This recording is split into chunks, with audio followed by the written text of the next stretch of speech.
Open takes down Cab, and he takes down Quinn as well. What is this? It's this one off with the first kill. It's going to be his teammate killed. Irish is knocked down. J7 finishes them both off. The balcony! Rolex spraying through the smoke, gets one. Federal as well, going to be dropped off.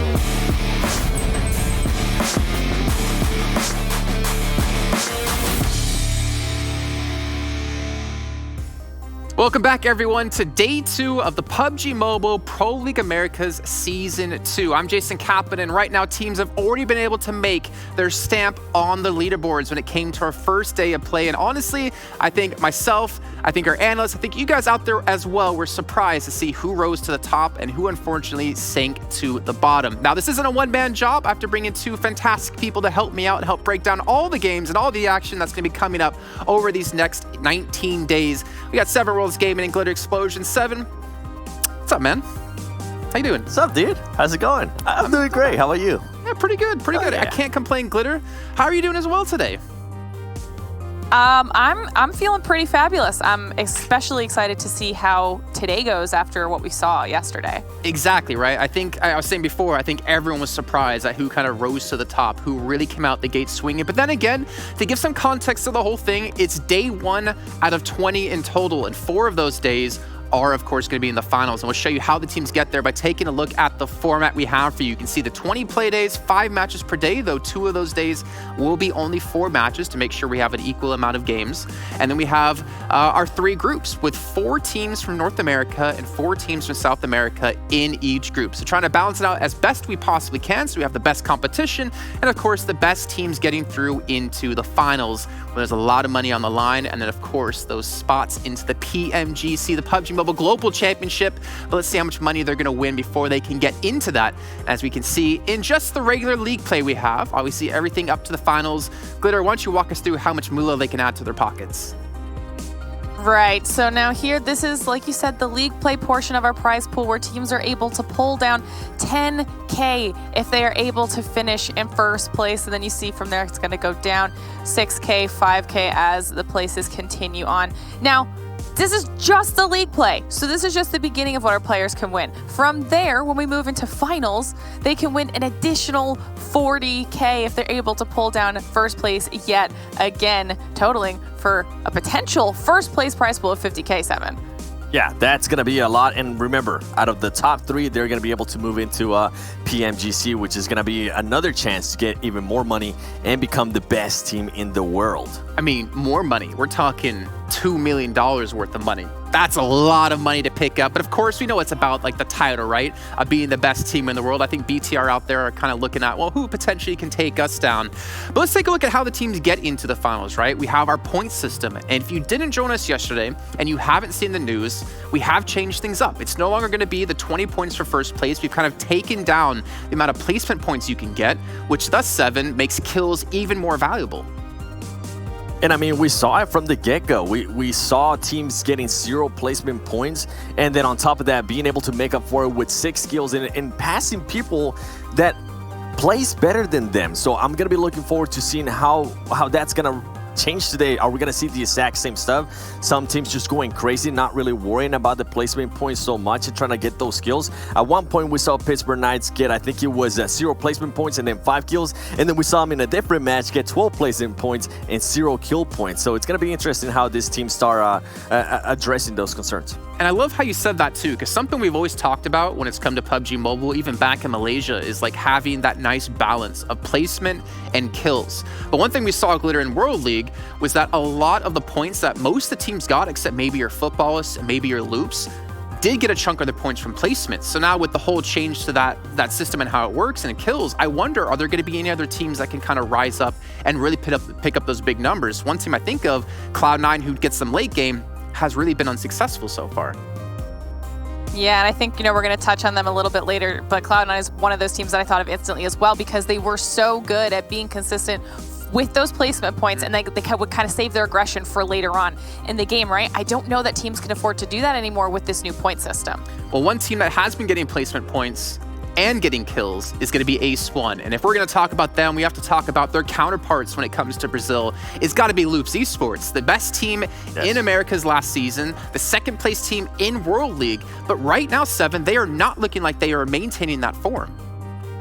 Yeah, Loops seems to have an off day, and this is kind of what I wanted to showcase this. Keep in mind, though, Ace One has played one more match than Loops, but it just goes to show how consistent Ace One's been with 1,400 damage, almost doubling the damage that Loops Esports has been able to do. The one thing I do notice is the damage received is very close by, so it leads me to believe Loops has just not been able to win as many engagements as we're used to. Kills, too.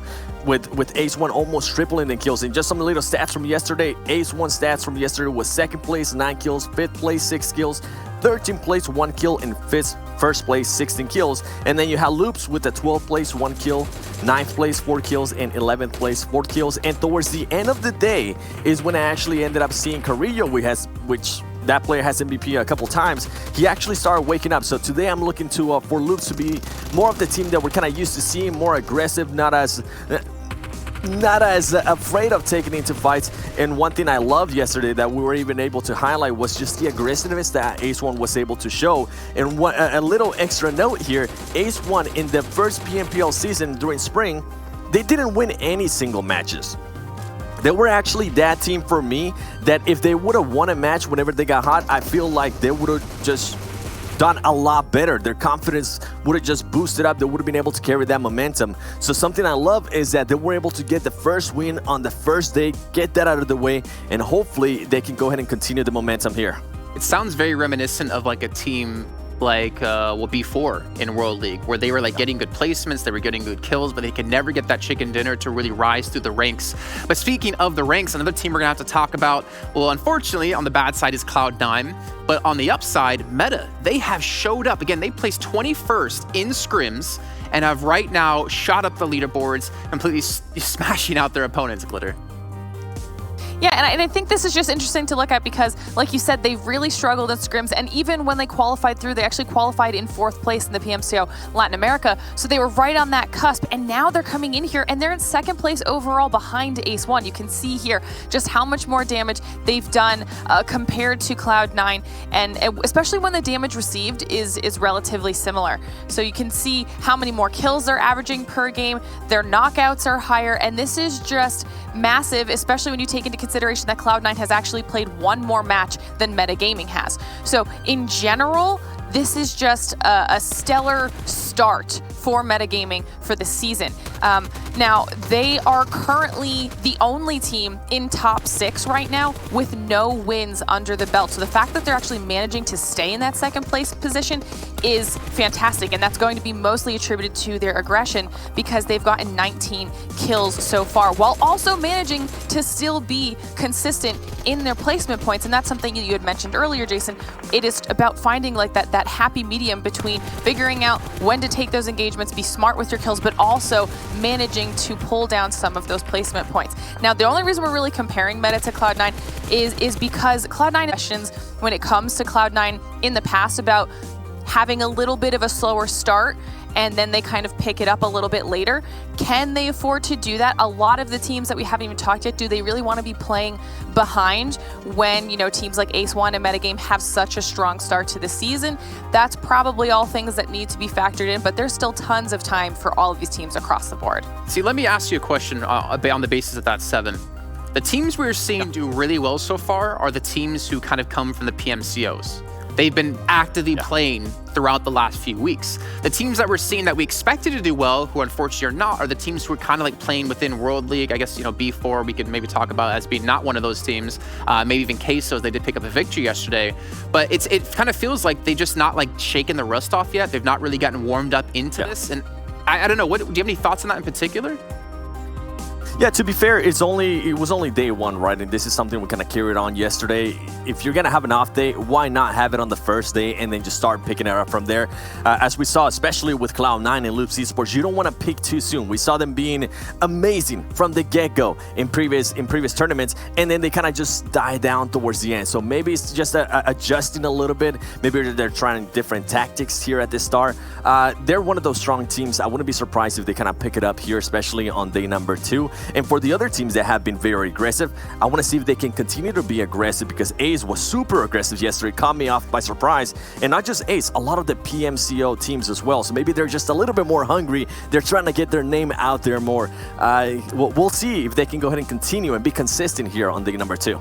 Well, speaking about being hungry, we talk about a lot of the teams, right? But we haven't really talked about individual players. And one player that we saw be extremely hungry was Dudu. And we have to compare him up against Carrillo, because Carrillo was our 2-time MVP in the World League, and he was one of the standout players when it came to last season of PMPL. And you can see here, like the stats obviously going to be in favor of Dudu, of how well they've been doing. But we got to maybe talk a little bit about how Dudu's been playing well and how Carrillo hasn't lived up to his former name.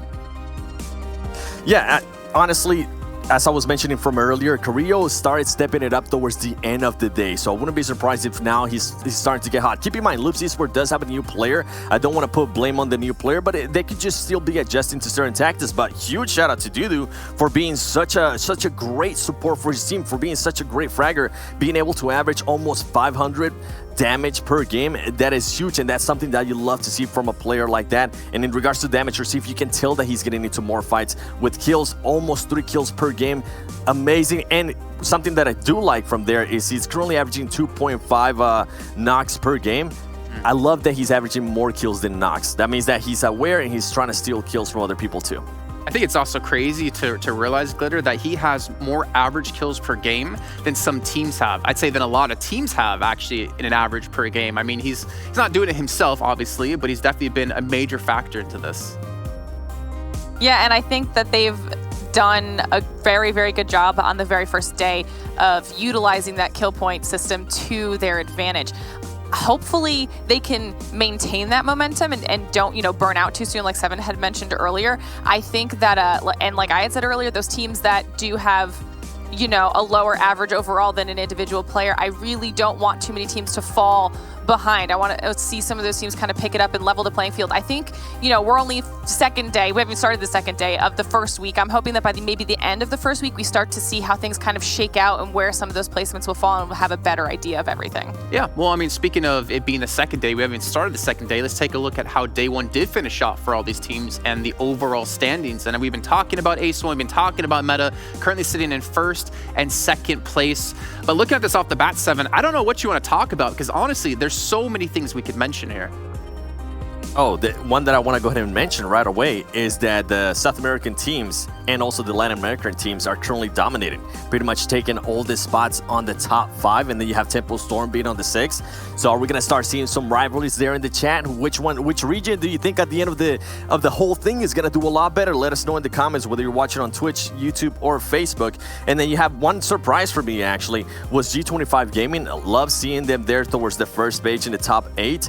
Tempo, we saw flashes of them that were able to get the first win, but one question that we have always had about Tempo is, can they be consistent? And yesterday, Glitter, they were just not able to show that consistency. Yeah, they came out of the gate really strong, and I think that was just good for them in general, but then kind of fell off for the rest of the day. So I'd like to see how they kind of adjust that going into day 2. As we move on to the second page, we're able to see some of the other squads here in 9th through 16th. Kind of surprising to see the likes of Wildcard, Cloud9, Execute, even Pittsburgh Knights on this second page. I think, like we said, we were expecting them to be a little bit higher, but I can't take these rankings too seriously yet, because I feel like they haven't had enough time to really find a groove, and that's just all of the teams across the board as we take a look here at the final grouping on the final page. And the biggest surprise is probably Loop 7. Yeah, definitely Loops. The good thing that Loops has going for them is that they have only played 3 matches. Some of the other teams have already played 4. One that actually worries me a little bit is Influence Rage, having played 4 games already and being on the second page, not where you want to be. And to another surprise, Alpha 7 Esports. That's one team that I kind of expected a little bit more out of them, with having Sinop on their roster too. We'll see how they're going to be able to do in day number 2. As we mentioned, it's only been day 1, and as Jason, something that you actually mentioned is more than likely, I like to see teams kind of narrowing everything down and having the best performances towards the end of the week once the jitters are out of the way, once the tactics, once they know what they're going to be doing. I mean, again, they just need to get top 16, right? At the moment, get top 16, get into finals, and then you can really have your standout performances like we saw at Kanita Power, like we saw at a Footballist when it came to the World League. Again, we've been talking about Ace One a bunch here, and luckily, Glitter got to sit down with them and actually ask them some questions before they came into this event. So let's take a look, and when we come back, we'll be getting ready for our first match.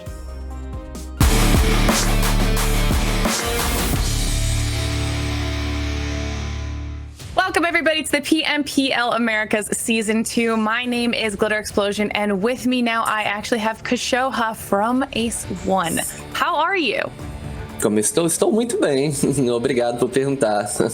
Estamos muito felizes, né, com o resultado que estamos obtendo na PMPL. For anybody who may not know who you are or who Ace One is, can you give us a quick introduction of yourself and your team? Sim, claro. Nós somos em 6 jogadores, né?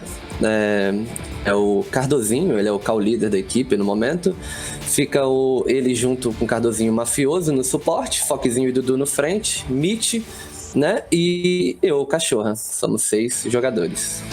Now, you and your team are coming to the league because of your performance in PMCO Brazil. How are you feeling now that you're getting an opportunity to play against the other top teams in the region? Muito felizes. Muito felizes.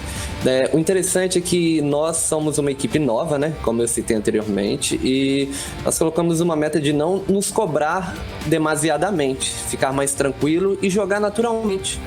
Acho que nós estamos tentando levar o jogo como um lazer, como uma diversão, mas lógico, no profissional também, mas não se cobrar muito para não acabar se decepcionando. Então acho que essa é a fonte dos nossos resultados, entendeu? I love that.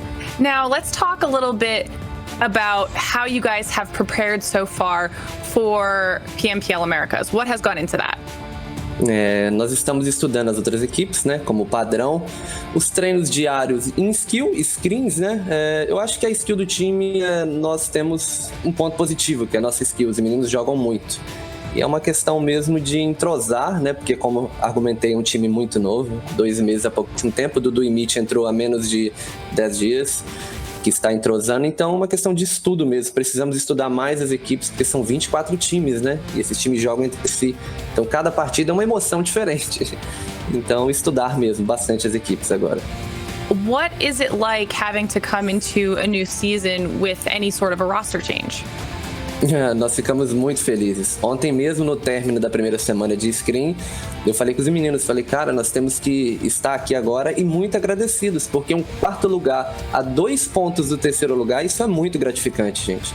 É muito gratificante. Então agora é trabalhar mais para tentar aí um top 3 pelo menos aí. All right, now you guys have had a little bit of an opportunity so far to kind of go up against some of the teams that we'll be seeing you against in PMPL Americas Season 2. Who do you think you're actually going to be fighting against the most? Eu acho que, sem sombra de dúvida, acho que a Klaze Esports, sem sombra de dúvidas, a Wildcard, né? Deixa eu ver. A Tempo.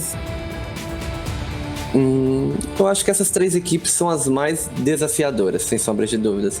Mas o nível em skill, ele é muito equiparado às equipes, né? Como eu já argumentei, eu acho que a questão de spots, rotação, inteligência é o que diferencia cada equipe, né? Mas a Loops, Wildcard e Tempo, sem sombra de dúvidas, são um pouco mais à frente. So let's talk about your team's play style a little bit. Can you give us some insight into how you guys plan on playing as a team in the upcoming season? Nós estamos tentando trabalhar com mais inteligência, né, e aproveitar o erro do inimigo e uma questão de rush no momento certo, né? Quando nós conseguimos ele derrubar 1 ou 2, trabalhar a equipe com muita rapidez e aproveitar situações de trocação também. Eu acho que quando os times estão ali trocando, se nós conseguirmos encostar, é uma boa vantagem. Mas a gente está tentando estudar mais o inimigo e trabalhar o erro do inimigo. So what are your team's goals heading into the upcoming PMPL season? A classificação, sem sombra de dúvida. What do you consider to be the best moment of your career so far? Sem sombra de dúvida, a última PMCO. Porque por 3 vezes foi por pouquinhos pontos que não conseguimos classificar. Então agora foi bem bacana. Em outras equipes, claro, né? Mas agora foi bem bacana. Que além de passar, pegar o primeiro lugar é muito gratificante. Then, before we close out this interview, I want to give you an opportunity to maybe shout out to your fans or thank anybody who's followed you on your journey so far. Agradecer a todos, né? Porque nós temos uma grande torcida no Brasil, isso é bem bacana. A galera vem acompanhando há bom tempo, né? Então é isso, quero agradecer a todos vocês. Estamos aí, se Deus quiser, vamos classificar para essa, né, IG aí. E só agradecer mesmo, obrigadão. Muito gratificante. All right, well, thank you so much for taking the time to talk with us, Cachoha. It was lovely getting to meet you, and I wish you nothing but the best in the next season of PMPL Americas. Tá bem, muito obrigado, gente.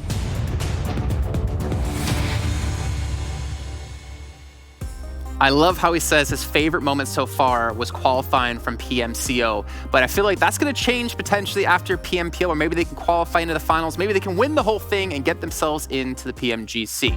But we are seconds away before we kick off our first match. Let's take a look at the schedule before we fully hop in so you guys can see what matches will be played and what maps. We have Erangel first with Group B sitting out. We got Vikendi second with Group C sitting out. Sanhok third, Miramar fourth, and of course Erangel fifth. So again, we're having 2 Erangels a day, Erangel 2.0, so hopefully the teams have prepared more than enough to be able to play those games, because they're going to need every single point they possibly can when we get to that final moment. Now it's time to bring in our commentators, though, so we can talk about what's all going on. We've got 2 new people coming in who you didn't see yesterday. We got Hot Jukes and Mustache Dave. Well, they're not that new. You guys have been covering so many things here. Yeah, I think you covered PMCO, you covered the scrims. Hot Jukes, have you had time to sleep, man?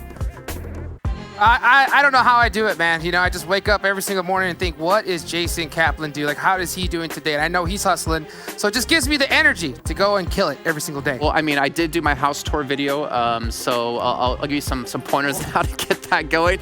Mustache Dave, I've been hearing some rumors. You got like dirty, man. A side sandal business going on. What's that about?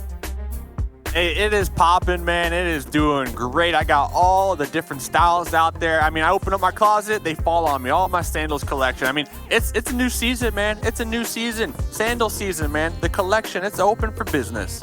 Well, it's not sandal season here, unfortunately, but when it gets back to it, I'm going to hit you up for some sweet things. Let's start to talk about maybe some of the groups and some of the teams here. And obviously, you guys didn't join us yesterday to commentate, but I'm curious, you know, Hot Jukes, let's start with you. What's your thoughts on all what went down yesterday? I mean, Ace One being the top team, you got to cast them in scrims. What's your thoughts on how well they did?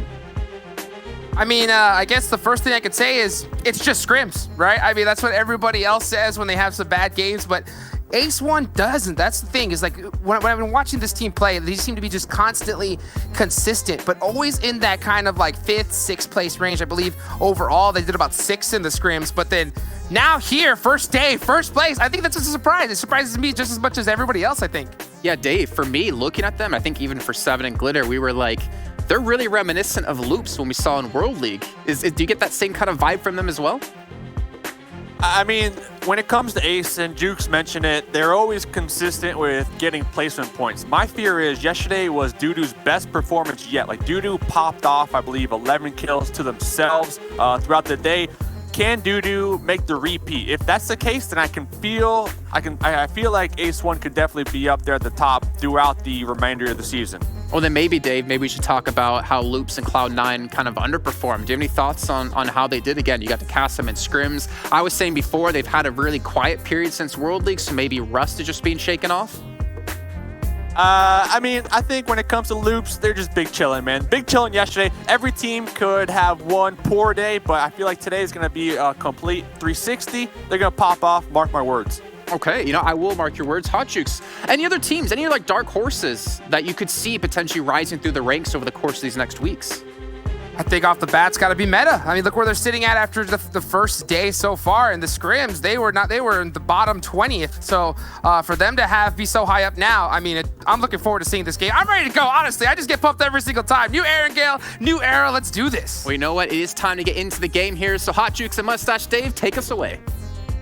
Thank you so much, Jason. As always, here we go, ladies and gentlemen. Day 2 of the PUBG Mobile Pro League. Let's get it going in the new Erangel. Dave, we got to, like Jason said, we got to cast PMCO, we got to cast scrims, and now we're here, baby. It's money time. Let's get it. Let's get it going. I'm pumped, man. I'm pumped. I know, you know, like you said, scrims, they were scrims, right? The team, they got to get to know one another. They got to kind of stamp their flag when it comes to their drop locations. We saw a lot of fights going back and forth when it comes to looking back at scrims. But now, we were talking about it, we were hyping it up. This is when it all counts. This is when the big money is on the line. So let's get right into this game. Looking at the flight plan, it will start over there in Yasnaya and over Hospital. So not too bad. I feel bad though. One thing, Cloud9, they're not in this game. So Hospital, I mean, that's their spot, man. That's their spot. So I'm curious on who is going to opt to kind of take that this game. I think that makes sense, right? I mean, when you have such an open location right off the plane path, you gotta, hopefully these teams, you know, really recognize that, and I'm gonna be curious to see who's gonna try and take that, because South George Hospital, that's a ton of loot there. Another thing though, that I noticed right off the bat is Wildcard. So they ain't gonna get to get Severny for free. This is their perfect playing path, but they're only rocking 3 members here in the first game. Not sure exactly what happened, because they're missing, looks like both Acer and Spring, which is, not Spring, Slicky. I mean, that is their survivalist right there. And Yeah. Acer, one of their top fraggers. So, I mean, that's going to be interesting to see how Wildcard tries to adapt with only 3 going into game number 1. Oh, that Erangel, probably one of their better maps, you know, looking at the whole map rotation. So we'll see what they can accomplish. They still will be able to get their Severny drop spot. It's just going to be pretty difficult. And talk about being difficult. It's not a hot Jukes Mustache Dave game without some water in number 1. Military base wide open right there. We see the Knights. They're going to be hugging that west. But we already have Brazilian Rampage. Garcia rolling up right here. Nunez with the pistol in hand. Ayala trying to get away. Nunez saying, I don't think so. Very awkward early engagement right there for that vehicle. He almost got carjacked there for a second, but it looks like he's able to get that pistol and get it going here. And right off the bat, I mean, we're starting this game off hot. Here we're going over to Yasnaya, and you can see Meta Gaming with the defeaters. Ghosty is in a split loop position completely on his own, and he's going to have to make a play while the rest of his team tries to possibly support him, or I don't know if they're just going to give up on him here. 1v1. You spotted it, yep. Abdul with that Tommy gun, AKM combo. We already know, man. Tommy gun OP 2020. That's the strat. I'm curious on why these two teams are dropping near each other so close. I mean, right out the gate here, defeaters. We see Fishy, no gun, no armor, no meds, pretty much on full-on retreat mode right now. Meta looking like they're coming out on top of this one, but how long will this last? Looks like Minwoo, the mutant. Nice angle right here. Let's see if they can connect some shots onto Laquitas right now. Yeah, he's got that 6x dialed in and ready to go. Yeah, I'm really surprised that they kind of did like an opposite split right here, but one of the members, of course, Ghosty from Defeaters, who performed pretty solid, at least in the scrims, just got caught right in between, you know, 3 members of Meta. Not really much you can do in that situation. And you can just tell right off the bat, right? Like the Defeaters, you didn't even see the rest of his teammates come help him. They were just like, oh man, good luck, you know? try to make a play, and yeah, and just like that, the Defeaters are gonna be down 1. You know that they're going to be taking a really close look at parachutes next time they drop for the rest of the matches, that's for sure. Goes to you saying, it is what it is right now. So, hey, let's see, though. I mean, Meta, they don't look like they're pulling off this anytime soon. They know they have the numbers advantage over here. They got the 1-up. They know exactly who they are versing. And then they got Gasme up there on top of that roof, kind of playing that overlook, that oversight, and relaying that information back to the squad mates right here. Abdul, still no helmet. But I would like to see Meta. You know, they had a really solid day 1 yesterday. They popped off 2nd place so far, no chicken dinner. I would love to see them kind of continue that trend here today. Yeah, and it's so crazy to see them kind of start off. And I think this is the start that they need if they're looking to have success here in the PMPL, because we saw at least, I mean, but I don't even know what to really say. Like, how can we really compare the scrims to now? I mean, I think in prior times we could, but we've just seen such like a flip-flop, I think, of different squads from like how we looked at the stats and saw teams perform then as opposed to the first day number 1. And I think you were right earlier when you were talking about loops, because I mean, that has to be the biggest surprise, right? Even when we see loops in like 5th place, we're like, oh, bad day for loops. But to see them in 20th, I think is a surprise. But considering, I mean, they got 7 chicken dinners in the scrim. So maybe, like we were kind of talking about during the scrims, maybe like they were really hot then, and then this was their off day. So we'll see if, or game number 1 at least was their off day. Let's see if they're able to bounce back here in day number 2, though. Hold up, did you say flip-flops? Oh my goodness. Hey, don't get me I started. know you got excited. I know you got excited, baby. Let's go. And the thing is, you know, scrims, yes, we're going to talk about them a little bit here today. I mean, because we had 2 weeks of them, right? You and I, that was our experience looking at these teams, getting to know them. When we look at Loops, they got hot dropped a ton of times in scrims. True. I mean, you know who I'm talking about, HQA. I mean, time and time again, Loops, most of the time they came out on top. So I'm curious if that kind of contributed towards their success when we do look at the scrims. But at the end of the day, Loops, everybody knows them. I mean, they can perform. They got some of the best fraggers in the lobby. Maybe yesterday was just a one-off, maybe. And this is interesting, Juice. Let me get your thought on this real quick. I know I'm getting way ahead of myself on this one. But looking at the round robin system, Loops, their group, they're going to have an additional game. Like their last game here, they're going to know exactly how many points they need in order to qualify. So I feel like that can kind of help them.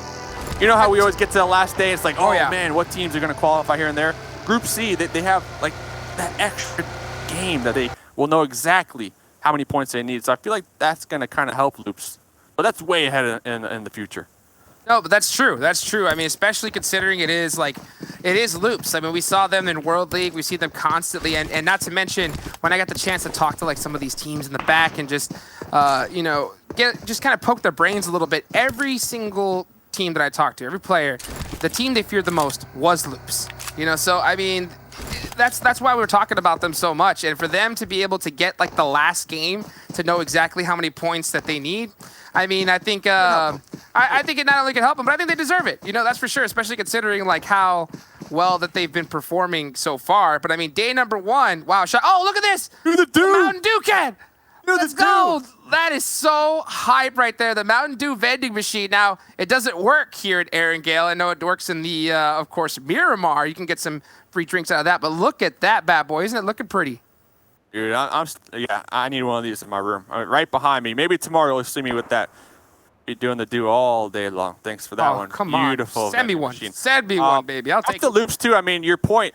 Yeah, they're always the big dogs in the lobby. Like, everybody's always talking about them. Yeah, we're scared of Loops. Yeah, we want to avoid Loops. That's the thing, though. They're so good that all the other squads, they're studying their tactics. They're studying their strategies. So when it comes to Loops, there's really no more of that surprise element because people, they know what you're about. So Loops, they kind of need to evolve if they want to continue maintaining that edge that they had in the past. Sure. I mean, I think that at the end of the day, it's kind of tough, though. Like, how do you ask them to evolve when they're just doing so well constantly? But look at this. We're starting to get into an engagement now. Marco and Cat crashing on into each other. Marco's got a really unique spot. He's going to go fall all the way down here and try to get this first aid off. Oh, man, talk about having cover. I think Cat, like, the only way he's going to be able to hit him from this spot is he has to jump down, but there's no way he's going to do that. That's for sure. Yeah, I think if you are Cat, just leave it for now. You know there's an enemy down there. Can't exactly pinpoint them. I mean, we're only in circle number 1, right? So this is inside the zone. They can kind of play, you know, nice neighbors for the time being. But I don't think that's going to be the case. Cat looking to go fishing out here. Looking to go fishing out here. Going to be tossing that one just a little above Marco's head. And this is my fear, though. How much utility are they going to commit to this 1 point, right? I mean, but then again, like, why not? Because points are just super valuable right now. But they do not know which crevice Marco is in. He's like almost basically in a little bit of a cavern over there, and they just are missing the mark right, you know, in that situation. Next zone's about to go pop on over, and it looks like it is going to stay in the main island. So B4, oh, they're going to have to make the travel back up north right here, and really familiar finish. I love this new area right here, just south, north of the bridge. Oh, man, if we get a finish right there, I'm going to be so hyped because... Oh, I'm sorry. All right, Marco. Yeah. They're just going to go ahead and say, you know what? Zone over everything. We're going to go ahead and give up on this kill. You know what I saw there when we were looking at the map that kind of got me excited? XSET. They're in their spot, man. They're in their spot near the bridge where we saw them in scrims get around 18 kills, right? They popped off that game. So I'm curious if that practice from scrims will kind of transfer on over here, if they're going to feel a little confident about their current spot that they hold. But popping on over to BDM Duck. There we go. They're going to be in the front lines. The Unnamed ran prone right now. We see the map on the right-hand side. Looks like the Knights might be in a position at third part of this as well. Yeah, Knights are down there. You know they're going to be looking up on this hill, especially the second those shots pop off.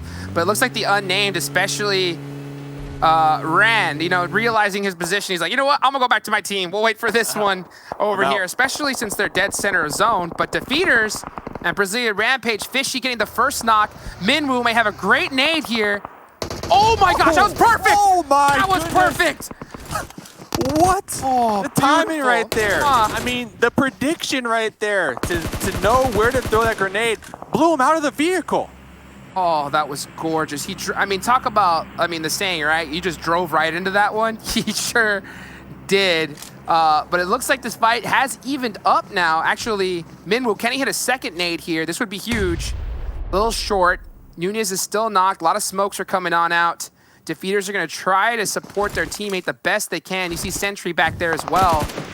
And, oh, man, more teams crossing on by. Nunez might be able to get picked up here.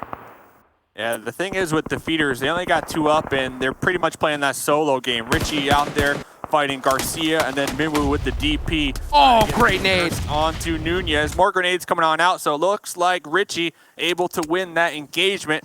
Hopefully they'll be able to get the quick confirm and then come provide the support to Minwoo. Oh, little boy's up here as well. Richie getting it done right now. And Richie was in and out of this roster during the scrims.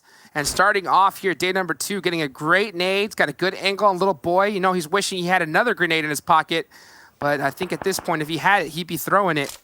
We'll see what he's planning to do. See them leans. A lot of action in the kill feed right here with this rotation.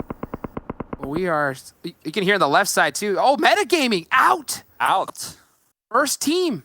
Wow. Day number 2. Wow, that's a tough start for them, especially considering, that they're in second, or we're in second place. Yeah. After day number 1. And they had the first kill. Whoa, Team Queso. Also a heavy hitter. Going to be taken out. And you know what that means. 13th through 16th position. 0 points, man. 0 points. Not counting any kills. Looks like the blue zone going to be applying some pressure on over here. Richie looking to get aggressive, looking to close this one out. Minwoo with the help, with the DP, prone all the way out there in the distance, able to secure that one for their squad mate. And Brazilian Rampage, they got a US. They're looking to reposition and just avoid this altogether because the next zone did shift all the way out there to the west. And you know what? This is the problem, right? I don't know, especially with this new point system, we saw it all during the scrims. This is a decision they have to make because, hey, with this is a pretty tough rotation to get into this next circle. Do we just stay and get the 4 points? Because all the way up to 8th place, you only get 1 point in placement. So, kills are just extremely more. They've been talking about this, and everyone has, is how much more valuable kills are. At the end of the day, if you end up in top 5, that's just huge points-wise. Yeah, but at the same time, though, you have to make a decision, I think. Hey, should we just go for kills and worry about placement later, or make the rotation on in? Minwoo, falling. Looks like it's knocked. B4 on the rotation. Big battle right now between Nova and B4. Nini trying to spray down that US out there. AZ, though, up close and personal, cooking that grenade, tossing that on into the window. Looks like it deflected off the sill right there. Did not go inside. AZ gonna pull off this one. B4, 4 members right now in that compound. Cat, though, gonna be bleeding on out and possibly confirmed with this grenade. Oh, yeah, he said, you know what, never mind the nade. I got the step 7 right here. Yeah, so we'll save that for later. What an unfortunate nade, though, for AZ. I thought that was in the bank, but it looks like it just rattled out the rim and fell out. Really unfortunate right there. B4, they're going to hold this warehouse really, really hard. We're going to get a very pure quarry ending right here. Oh, AZ is getting touched with some nades. He didn't like that. Freaking up right now so far. And yeah, I think that this is that crucial point in the game, right? Circle number 3, after everybody's made this kind of really tough rotation, I think we're going to see a lot of just sitting in wait right now. Unless, of course, a team gets some crazy double knock or something like that. But I think this is that crucial time. And I was talking to Angry, a lot of other, top players, and they say they use this time to really start strategizing where the next circle is going to go. They want their whole team to know their plan, of course, if the zone goes this way or that way. And I'll tell you what, the one thing they don't have to plan for is if the zone lands on them. Because if it lands on them, you ain't moving anywhere. That's for sure. Yeah. And it kind of helps with Zone 3 if you are in the center. But then again, not everybody could afford to do that, take that risk. Looks like Execute going to be right there in the middle, just east of Quarry. And then a little further east of that will be the Knights and then Loops down there on the beach. So People are going to be safe for the time being. A lot of teams still trying to make their way on in. Brazilian Rampage, Nunez, Sentry still passing on in through Pachinki. Looks like Defeater's Richie was able to crest right there onto the edge. But looking around, all these teams kind of just crossing their fingers, hoping this next zone favors them, like you mentioned. I'll tell you what, two teams that really want the zone to favor them is, of course, the Defeaters, because Richie's the last one alive. Oh, baby. Wow. Zone shift, and it's gonna be on Ferry Pier. And with this circle, so much of it being in the water and a lot of it being beach open terrain, the amount of spots here are ridiculously low. We're gonna just see teams just drop like flies right now. Crazy battle coming up. I'll give that the 38% water ratio right there. That's what I'm gonna give that. And we got 14 teams. 14 teams. You called it before. Their compound, they are looking really good right now. If they could continue to defend and make sure not to get knocked or breached in the process. But really, I'm looking at Loops, HQA, XSET. I mean, all these teams are just dogpiling on top of each other. Yes, they are. They're all trying to get as much real estate as possible. There goes Defeaters Richie, and they're getting caught out by himself right there. But they did end up getting a couple kills. That's going to help offset them a little bit. Play zone started to take people out as well, and this is just such a tough rotation. I think at this point, if you're one of the squads that had like this really hard shift, just focus on kills, because trying to get in this one, oh man. But this is what I love about the new Erangel. Now the beach is a viable spot, when in the past it really wasn't. Yeah, in the past it was just smooth, baby, smooth. Now there's some burnt out BRDMs, there's some burnt out tanks, there's some trenches, some divots to work with. It's still going to be a challenge though, but it's a lot easier to deal with compared to last time around. XSET, they're going to be right there on the shorelines. Looks like they have Swagwin from Alpha 7 in their sight lines, just waiting for these smokes to dissipate and then unload. Yeah, we're just starting to see plays come on out. HQA, everybody's starting to hit the deck, hit the laydown. Oh, Vit2K is trying to drive up and get in this circle, perhaps to create a car wall. And it looks like he is going to be able to make it right here. And Alpha 7, oh man, they are just holding this edge right now. XSET putting down the fire on them big time.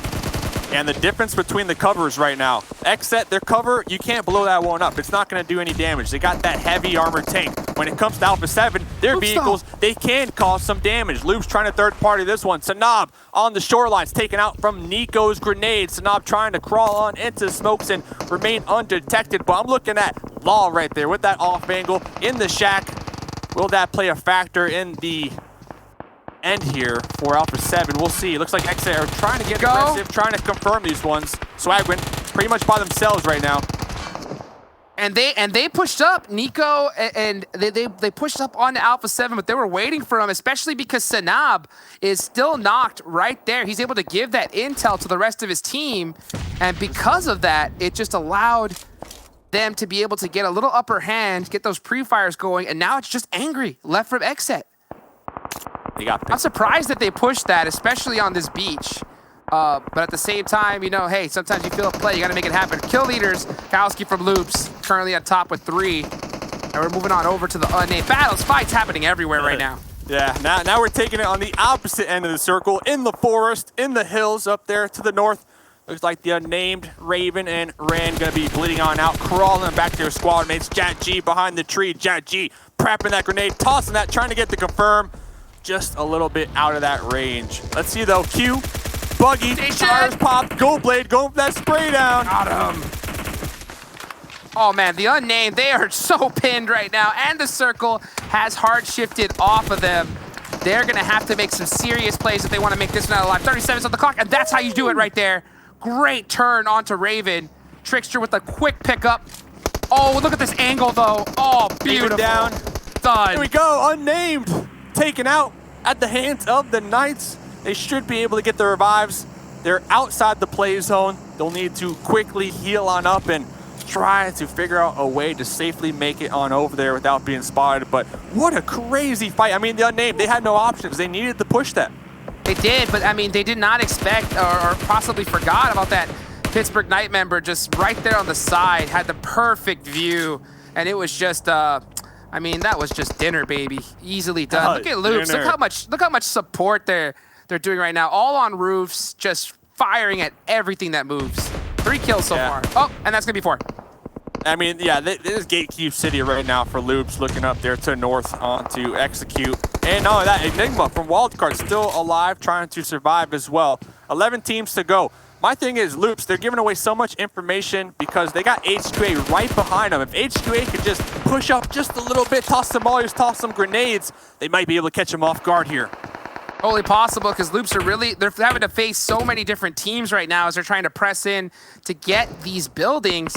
But at the same time, it's Loops. When you realize Loops is shooting at you, oh, the nail! Oh, never mind. Multi. Trickster with the headshot on the Federal.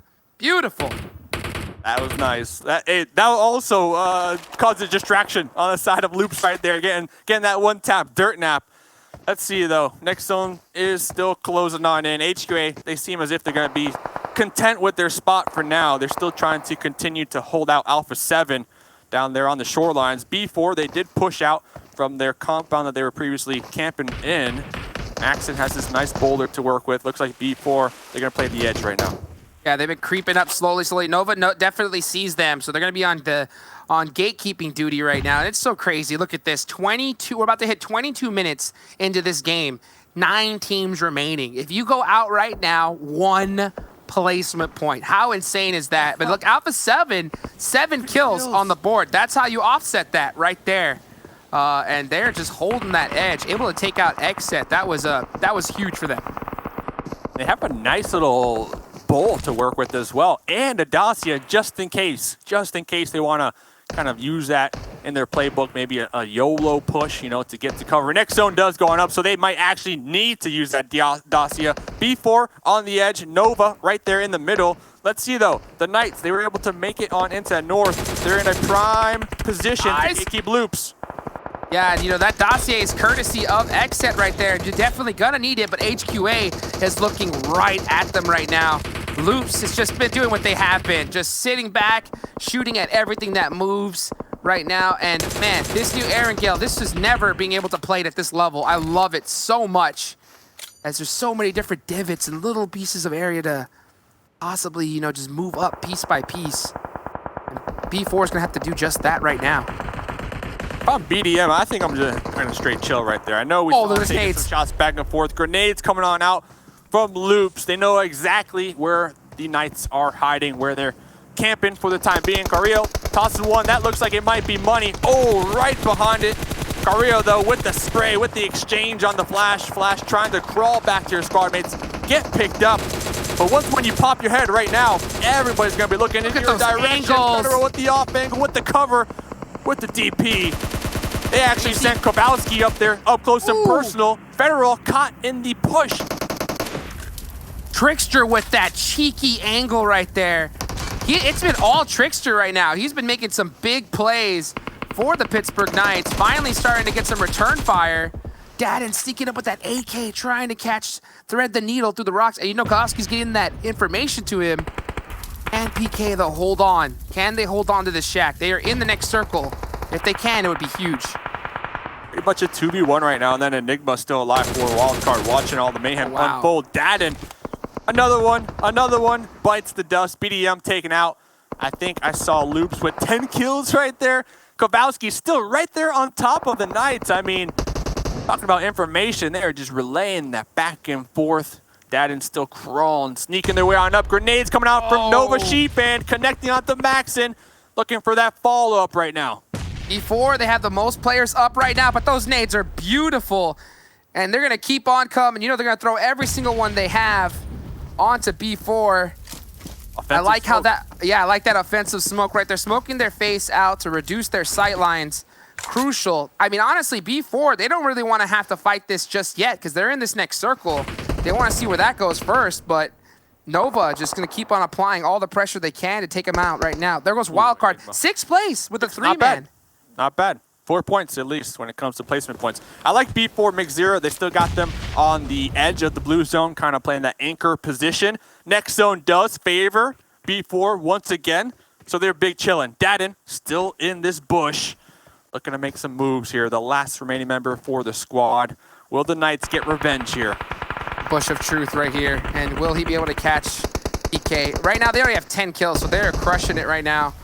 Great knock onto Boss there. B4 is going to be still just picking up members. They're playing so tight, so well together. Nini with that angle. Ooh, touched him.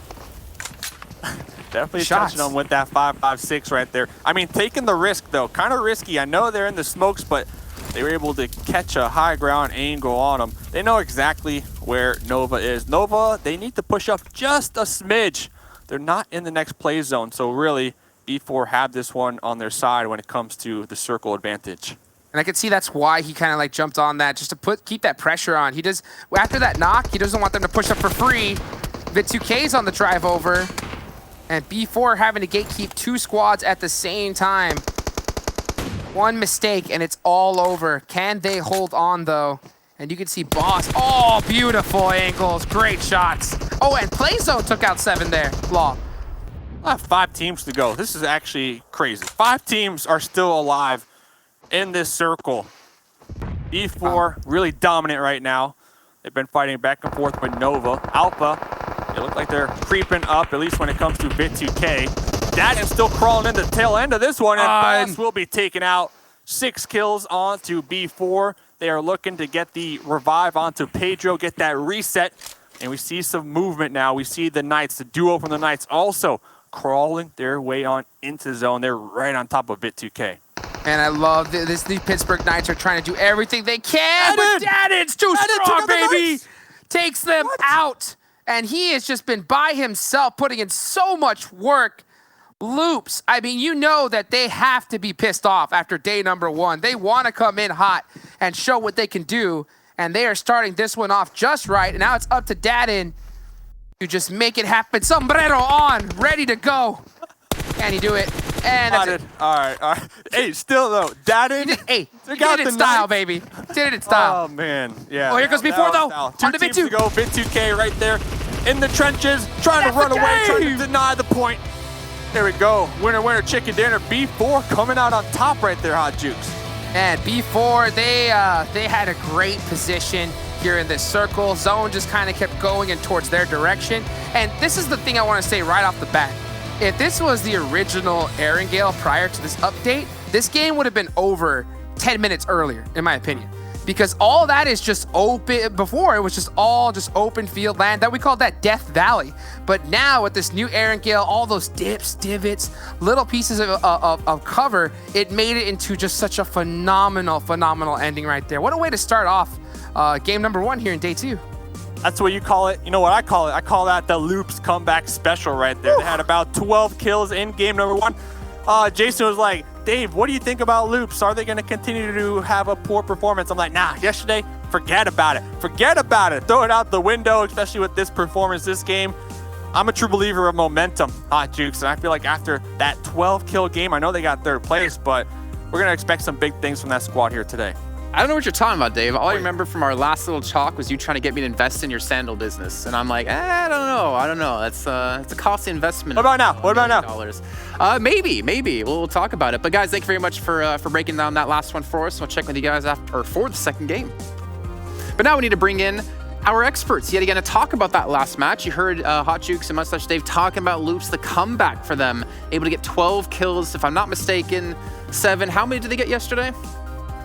They had 9. And they got 12 today. 9 in 3 games. And yeah, 12 in just 1 game. This is the Loops that I was expecting, man. Where have y'all been? Maybe yesterday they were just trying out a different tactics and a different roster. Maybe that's what it was. Because Kayowski was in this game, so that could have been it. And as you see right there, B4 did get first place, 8 kills. This is the second win. Yo, you know what, Glitter? I'm gonna let you have this one because I know you love B4. I'm actually so proud of them because I feel like in the past we've seen them get really close to doing well on Erangel, but not pull down the win. So this was a great start for them for, day 2, able to get 8 kills. And I do just want to point out that Nenebete actually had half of those 4 kills onto himself alone. As we move down the rest of the list, like you said, the Loops performance we were hoping for, this was very good for them. Alpha 7, who was all the way down at the bottom of the list with 10 kills and 12 placement points. That's massive for Alpha 7. That's definitely going to help them move up the ranks. And this is what I was talking about. A lot of those teams don't want to sit down there at the bottom and have to play catch up later on in the season. So this was very, very good for Alpha 7 as we then move on down the list. No, See before we Pittsburgh move Knights. on, actually, I'm going to jump in here. Oh, okay. Because there's something I wanted to mention about the number 4 team, because Seven talked about it a lot, right? Saying, well, Pittsburgh Knights, they're like really hot and cold. Either they get like 6 kills or 5 kills in the first 6 minutes, and then they get no placement points, or they get a ton of placement points and no kills. But Seven, look at them here. 8 placement points and 8 kills. And that's what you love to see, right? You love to, and I actually enjoy yesterday that kind of happened to them, where they ended up with 0 placement points and more kill points. And then also it kind of reversed itself by ended up with, like, I think it was a 1.12 placement points and 0 kill points, because it gives them that awareness that they need to go ahead and balance that well. And guess what? Coming into this one, they did just right. And also huge shout out to Wildcard Gaming. With only 3 players, they were able there to secure a 6th place. That is not bad for them. And also 2 kills. As we go here towards the second page, you see BDM Esports being able to get 3 points total. Team Queso, I feel like Team Queso for me, it's usually, at least within the first week, it's usually a hit or miss. They're usually that team that starts very slow. I thought maybe it was going to be a little bit different here with the new addition they had to the roster, but so far they're kind of staying true to their motto, starting slow. And then you got the Unnamed there with 1 kill. As we go down, Execute, XSET, very surprising there towards the bottom. Not the performances I would like to see out of that team. Yeah, I mean, Meta, they got 2nd place after the first day. Now they only get 1 point in that game. Execute, we talked to Zute yesterday. We expected them to have some really good matches. They had a pretty decent one in the game yesterday, but now it seems they're struggling, at least on the get-go. Let's take a look at our stats, though, for B4. And again, I'm going to let you take this one, Glitter, because honestly, this is such a big turnaround for them. Yeah, this is a completely different B4 than what we saw in PMWL West or even the previous season of the PMPL Americas. They are out for blood, as we see they hitting 1,400 damage already in their first game. A lot of healing, but they were kind of in the center of the zone there. And like, you know, Jukes had pointed out, there's so many new terrain changes that they were utilizing to their advantage. A lot of the teams were, and I think they did a very, very good job kind of managing all of that because of how many squads were actually around them. And then 8 kills and 8 knockouts. Talk about a good job converting on everything. Yeah, I mean, I really am wondering if what Knight was saying about Nenebete was true, right? He's kind of coined him as being like the next Carrillo, and we're starting to see that come into light. I mean, I think you mentioned he got like half the kills they had for his team and really starting to step up when they need it. And if B4, like that was their problem. They couldn't close out games when it came to World League. But if they can start to close out matches, they easily can be one of the top contenders, if not the top contender here for PMPL America. But now it's time to take a look at our Mountain Dew Game Fuel moments from that last match. And there's going to be a lot of clips in there that we're going to have to talk about here, Seven, because honestly, I think we saw everyone come into this first match yesterday with no nerves at all, looking for fights immediately, as you're seeing here at a Brazilian Rampage. Yep, and as you saw right there, he was trying to get out of there, but there was just it was too much for him. They were going to crash that car. They also had a pistol on. Nothing was going to happen here. And don't worry, we'll be seeing that grenade in slower motion in a little bit and with more details, because that grenade was beautiful and well-timed. So, and from here, we see also PK being able to get more kills. The aggressiveness that PK, this new Pittsburgh Knights, has been showing, I'm loving it, man. And I'm also seeing here with the feeders, Richie, I don't think he got a chance to play yesterday, being able to get some kills for his team as well. This is good. Something I did wanted to mention towards that we're going to be seeing towards the end of the map, and something that I know Hot Jukes and Mustache Dave were mentioning, is the new additions of Erangel 2.0, especially towards the area where the map ended. By those additions, they kind of allow more of a tactical play. They kind of allow more of a... It allowed the game to go on a little bit farther, and I just love the additions that they have made, because it gave a lot of the players extra chances to maybe take on some of their squads, when before it would just, if you were out in the open, honestly, by that area, you were pretty much dead. But I love seeing that. And then we see right here, more Pittsburgh Knights, and as soon as we see B4, you know what, Glitter? Take it away. Listen, honestly, just even touching on Pittsburgh Knights a little bit, I am just happy to see them starting to figure out that combination that we will constantly be talking about throughout the rest of the season of kills and placement points. The fact that they were able to get 8 kills with 8 placement points, as opposed to kind of one extreme or the other when we saw that coming out of them yesterday. This is a huge turnaround for PK, and I think that that's going to benefit them a lot if they can continue with that throughout the rest of today. As we see the end here, Nova actually did a very good job there with only, I think they only had 2 players towards the end trying to hold everybody off, and they lost Cat really, really early on to Nenebete of all people, and so I think that Nova actually did a good job for themselves as well when we saw them struggle a little bit yesterday. Well, if anyone's going to know how to snake into placement points, it's going to be G-Fan from what we saw in the World League. Seven, you're talking about a clip you wanted to break down for us. You said there's a grenade in there. Don't tease us anymore. Why don't you pull it up? Why don't you break it down? Goat. Is it that time? All right. Well, you know what? Let's go ahead and do it here because this was just so well timed, and I want to show you guys just how he realized he started to notice that the player from BR was gonna jump on that vehicle, and he kind of timed it. He put a trajectory there, so he would be able to hopefully predict where that player was gonna be going, and it was just so well timed. As you're gonna be able to see right there towards the bottom. Perfectly timed, man. Like, it cannot get more perfect than that. Obviously, sadly, we with the replay, we can't really show you the full explosion, but for him to be able to do that, it was great for his teammate. After that, they were able to confirm that knock, and just is that one extra point. So you know what? I think it's time. I think it's time we get confetti to a player for the first time this season, because that was just it was worth it. So there you go, buddy. Well, you know, Seven, why? There you go, buddy. You know why we couldn't see the explosion, right, Seven? Why? Because cool guys don't look at explosions. And we're all cool guys. So I didn't look see at it. you. All right. Yeah, you're looking kind of swole without that shirt earlier, man. Without my shirt earlier? Don't paint a picture. That didn't happen, man. I was wearing my shirt all day today. I mean, I can take the jacket off a little bit later. Who knows? We can bring the guns out. I got a license for it. I get those nice DMs. All right, let's carry on. One thing I want to mention, by the way, and again, I think we need to be a little bit careful talking about it, because obviously we don't want to talk badly about one player, because we're not in any way trying to. Yeah. But Kayovsky and Golden, we talked yesterday about, Carrillo being one of those players that maybe needs a little bit of support to be so aggressive, to be so successful.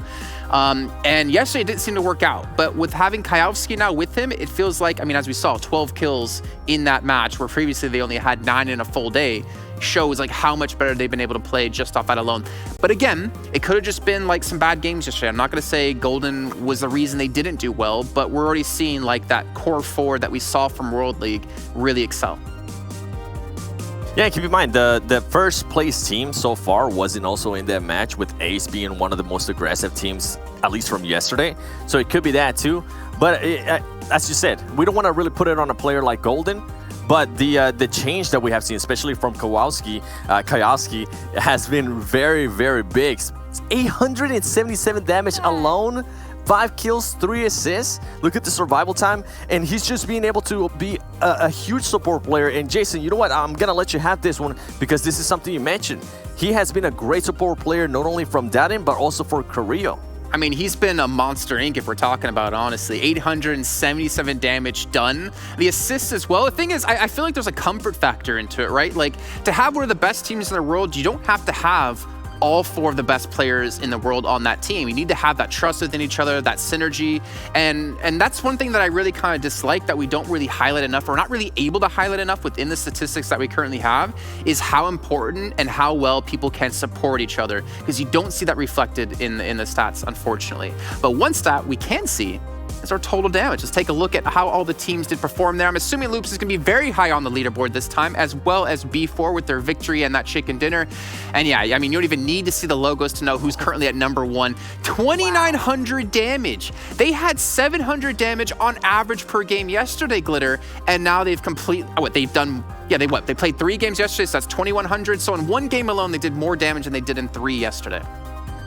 Yeah, they already almost broke that 3K damage mark, as we see B4 in first place with 1,400 damage. We also did see Nanabete from B4 in that top overall player graphic, and he had almost half of the team's damage to himself. Same thing with Trickster from PK. He also had about 600-ish, a little over 600 damage for PK. We see PK there with 1,700 damage. So a lot of players are starting to step up, but almost 3K damage in the very first game of the day. Yeah. Loops, I think they're out for blood. And I think we have to be obviously careful. Like we said a lot of times today, to give context, it was one day, right? It was 1 day of matches. We have 20 in total. It all is about the consistency going forward throughout the rest of this event to see who can be the best of the best. Just like you guys at home can vote for PUBG Mobile to be the best of the best esports game of the year, the esports mobile game of the year. We're going to tell you all about how to do that, and you guys can check that out as well by heading over to their website. I believe it's esportsawards.com/community community vote, if I'm not mistaken. You can see all the steps there on your screen, so make sure you guys are there voting. And I heard, I think Seven was telling me earlier on today that if it wins, he's going to give everyone 10,000 UC. So make sure to tweet to him and send a message on Instagram asking for his UC when PUBG Mobile does win, of course. Seven, how you feeling about that? You got your card out, your credit card, your wallet ready? I don't know if I could get everybody 10,000 UC, but hey, feel free to follow me on the 7WG Instagram because I do UC giveaways there. So follow there you me go. There you go. That's a perfect segue now into a quick break we're going to have before we get things ready for our second match. So see you guys in about a minute time.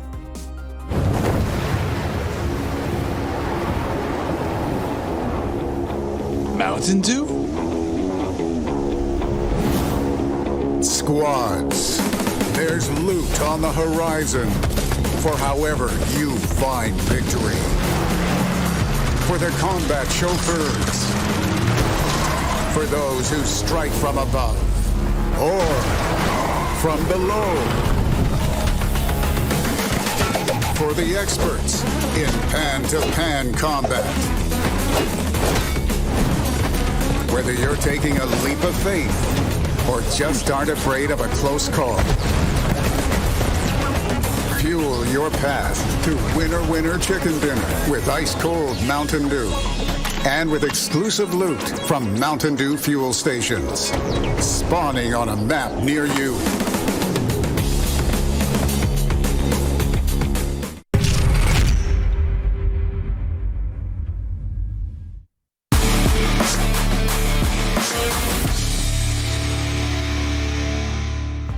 You know, I think we know why B4 actually won that last match, because I think we saw it. Remember, we had the vending machine shown in-game. Yes. I think they actually hit that up before finishing off the match. So now we know how you can get your victory, your chicken dinner, and of course, delicious Mountain Dew. You can see now our schedule on your screen and what match will be coming up next. It's gonna be match 2. And of course, like always, it's going to be Vikendi with Group C sitting out. So we won't see the likes of B4. We won't see the likes of Loops in there. I think XSET as well, which will probably be happy to be taking that game off, considering what happened last time.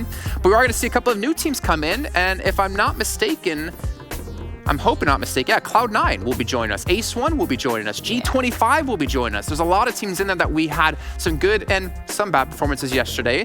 But we do, funny enough, in Group B, have so many teams that actually won chicken dinners. Ace1, INTZ, Tempo Storm. I think there's one more in there that I missed for a quick second there. But we had, what, 3 out of 5 from yesterday in Group B, if not a 4th. I didn't see it. That's insane. Group B, we talked about Group C being the group of death, but hey. Yeah, and it's going to be interesting how Loops is going to be, we know we always talk about momentum. Well, guess what? They're not going to be able to carry that momentum from the win that they just had into the next game because they are going to be sitting out. But one thing that I'm going to be looking for is that I believe it's the same team that won yesterday in Vikendi is going to be playing in this Vikendi as well. Can they maybe carry that momentum? Because we have seen teams perform a lot better in certain maps, so that's what I'll be looking at. Yeah, definitely. I mean, again, we think about B4 and Miramar from before Glitter, though it seems like they've broken that curse and they've been able to get chicken dinners on some different maps. But we do have to head to our next game, so we're going to let you guys walk off the stage here, or whatever you want to do. If you're 7, you come off your Apple box and show your true height. But you guys at home who are watching, remember, we still want to hear from you guys. We still want you guys tweeting to us at esports PUBGM. With the hashtag PMPL. Let us know your thoughts and everything. Maybe you want to tweet to them saying, hey, Seven, where's my UC? And we'll get him on that. We'll get him onto Twitter to check it out and make sure to get your in-game names. Let's bring in our commentators, though. Hot Jukes and Mustache Dave, you guys got the first match done and under your belts. You got match 2 now coming up. How are you feeling, Hot Jukes? I mean, we had an insanely exciting first game. Let's maybe talk about B4 and that curse they seem to have broken. Finally getting some chicken dinners with their second already so far. You know, it's crazy because we've seen them in the past. We thought that they were the Erangel Kings for a while because they were just winning every single Erangel match. Then kind of went through a little bit of a lull, but this one, they had the perfect position. We're just able to execute it perfectly and get it a chicken dinner early on, which is, I think, they just desperately needed. And Dave, one other team I want to mention, Pittsburgh Knights. We heard Seven talking before about how on day 1 they would have like 0 placement points and like 5 kills or 6 kills in 5 minutes or 5 kills in 6 minutes. Then they'd have a game with 0 kills but 12 placement points. But it seems like in that first match, just want to hear your thoughts on this. They were able to kind of bring the two together. Now, what you saw from them out of scrims, is this team playing more like what you expected them to do after watching and casting the scrims, or are you expecting something a little bit different from them? I mean, that's a great point. Week 1, scrims, they didn't show up at all. Like, they were nowhere to be found. And then week 2, they kind of started ramping up the engines, putting some fire underneath there, putting the coal in the engine, and they started slowly climbing up when it comes to those kills. And like you mentioned from yesterday and kind of what we saw today, they're trying to balance it out. I'm a true believer here with this point system that in order to be top 3 at the end of all this, you need to be a squad that has almost the same amount of kills as placement points. You need to be balanced, you know, across the way. You need to be consistent every single game, and I feel like that's like what you mentioned is what they're starting to do when it comes to the Knights. They're starting to get a little more kills to kind of match those placement points. Yeah, balance and everything. I think Thanos would definitely be a sandal wearer if you offered it to him. Hotchicks looking out to Vikendi. Give me your thoughts on how this is going to go. What teams do you potentially see as maybe stepping up into this one? We know Cloud9 have had a lot of success in the past when it came to World League, when they battled out against Loops. They have a chance here. Do you think they can maybe get a victory under their belt? Oh, absolutely. I think Cloud9 rotationally, I think are still one of the strongest teams. I just think, especially with this new point system, back then they were just so focused on just placement points. They can still frag. We definitely know that, but they just got to, I think, make those adjustments on focusing on frags a little bit more than just placement. But man, Vikendi, always fun. I want to know right now in the chat, what do you think? How much of a water circle are we going to get? You let us know. Hopefully none. Gentlemen, why don't you take us into Vikendi right now? You say that, but I doubt it. Ladies and gentlemen, here we go. Match number 2, heading on over to Vikendi. Dave, he said hopefully not, but I think we're all kind of hoping so. What do you think? Yeah. I mean, honestly, it's tradition at this point. Every time we get on here with the Vikendi, we have at least bare minimum 20 to 25% of circle number 1 in the water. And honestly, I'm not too upset. I mean, it causes an excitement when it comes to the early game, which we've seen on such a large map like Vikendi could be a little quiet here and there. So having a lot of water in circle number 1 is kind of like, hey, you guys thought it was going to be chill? Nah, I don't think so. Yeah, okay, but you know what? This is a beautiful playing path, but we're remaking this one, baby. You know, you got to go ahead and hit that little reset button.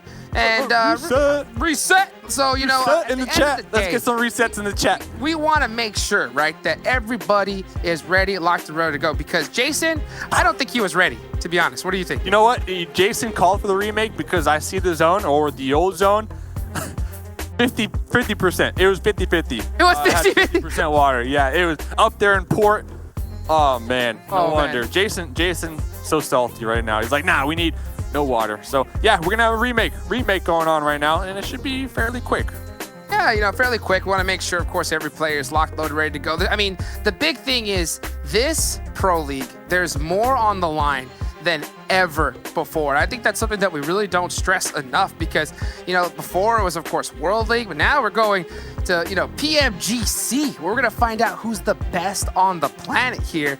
So, this is not just going to say, you know, with the price pool the insane price pool that's here for the PMPL, you know, but I mean, all that comes after that, I think is what these players are really afterwards. So, I mean, hey, we got to make sure that every single game is as, perfect as it possibly can be. Mamma mia right there. So, I mean, to kind of tack on to your point, we have 24 teams, and at the end of league play, we're going to karate chop and get rid of 8 of them, right? So the main objective right now, top 16. I mean, that's the main objective going along with your point, right? What you're talking about, the next stage when it comes to competition. But we'll get to that here very shortly because if I'm not mistaken, I think we have a nice interview coming on along here, Hot Jukes. Oh, that's right. We're going to be talking to Wildcard. So ladies and gentlemen, enjoy that when we get these players all locked and loaded, ready for the next match.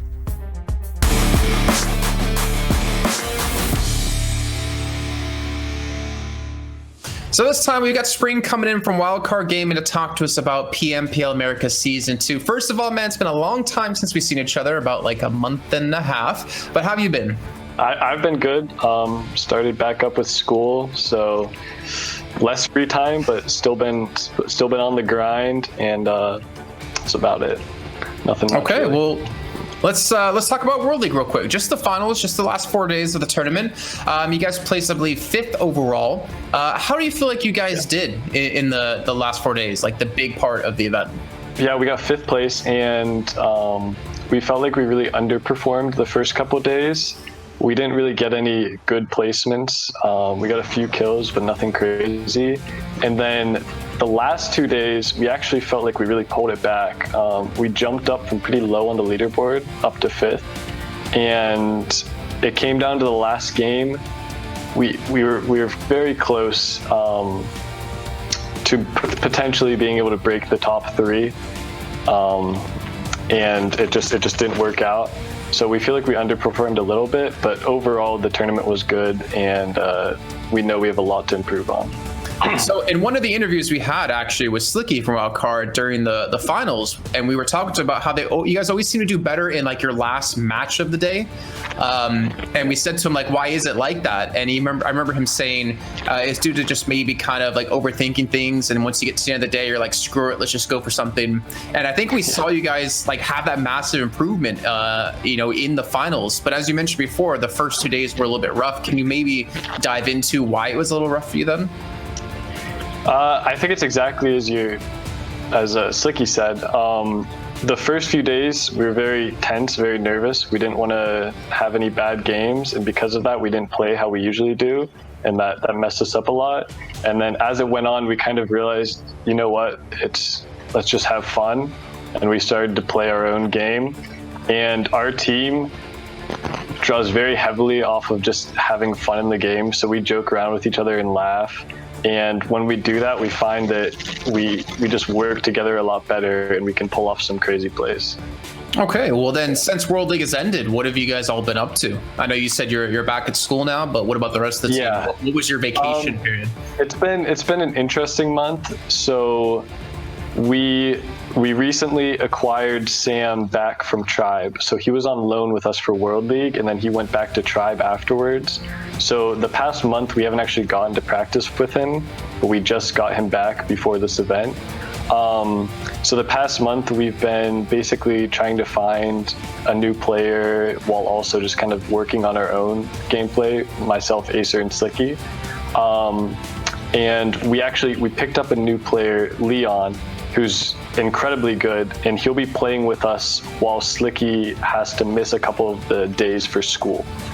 So we've basically just been trying to put together the best possible roster that we can have for this event while still just keeping our skills fresh. But we haven't specifically made any big changes to our gameplay in the past month, since we just haven't had the real chance to put that together.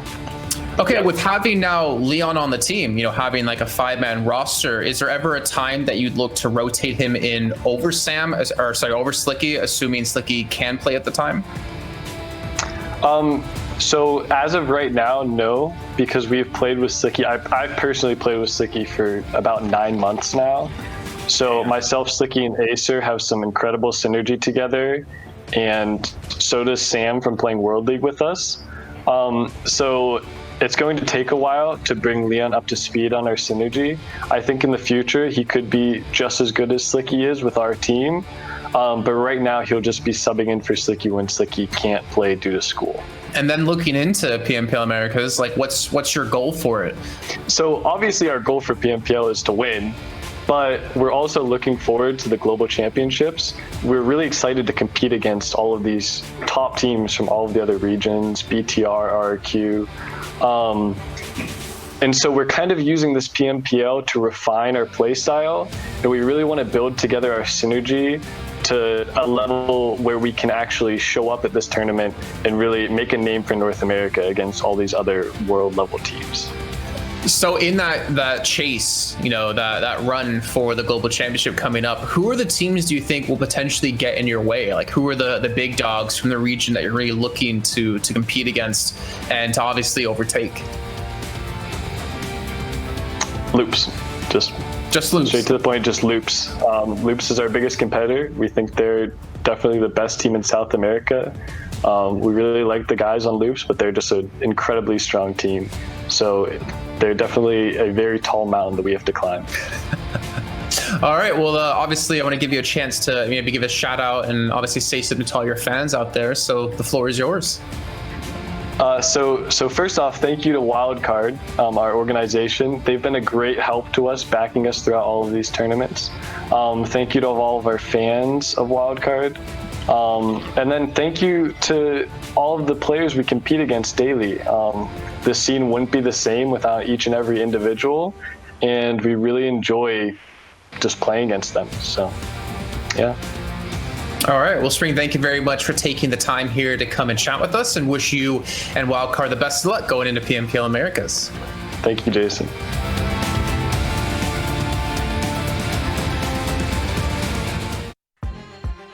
Well, welcome back, everybody. What an amazing interview there, Dave. You know, so interesting because we just saw Wildcard only play with 3 players in the first match, and you just heard it right there. Spring say, you know, how Slicky he's busy with school. You know, I mean, at the same time, I guess it's understandable. I mean, you got to go ahead and make sure you get that education.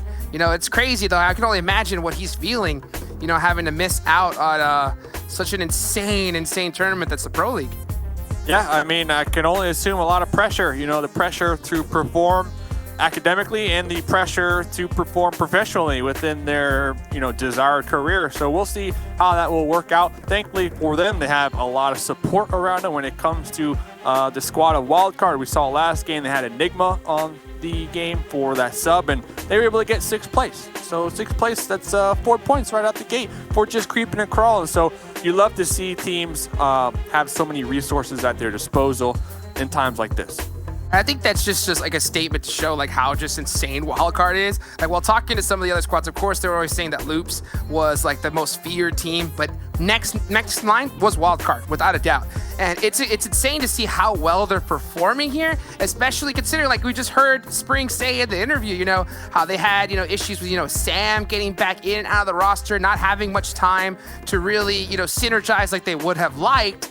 And even with that, they're still in the top 10. I mean, it's just so insane to see that the level that these teams and players they play at and the time they put in, it's insane. It's insane.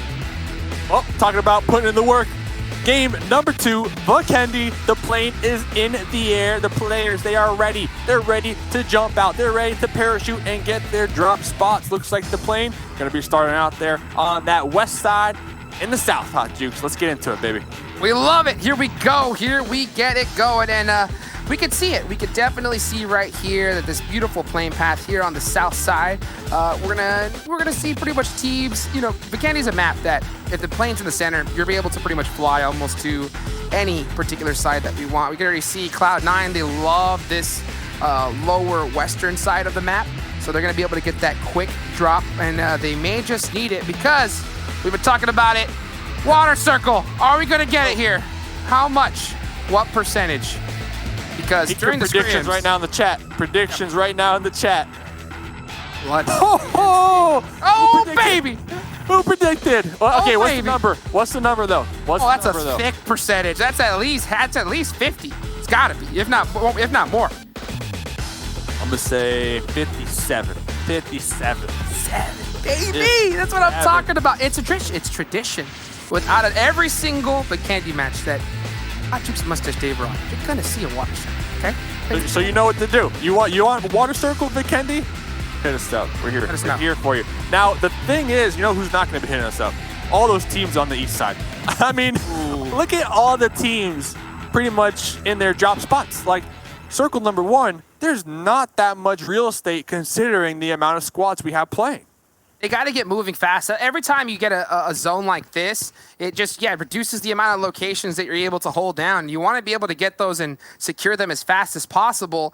And it's tough too, especially when another team lands right next to you in your drop spot and you're in Volnova. Wildcard now, finally, they got their whole 4-man ready to go. Acer in the lobby, and this guy can definitely frag out with the best of them. Orlando laying down right now.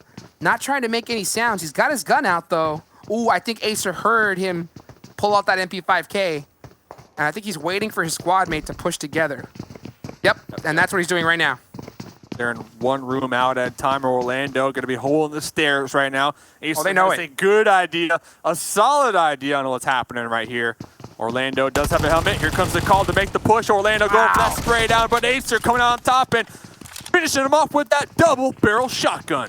Woo, that was just beautifully executed right there. I mean, you see that DBS out there ready to get going, and you couldn't push that any better, without a doubt. I couldn't argue. But maybe next time, you know, as these players get more comfortable with the double barrel shotgun, we'll see that push with the shotgun first. I mean, little pump right there to the face, that'll take them out as well. Regardless, though, this is Klaze. They got 3 up. After that, that's going to startle the cage just a little bit here. So we see them on that top right-hand corner of that mini-map. They're already saying, see ya later, Wildcard. They're making their move on out of the town. And talk about making some moves. Axel caught right here with their squad mates Ayala. SLR able to put some cover fire right there onto the team of XSET. They were looking a little feisty, but quickly changing their minds after that one. Putting that pressure on it, and this is right dead center of the next circle, so they're going to be trying to hold Dobro Mesto off to their lonesome Ayala. They're going to be holding this spot up here as well. And yeah, now it's just time to just hold the fort down for these squads. The rest are going to have to make their way on in. But you know what? One thing I love about that first fight is the patience we saw. Oh, wow, hold on. Saw some damage go on to XSET from that distance. I don't think that they would push this regardless, even if they got the knock, but yeah. Hey, taking as much armor as you can off the bat never hurts. But one thing is, like, Acer, he's a monster gunner. The dude up close is insane. And I love like the trigger discipline regardless, especially here in the PMPL. They don't underestimate anybody. They're not going to take the chance of doing a 1v1. He waited, was real careful, used the buddy system, and yeah, just simple 2v1 to secure a kill. And especially with this new point system, every point matters, big time. Yeah, I mean, buddy system is just so strong to be able to rely on your squad mate for that support. Not only that, it allows you to be a little more aggressive, just knowing the fact that you do have that backup right behind you, just in case things go awry. Looking on over here, we do see Tribe out there making some rotates. And last night, I actually spoke to Kinge, the IGL from the squad, and talking about the buddy system. Kinge was saying how they're really pushing this season, this time around, to implement the buddy system. So it's going to be Kinge, G3, and then Telly Seagut. They're using Telly and Seagut as those entry-level fraggers. Meanwhile, Kinge and G3 hold back, hold down those angles, and make sure that they provide enough room for Telly and Seagut to kind of do their thing here. That's such an interesting strategy. I mean, Seagut, I played with him back in the day with Wildcard. I thought he was by far the best player inside of a house. I've seen him do some amazing things. I got a chance to talk to Telly as well, and he's the sniper for the squad. So to see him kind of go in as that number 2 just shows his versatility. But I am loving this new Tribe Gaming team. Seeing them perform in the scrims, working together, I feel they're stronger than they've ever been before. And gotta be, as we go on to this replay right here, and you can just see EdTX, you know, just getting a nice little quick finish, putting some points on the board. Love to see that. But one thing's for sure, you know, G3, aka Gabby, a super underrated player. I got the chance to play with him for a few solid games in competitive. His wealth of knowledge, map knowledge, I mean, he can almost IGL on his own. So for him to be able to be picked up by Tribe is huge for them. And we saw him pop off, and I'm expecting to see some big things from him here in the PMPL. Knowledge. Got that knowledge. Talking about knowledge, XSET seem to have a good idea on where to position themselves. They're right smack in the middle. They got the wide open water out there to the west. I'm looking, now that a lot of these teams are in a centralized position, there comes Tribe as well pulling on up. Will we see the boat, Tate? Will they start to use that boat and kind of play the water? Because we had, and if you didn't watch, in scrims, we actually had an ending in the water. I know it's hard to believe, but with this much water in play, you just never know.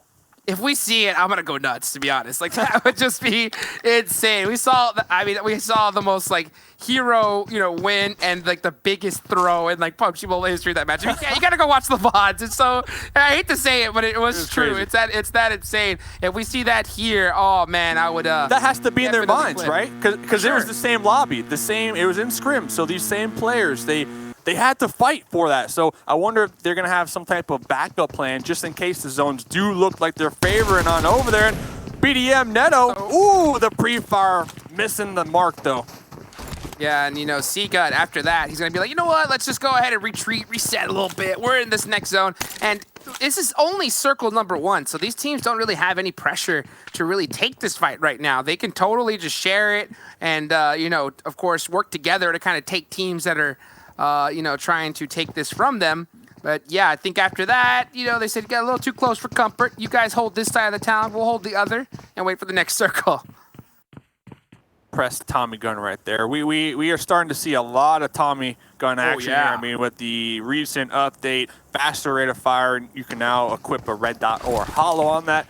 Definitely seeing it kind of become a favorite, I want to say, amongst some of these players. I mean, kind of swapping it on out for the Uzi. It's still a hot debate. Talking about a hot debate. Bayo trying to get some connections right there onto Wildcard as they do drive on by, but Wildcard pulling up onto one of the members from INTZ, Darius.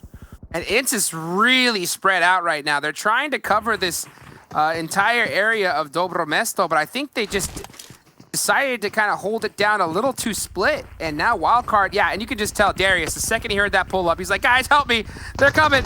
And oh, Sam, yeah, Sam wasn't expecting that. Darius gonna try to go for the quick thirst, opts not to. The good solid pre-nades we see come out right here. Oh, this could be really beautiful. Yeah, has forces Leon on out and not only that, it buys time. Yeah, buys time for the remainder of INTZ to come and provide that support. We see Acer connecting with that Uzi onto Gamma as they do attempt to cross the road. Vega still in the back lines, looking for Spring, looking for some information. Gamma gonna be bleeding on out, but Darius able to possibly get this revive. Yeah, I mean, even though they were so spread out, he played that perfectly. But it all started with him making sure that he got that first knock onto Sam. Now here comes Spring, trying to get these quick revives. Oh, but, oh, baby! Here comes the X Factor, Team Queso! Welcome to the party! To mix things up. Team Queso, the red carpet is out. It's for you. Spring is going to be connected on, taken down. Sam still bleeding on out. Looks as if Acer is stuck in quite a pickle right now. Looks like Gamma was able to get picked up, prepping the grenade, healing on up. Axel, Nitsu pushing, breaching that first story. Gamma right there in the front lines. Darius going for that spray down. We see Mitz on the tail end of this one, trying to cross the street, trying to get there in time to provide that support right now. Looks like Axel and Nitsu were able to walk up the stairs, gets that second story. And you see Acer, the other building, just waiting. He's like, y'all fight it out. Oh, he's on fire. Mitz is burning up right now, trying to hit those bandages. And this is a big battle between these two squads, and this is getting a lot of attention too, because this is a very, very high priority area.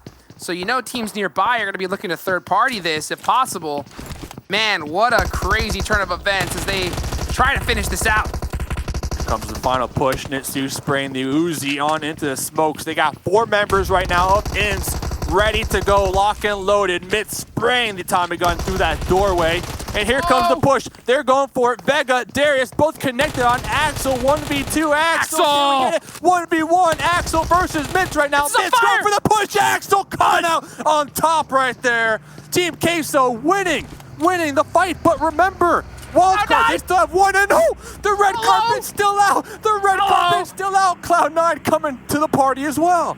And Acer's not moving a muscle, but he might just throw a grenade. He can always play spoiler, but it's gonna be so difficult to do this 4v1. And yeah, Cloud9, they want all of this loot right here from 3 squads actually. Full press on up. And yeah, Team Queso, I don't think they stand a chance right here, and that's it, they're done. Ed. Eliminated.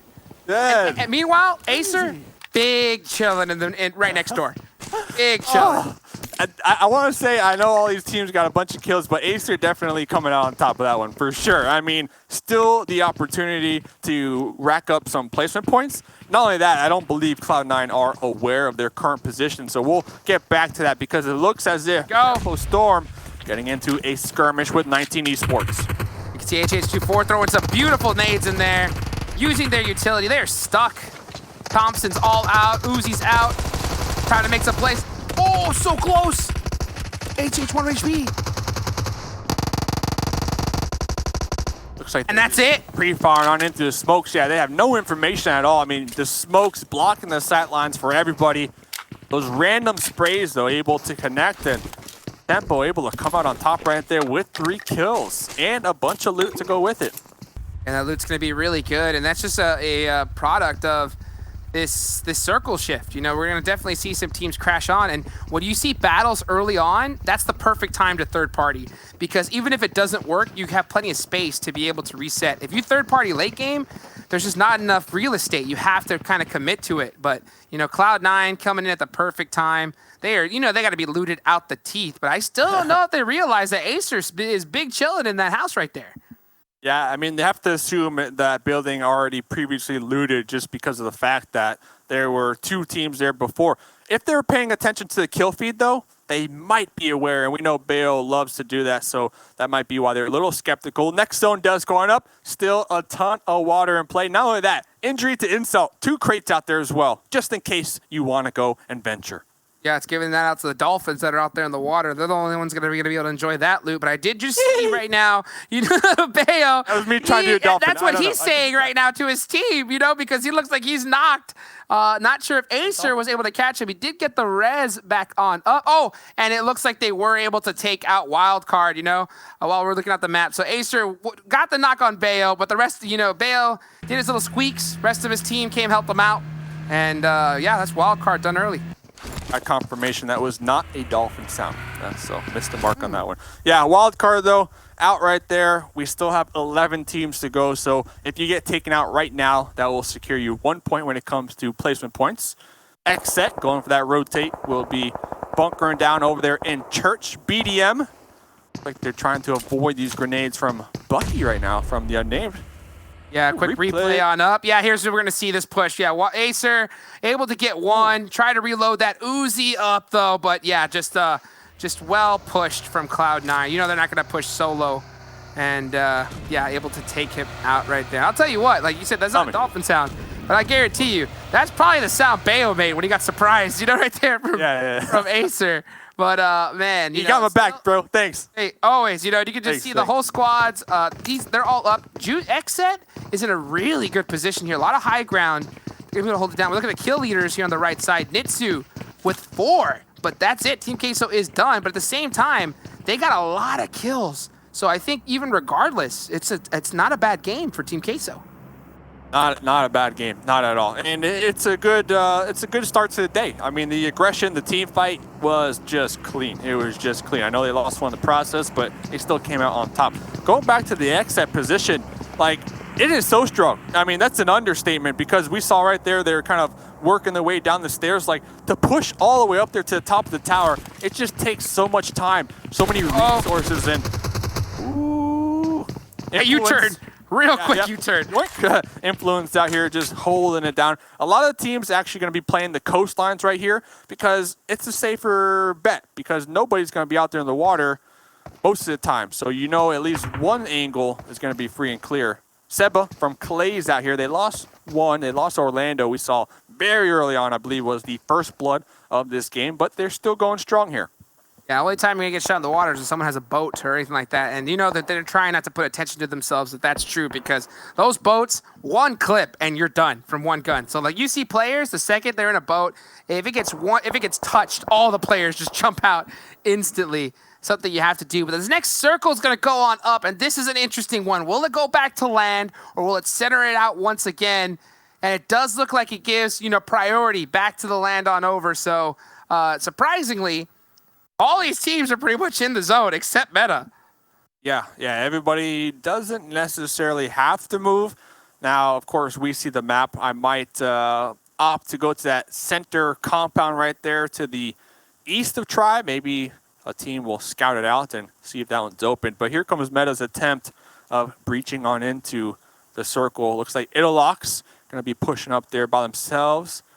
Here comes the support. Are they aware that there might be a team? I mean, that possibility always has to be in the back of your mind, but Meta, they're using these boulders right here to push up ever so closer. They haven't shot a shot yet, so they are really just kind of playing that kind of sneak and creep play style to hopefully catch G25 slipping. And you know for a fact if they see someone out in the open, they're going to go and get that knock and thirst really quick because they're in this next circle. At the same time, though, they don't want to take shots if unnecessary because of the zone hard shifts. They want to be able to, you know, rotate easily rather than just getting shot at like crazy. So right now, I think it's just information gathering right now for Meta. Rolex looking for that headshot right there. And this is something now that it seems as if, 11 teams, everybody's pretty secure for the time being. We might see some of the poke battle occur right there. Like we saw Rolex trying to get the helmets, take out their armor. Very smart. And something that we kind of talked about that you brought up last week in the scrims. Got one! Oh, you got one. You got it! At this point in the game, when we do get to that poke battle, some players, they opt to take off their helmets and their vests just in case they do get knocked. At least their armor is still going to be sufficient moving forward. That is a high-level strat. The only thing is you can only do it if you are in a position where you feel that even if you get knocked, you're not going to get pushed on. And especially as we get later in this game, it's starting to get riskier and riskier, but that is a great strategy. You take off your armor. Yeah, you get knocked, you get picked right back up, put it back on, and you're not putting it at risk. So we definitely see some players do that if the situation calls for it. Right now, though, if this zone hard shifts, it goes on over to Dobro right here. So XSET, C9, Tribe, they're all happy. It's going to be a decent rotation for Meta as well. So I think this is a pretty fair circle. I guess if it's XSET saying that, BDM, BDM, they need to push. BDM are going to be slowly creeping their way on into the zone. They have Klaze right there, only a duo. Ooh, let's check out this. Oh, the ball. Here we go. Okay, I got to see this one. Rolex, zoom in. Oh, no. Bye-bye. Oh, 109. 109 right there. Wow, that was nice. So here comes the push from BDM. They're going to be making their way on into the zone. They will have influence up there in a compound. Then to the south, the Unnamed. We hear some shots right now. It looks like Cloud9. Cloud9 and Tempo. Yeah, they're going to hold down Dobro Mesto, but there's plenty of real estate here. So you can just see teams just kind of hugging different buildings. So I think this is definitely where everybody wants to be if they can. Yeah, you're going to see Meta and G25 creeping from the other end as well. Look at the kill feed, though. Nova's getting into it. G25 are getting into it. Really deadly battle going on over. But we're currently watching, C9 and Tempo just kind of look at each other right now. And we'll see how this plays out, if they're going to be able to spot each other and start taking some action. Oh, here we go. G25 and Meta. Okay, Rolex currently getting picked up right here. G25 showing some hesitation in this push here. Uzi in hand. Here comes the smokes to allow them to bridge the gap, get awfully close. They're right on the outside of the compound of Meta. Here comes a Molly up there on the second story. That's going to be making those ants squirm right now. And I'm surprised that G25 aren't being a little more aggressive here. I'm surprised that they are being aggressive. Oh, but speaking of aggressive, Tribe taking out Nova. Done and done. Yeah, I was kind of surprised because it's still early in this circle, and they don't have very much information on Meta after that reset. So I could see why they're being really skeptical. It devoted so much utility, though. I mean, a couple smokes, some mollies, some grenades, like... that one. That unlucky right there. Unlucky right there. Okay, here comes the fight, though. Rolex on the second story. G25, they're going to be making the push. Rolex prone right there, popping on up, going for that spray down. But the Uzi game, just too strong. Oh, and speaking of too strong, the zone shift. It's not going to favor Dobro. It's going to favor the hills right here. So all these teams, all these major squads are going to have to fight each other out, and the winner is going to be their treat. Their prize is going to be gate kept from Tribe and Klaze as they try to get into this next circle. What a deadly zone shift. Yeah, and that fight timing is everything. That fight that Tribe just won against Nova, they are rewarded with a nice building, a nice compound that should set them up for some of that gatekeep city action. All these teams, we got about 4 to 5 different teams in the south that need to make their move now. We see the Unnamed on the outskirts out there to the east, trying to take some shots onto BDM before crossing the road. Yeah, not just any teams either. You got Cloud9, XSET, Tempo Storm, G25, Meta. I mean, these are just some serious squads, so it's going to be a heck of a battle. And we're seeing in the kill feed as Nico gets a 2-piece right there. Really, really beautiful. And right now, Team Queso are going to have to get on the move as well. Tensa. Oh, what a nade from Angry. Goodbye. And all 3 of them. Deleted. They still have one up. Maybe they can get the... Never mind. I take that back. Yeah, psych. Big old psych right there. So Tempo kind of going out there. You know, the zone really difficult to deal with. Can't really hold it against them. XSET going to be moving on into Klaze. Bayo, though, getting the quick wraparound. They're trying to get on into the zone and keep XSET out. Play. This is very smart. What a rotate. I told you earlier, like, they're some of the best teams rotationally, and they put themselves in a position to gatekeep the heck out of XSET. Nades are coming out like crazy. Teams or players are going down all over the place. Up to Bayo. It's going to blow up the vehicle. Oh, so close. So close. Blew up the vehicle. Joey extremely low with the health. Bayo needs to heal on up. But that jump from Adder. Our Adder, yep, able to get in the back ends of this one. They're definitely within grenade range. 3 members onto XSET are going to be up. Bayo in a little dip right here with the boulder to their back end side, and it took out a lot of damage. Bayo's going to be spotted, and there they go. There they go. Bayo's still alive. XSET take it outright. I was so surprised that Nate didn't finish. Adder doing the parkour. That was so gorgeous. And now they're going to hold. Oh, the circle shifts on over to them. So that is huge for Cloud9. Adder, he tries to get in this next circle, but he doesn't make it. The blue zone just too strong. Now Tribe, they are in this zone. This is their game to win. And if you get taken out here, 5th place, that's 6 placement points. So you're looking good when it comes to that department. Tribe, King 8 on the outskirts of the wall. Looks like they might be calling for the support to kind of group on up just a little bit. And here comes the convoy of BDM. They'll be crashing right on into them. Yeah, they're going to have to hold the fort down. And correction, you know, it isn't the play zone that took out Adder. It was Telly. He got the sights on it, and now he has to put his sights onto BDM to hold it against these teams. And here they come. BDM's pushing this as a squad really hard right now. They want to take out Tribe. They want this position, but they're going to have to fight him for it first. Tribe, be real careful. Oh, you can see the nades come out from Telly. That could be a good one. Gets one. Taking down 1. Here comes the aggression. Telly going to be jumping on down, making sure to get that confirmed. Spraying on into those windows. AKM in hand.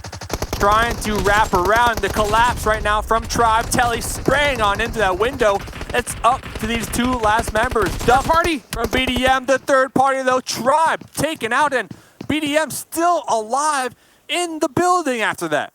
For now, because G25 heard that fight, they took advantage of it, got some big knocks, and this is the door. The door's open for them to push up for free, and they're doing it. They only have a duo, though, but if they really go ahead and get aggressive now, they can catch them while they're low, but not fast enough. BDM's gonna get this full reset right now.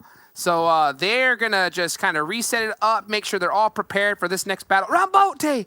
In the water. That. Next to a boat.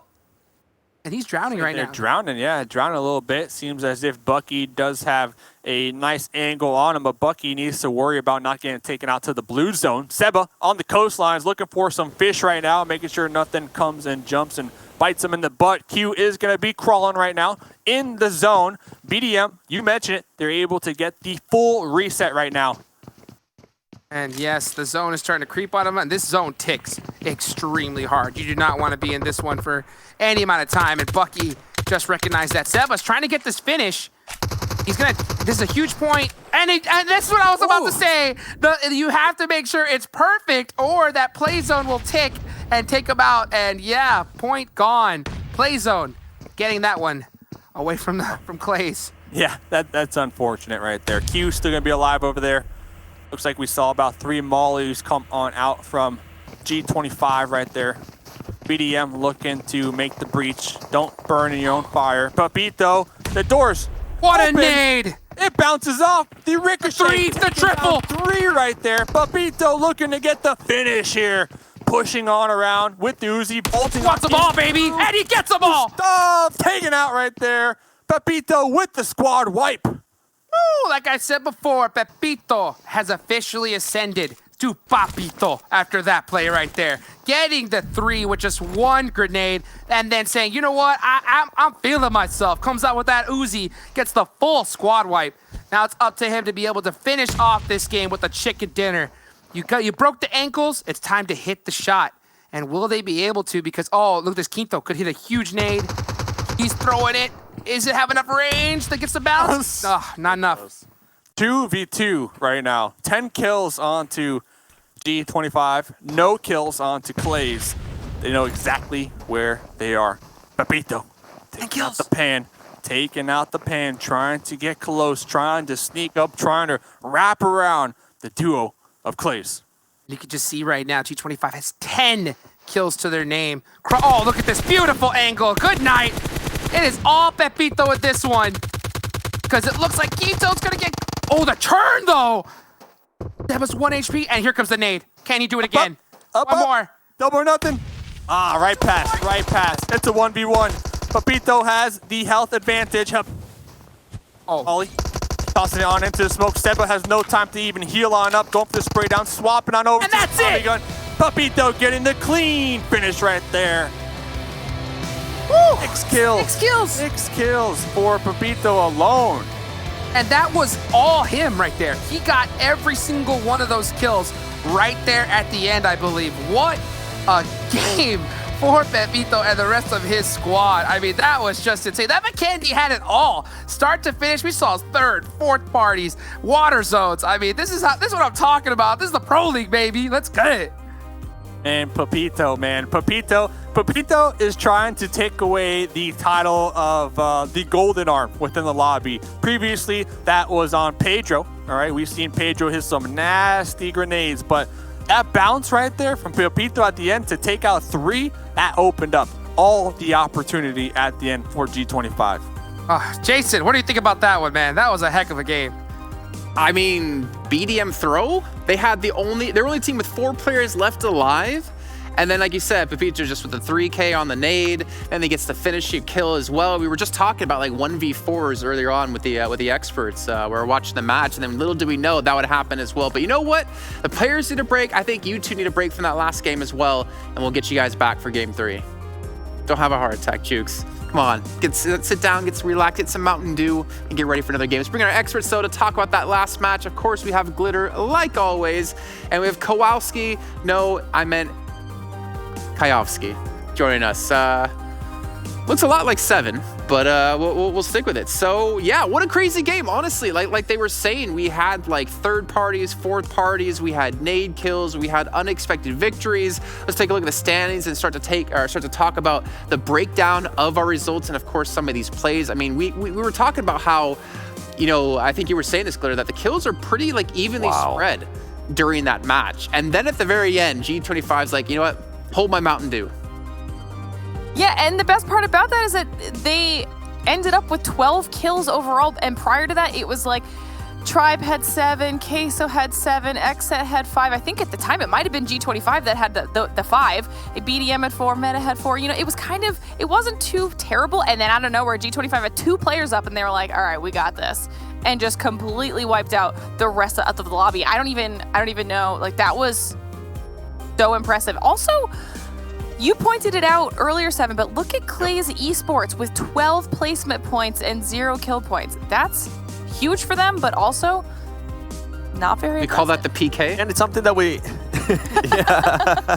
I'm glad you mentioned that because we've seen it before with PK. So maybe it's one of those things that they need to start learning how to pretty much handle that, how to balance it out. But overall, I think BDM just with a huge choke there, honestly. I'm surprised that they all decided to stay that close, especially with knowing that no other team was kind of nearby. Klaze Esports was nowhere nearby, so interesting stuff there. As we go here towards the second page, Cloud9 being able to get 6 points there. Wildcard Gaming with 4 points, and as we go down, we see Influence Rage, Temple Storm, Nova Esports. Nova Esports for me has been very quiet, and want to actually mention here that I feel like we have to, coming into this day, first place, Ace1, only being able to get there just 1 point, Glitter. Yeah, and Ace1 actually did go out to Meta, and those are the 2 teams that we highlighted at the top of the show today. So, I mean, a little bit of competition, maybe? Maybe indeed, and obviously Ace1 will be playing another game after this anyways, since that was their first match of the day. But I kind of also want to talk about that like weird four-way we had with Wildcard, Team Queso, INTZ, and Cloud9. I mean, we typically see things like that happen on Sanhok quite a bit, but that was really like frustrating to watch at some points. I know 7, you were kind of talking about, I think it was Azor. I fixed your name tag. Oh man, you're talking about Azor and like kind of how he could have maybe helped his team out a little bit quicker earlier on. But then he did play like the sneaky play, right? Just sit inside the house waiting for Cloud9 to kind of save him, and then Cloud9 didn't know he was really there. And then a few seconds later, he just died anyways. But that was a hectic fight. Yeah, there was an engagement there. I don't remember quite well who was the other team that was going up against Wildcard, but it seemed like Acer could have helped out that team. It ended up paying off for him because then first it was Team Queso that came through, and they finished off the other team that kind of knocked off his teammates. And on top of that, Acer was able to get one extra kill, one extra point for his team. And then Cloud9 just came in and wrecked everybody. So Acer ultimately ended up being the good play, but I still think he should have been able to help up his teammate, especially with the angle that he would have had. He would have been able to pick up even more than just 1 point in kills alone. Yeah, and I don't want to necessarily touch too much on it, but they did field 4 players this time. We're still kind of wondering what's going on within Wildcard because they used like 2 subs yesterday. They're like trading out players that we didn't think would be traded out, as we did here earlier on with Spring, and that Slicky obviously with school. He can't be here on certain days, but I think this is one team that we're not too worried about though, Glitter, in the long run. This should be a team that qualifies into the finals, but I wonder if they continue to have these problems going into the finals, will they be able to potentially make top 3? Yeah, you know, and we had mentioned it a little bit yesterday, but if a day there were to test out different, you know, roster combinations, it would be the first day where potentially it has the lowest impact on your overall score for the league play portion of the season, right? So it's possible that they were trying to utilize the lower start of some of the teams as an opportunity to try those different rosters. Like you said, now we are seeing them with a full 4, and hopefully they're going to find a little bit better of a groove. Acer definitely stepped up to the plate in this match for Wildcard, but we've also seen them have these stellar performances, and we know they're very capable of doing that. A lot of teams, you know, called them out as a team to watch for this entire season, so I'd like to see what they can do, and hopefully they step it up a little bit. Well, to be fair to them, they're not the only team who have switched some things around, right? We did see Golden coming in for loops as well. We've seen even INTZ with a couple of roster changes coming through. But I think now it's time to take a look at our Mountain Dew Game Fuel moments, and there's going to be a lot of grenades. There's going to be a lot of craziness as well, Seven, especially when we get to that weird fourth party fight later down the line. And I hope we get a chance to see it again, because I definitely I want to pay my respects to the other team that was there and was able to kind of wipe out most of the wildcard squad there. As we do see INTZ here getting into some fights, winning those engagements with the AKM, pretty much outgunning him. And then right there, we see Spring just going out against 3 people. Not what you usually want to see. Team Queso then came in and started clearing up kills.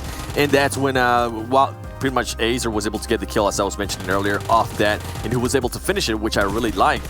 And then Cloud9 took full advantage of this. They were able to third-party this. They were actually able to get most of the kills right there. And Acer, whenever he got pushed, it might have been just a bit too much for him. At least he was able to do extra damage. At least it's a good way to kind of start the day for him, because remember, he was sitting out on the first one. And then we see Meta right there, Rolex with the sniper, being able to get some kills. And G25, honestly, I want to talk about them a little bit more, because they have impressed me. This is not the first time I see them kind of frag out. Yesterday, I believe it was on the first day that we saw them take on Cloud9, whether it was by surprise or not, but they were able to squad wipe them. So G25 is one of those teams that's starting to get on my radar even more here, Glitter. Yeah, and they have not been afraid of those engagements, and I don't know how they're being so successful with them, but that nade that we just watched come out, that was rough.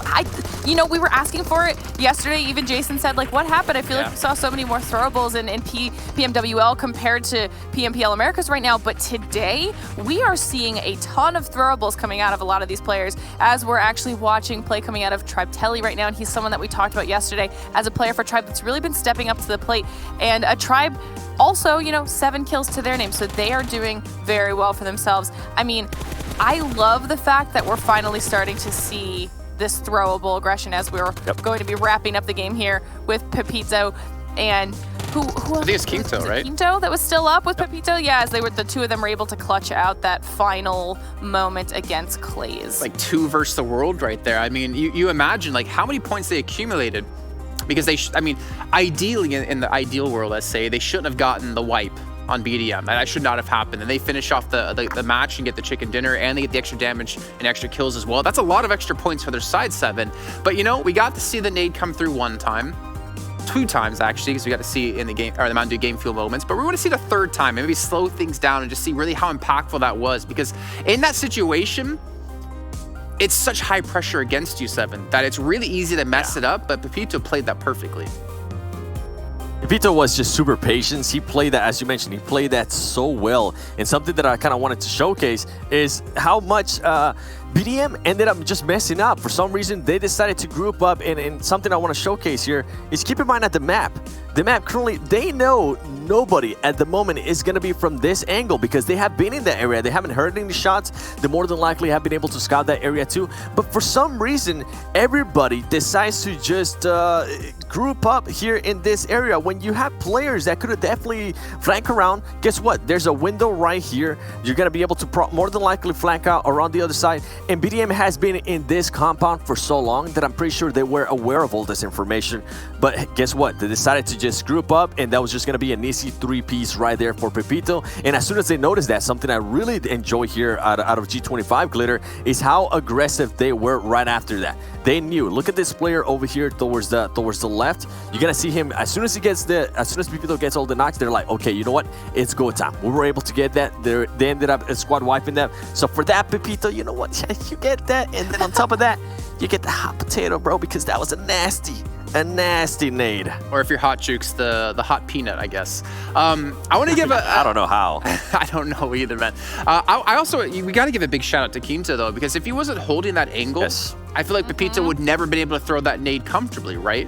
So obviously having that assistance, again, we talk about, like, unfortunately we can't really show or highlight or showcase how important it is to have good support players because we don't have a statistically good way to show it at the moment. But that right there was a phenomenal support play. And we're seeing Pepito, some stats coming in from him, and of course some highlights as well. And you know, what a game for them to show up, Seven. You talked about how yesterday in game one, they basically wiped out Cloud9.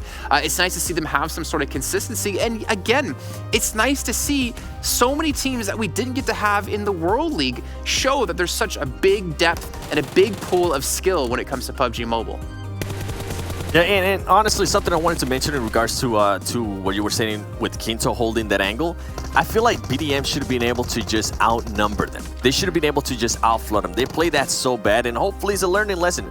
Trust me, if stuff like this is going to happen, you want it to start at the beginning. This is always something we mention in every single league, in every single tournament. If you're going to have, if you're going to goof around, you better hope it happens towards the beginning and not towards the end. And yeah, the amount of skill level that we're seeing now out of all the players, we were even touching on it yesterday. There's a lot of young players now being able to actually participate in this tournament. And I cannot wait to see how they're going to continue to progress and what other talent we're going to see in the future as well. Yeah, and honestly, I can't wait to see maybe even total damage from that last match as well, because I'm expecting G25 to be up there with the kills they put up, with the damage they put down as well.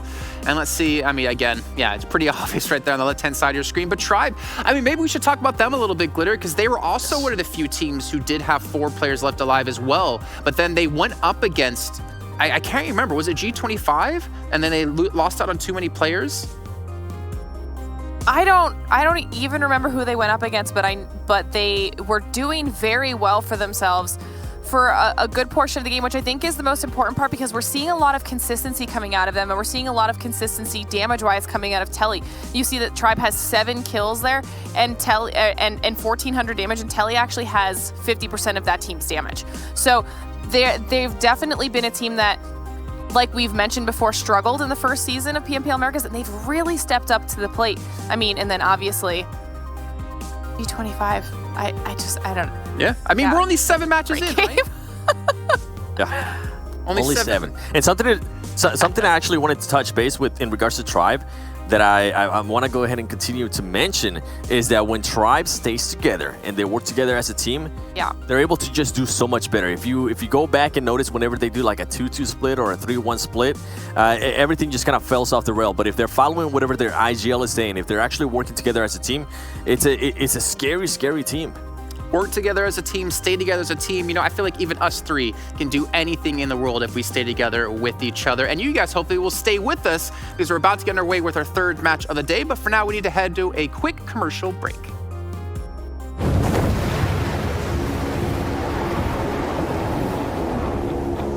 Mountain Dew?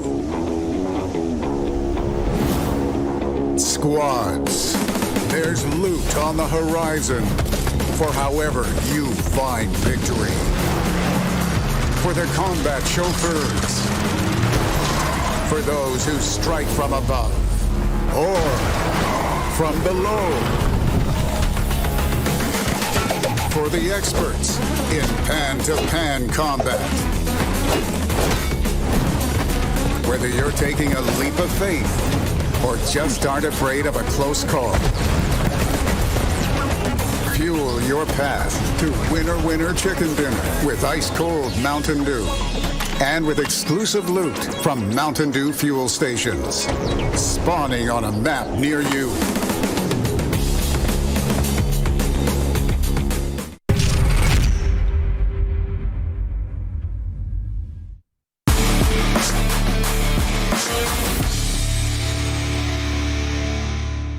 Well, thank you guys for sticking around and staying together with us here on the show. It's time now to see the schedule once again so you can see which group will be sitting out. And it will be Group A no longer with us as we move on over to Sanhok, one of my favorite maps in particular. We can see here the teams that will be playing as we have, of course, Ace 1. Maybe we should talk about them a little bit here, guys, because this was the team who was #1 coming into today. The team that really kind of surprised us in the sense of we didn't expect them to be the best Brazilian team out there when you have teams like Loops here, but they have not had yet the consistency, though that was only their first match of the day. So Glitter, I think this is going to be a really important match then to kind of show us, to show their fans that this is a team that isn't like a one-hit wonder, right?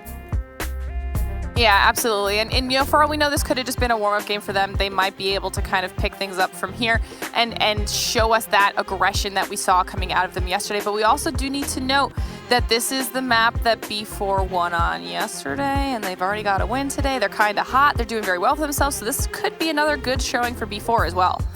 I can hear Knight right now saying, thank you, Glitter. Thank you for your support. I mean, it's true, right? B4 have looked so much better in this event. I just wonder, Seven, again, as we talk about consistency is key. Do you personally think that this is a level that they can maintain throughout the rest of the event? Oh, more than likely. Listen, they're here for a reason. They're here because they had to go through everybody. So I'm pretty sure they're going to be able to. They're just probably trying to figure out some stuff. It is the beginning. We always say within the first week, certain teams, especially if things went great for you the first day, hey, the next day on the first match, why not try something different? See what happens. If not, then go back to what was working, and more than likely that's what I'll be expected to see here from Ace 1. And I think for the last note for B4, we'll let you guys go, is Nenebete is only going to get better with the more experience he gets against these teams as well. We've already seen he can do like half the fragging power for his team, but we'll see what he can do in this game. Why don't you two take a quick little break and watch the next match with me, and we'll bring in our commentators in a second to get this next match underway. But before then, again, be tweeting to us at Esports PUBG with the hashtag PMPL. Let us know your thoughts about everything. Let us know about your favorite moment from the show, anything at all. We always love to read your feedback and read your comments as well. Just like I love to have these guys on the virtual desk with me. We got Hot Jukes and Mustache Dave coming back in. Mr. Dave. Now, I know you're really good with your words and your limericks. I want to hear, what would you have crowned that Pepito 3K if he came up with the name? For me, I had like the Pepito Finito. I think it's pretty crappy, to be honest, but if you were to come up with something, I know I'm putting you on the spot. Honestly, I mean, the Pepito Finito, not bad. I think that's money. I think that's money, man. I mean, you can't change something that is already so pristine as what you just coined it. So let's get some Pepito Finitos in the chat right now for G25 Gaming. Not only that, Pepito's able to get third now on the top fraggers after that last game. Third out of today and yesterday. Go ahead. Oh no, Jukes. I thought you were ready to say something there. Oh no, look, you lost all your nickname privileges after Bayo Mayo. In my eyes. Okay. Know? Okay. I did forgot about Bayo Mayo first of all, and Bayo Mayo is. I don't know, okay, Jason. All right. You try to make it happen, though. You try to make it happen. Okay, then you're the nickname commissioner. I got it. So after that, I'm not saying I'm the nickname commissioner, but I was a Pepito. I'm telling you, he ascended. He went Super Saiyan and became Papito. I mean, he went Ultra. I mean, just that pretty much beautiful name. Oh, so beautiful. Well, now we're going to Sanhok, right? We talked about on Vikendi, that little like four-way that happened with the fourth party. You had Wildcard, Queso, INTZ, Cloud9, like everyone getting the mix. Well, Sanhok is definitely ripe for the choosing when it comes to that yet again. I'm curious though, when we get into Sanhok, is there any teams you're looking out for in particular with your experience of casting them in the scrims?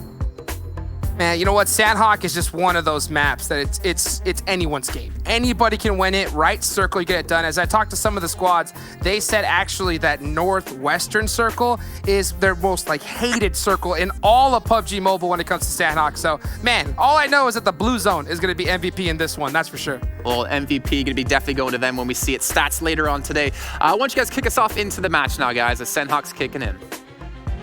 Thank you so much, Jason, as always. Here we go, match number 3, baby. And we're taking it to the jungle. This is, without a doubt, my favorite map because like I just said earlier, I think that this is one with the right position, right teamwork. You can easily get that chicken dinner. And not just a chicken dinner, but one with like 20 kills. We've seen it happen before, time and time again, Dave. Very moist, too. A very moist chicken dinner because it is Sanhok, right? It is Sanhok. So the chicken dinners on Vikendi, frozen, right? And the chicken dinners on Miramar, crispy. So depending on your taste, your acquired taste, well, let's see who will get that chicken dinner this game. Looking here, we already got the flight plan. Not too bad. I mean, B4 dropping on out. We see HQA dropping on out right now. Luke's heading on over to boot camp where we know they love to drop. Besides that, though, this is gonna be a spicy one, man. I can feel it. For some reason, I can feel it. I'm pumped up for it as well. You can definitely see since Team Queso is not here, they're not gonna take those warehouses right by boot camp like we've seen them do multiple times before. Cloud9 is gonna get Paradise all to themselves as always. In the first circle, we can see it right here. I mean, I'm telling you, it's like a curse with us. It's gotta touch the water at one point, and we've definitely seen it in the book of Sanhok. Right? Yeah. We have seen some rotations, and we've seen squads do botates and get second place. But then again, also, we saw a team get wiped out in like 2 seconds. Also, in that was pretty insane. Well. We won't name who, but we won't name who. You have to find out for yourself. But hold up, who again though? I forgot though. I mean, we technically just saw the name, but it was Tribe, unfortunately, getting caught. The botate, yeah, from Asta. Oh, man, one spray to rule them all. I knew who it was. I just wanted you to say it. Oh, I had to. I mean, it was such an insane play. But at the same time, I mean, it can happen to anybody. And that's what I love about, then back with the scrims. It was a time to just try different things out and get ready. Because to be honest with you, and the reason why we talk about the scrims so much is because not only do we have some teams that are playing at this level for the first time, work so hard to get here, but there's also, we're in the new era, right? The new PUBG Mobile. There's been so many adjustments. So teams are having to get used to both of those things coming up for this PMPL. Not to mention, of course, like I said, there's more on the line, more than ever. BGC's coming up, and these teams want to do their absolute best every game. That's crazy. I mean, 3 spots. I mean, it's going to be the top of the top, right? And man, I'm looking forward to it. And I'm sure these teams, with the added pressure not only to perform for the org, for themselves individually, and for their bank accounts, they want to go to that next stage, up their level, and really test their skills on a global stage. So a lot of things in the pipeline. I mean, PUBG Mobile is just killing it, man. I mean, the ecosystem for esports, I love it. I mean, you're talking about things you love. You love the book of Sanhok. Well, I love PUBG Mobile esports, baby. Oh, same here. And I'm telling you, if you guys haven't already, make sure you go vote. As you know that we have the esports awards coming up right here, and I can't see a better game to get it. I mean, just constant, just esports PUBG Mobile action happening daily. Almost, it feels like, and I love every minute of it. And we can see right now, this is that's 7 Worlds giving away 10,000 UC to everybody if we win. So, man, dude, yeah, he's gonna have to talk to his accountant after that. Of course, you just gotta make sure that you have, in order to qualify, you gotta follow Mustache Dave and Hot Jukes on Twitter. Yes. That's a requirement. So make sure you go ahead and. Not our rule, his rule, to be clear. Yeah. His words. Merle, though. Merle. Seen one member from HQA. Yeah, Cross has no idea. Cross is in the salt marshes right here by themselves. Pretty much open. Where's the teammates? HQ. Oh, man, they're not even near their squad mates. Cross is all the way up here. Wow, very interesting. And this goes back to the scrims, man. HQA. They had a challenging time with placement points, and it comes back to their original drop spots. Like, they just couldn't catch a break with their drop spots. In this game, it seems as if it's free and clear, but still, one of their squad mates decide not to be with them. Yeah, I'm not sure exactly what their thought process was. Maybe they're just trying to split loot this area. It's going to be so hard to do, though, with so many squads on Sanhok. But you're right. Like, during the scrims, they were getting bullied for the most part, and didn't really get a lockdown on positions. But speaking of lockdown, little boy, he's got his eyes on his face while he's trying to take the shots on him. But I mean, not able to get the connection right there. Oh, and here comes Fame Boys with the return nade. He wants that one back. He wants those shot back really bad. Tough Tough miss right there. Hey, still learning, man. Little boy, still learning out here. Well, it's the new M4 too. They did increase true. the recoil on it, so maybe he's there was so much on the line. Could feel a little bit of pressure. Sometimes it happens to the best of us, that's for sure. But now it's up to Brazilian Rampage to, hopefully that's not the costly mistake here, as they're gonna have to go against Execute. And this is a nice spot too, if regardless of who wins this one, Execute or Brazilian Rampage, because when we have zones like this, more or less, at least in my observation, it tends to favor that tiny island that they're on up there to the northwest. And we'll see. I mean, if they can win that fight, they're going to be all the way up there on the high ground, in those cliffs, in those rocks that we've seen played multiple times here within competitive PUBG Mobile. So we'll have to pay attention to the kill feed. The defeaters are already going to be swimming on across that channel near boot camp, checking in with Pepito, a.k.a. Papito from G25. I mentioned it, currently sitting in that third place spot in overall kill leaders with 11 kills. Right above him, Dudu from Ace 1 with 11 kills. And then number 1 right now, Nitsu from Team Queso with 12.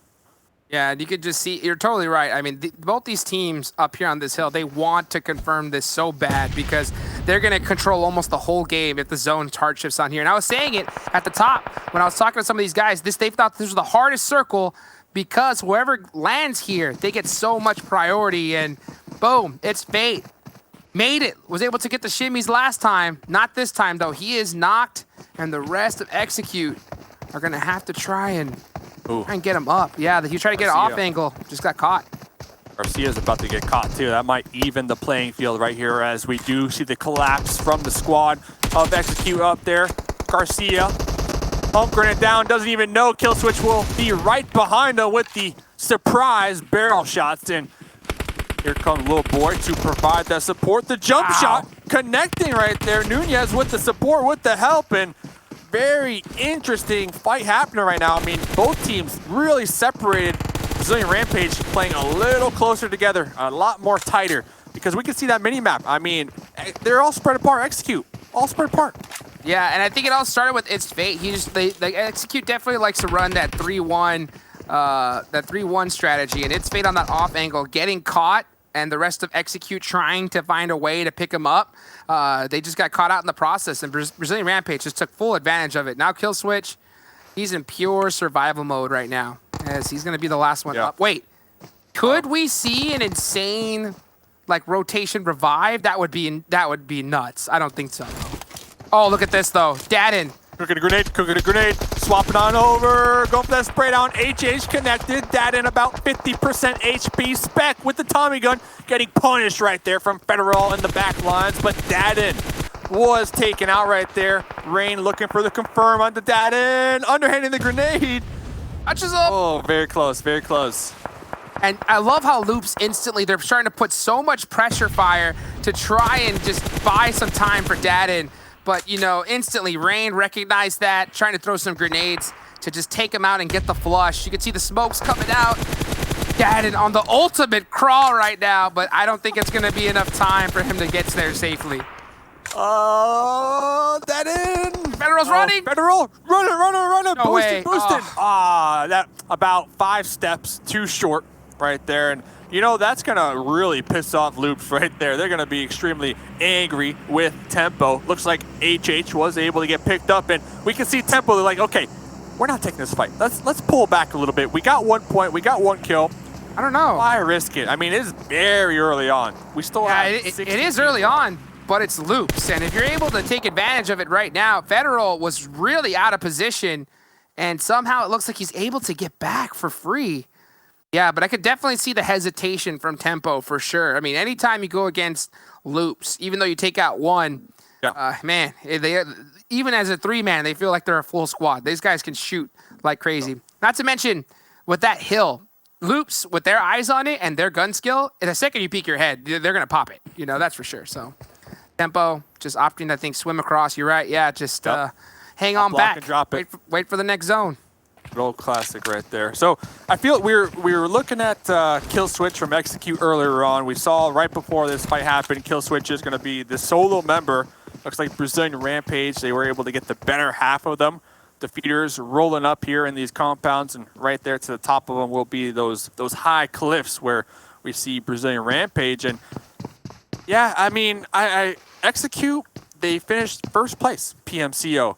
Kill switch in the opens, in the groups, and then the finals, constantly at the top when it comes to fragging out. I mean, was really putting on a performance. And I said, hey, Kill switch is going to be a player to watch out for when it comes to the top list. But I feel like they're having a challenging, first 2 days here so far in this lobby.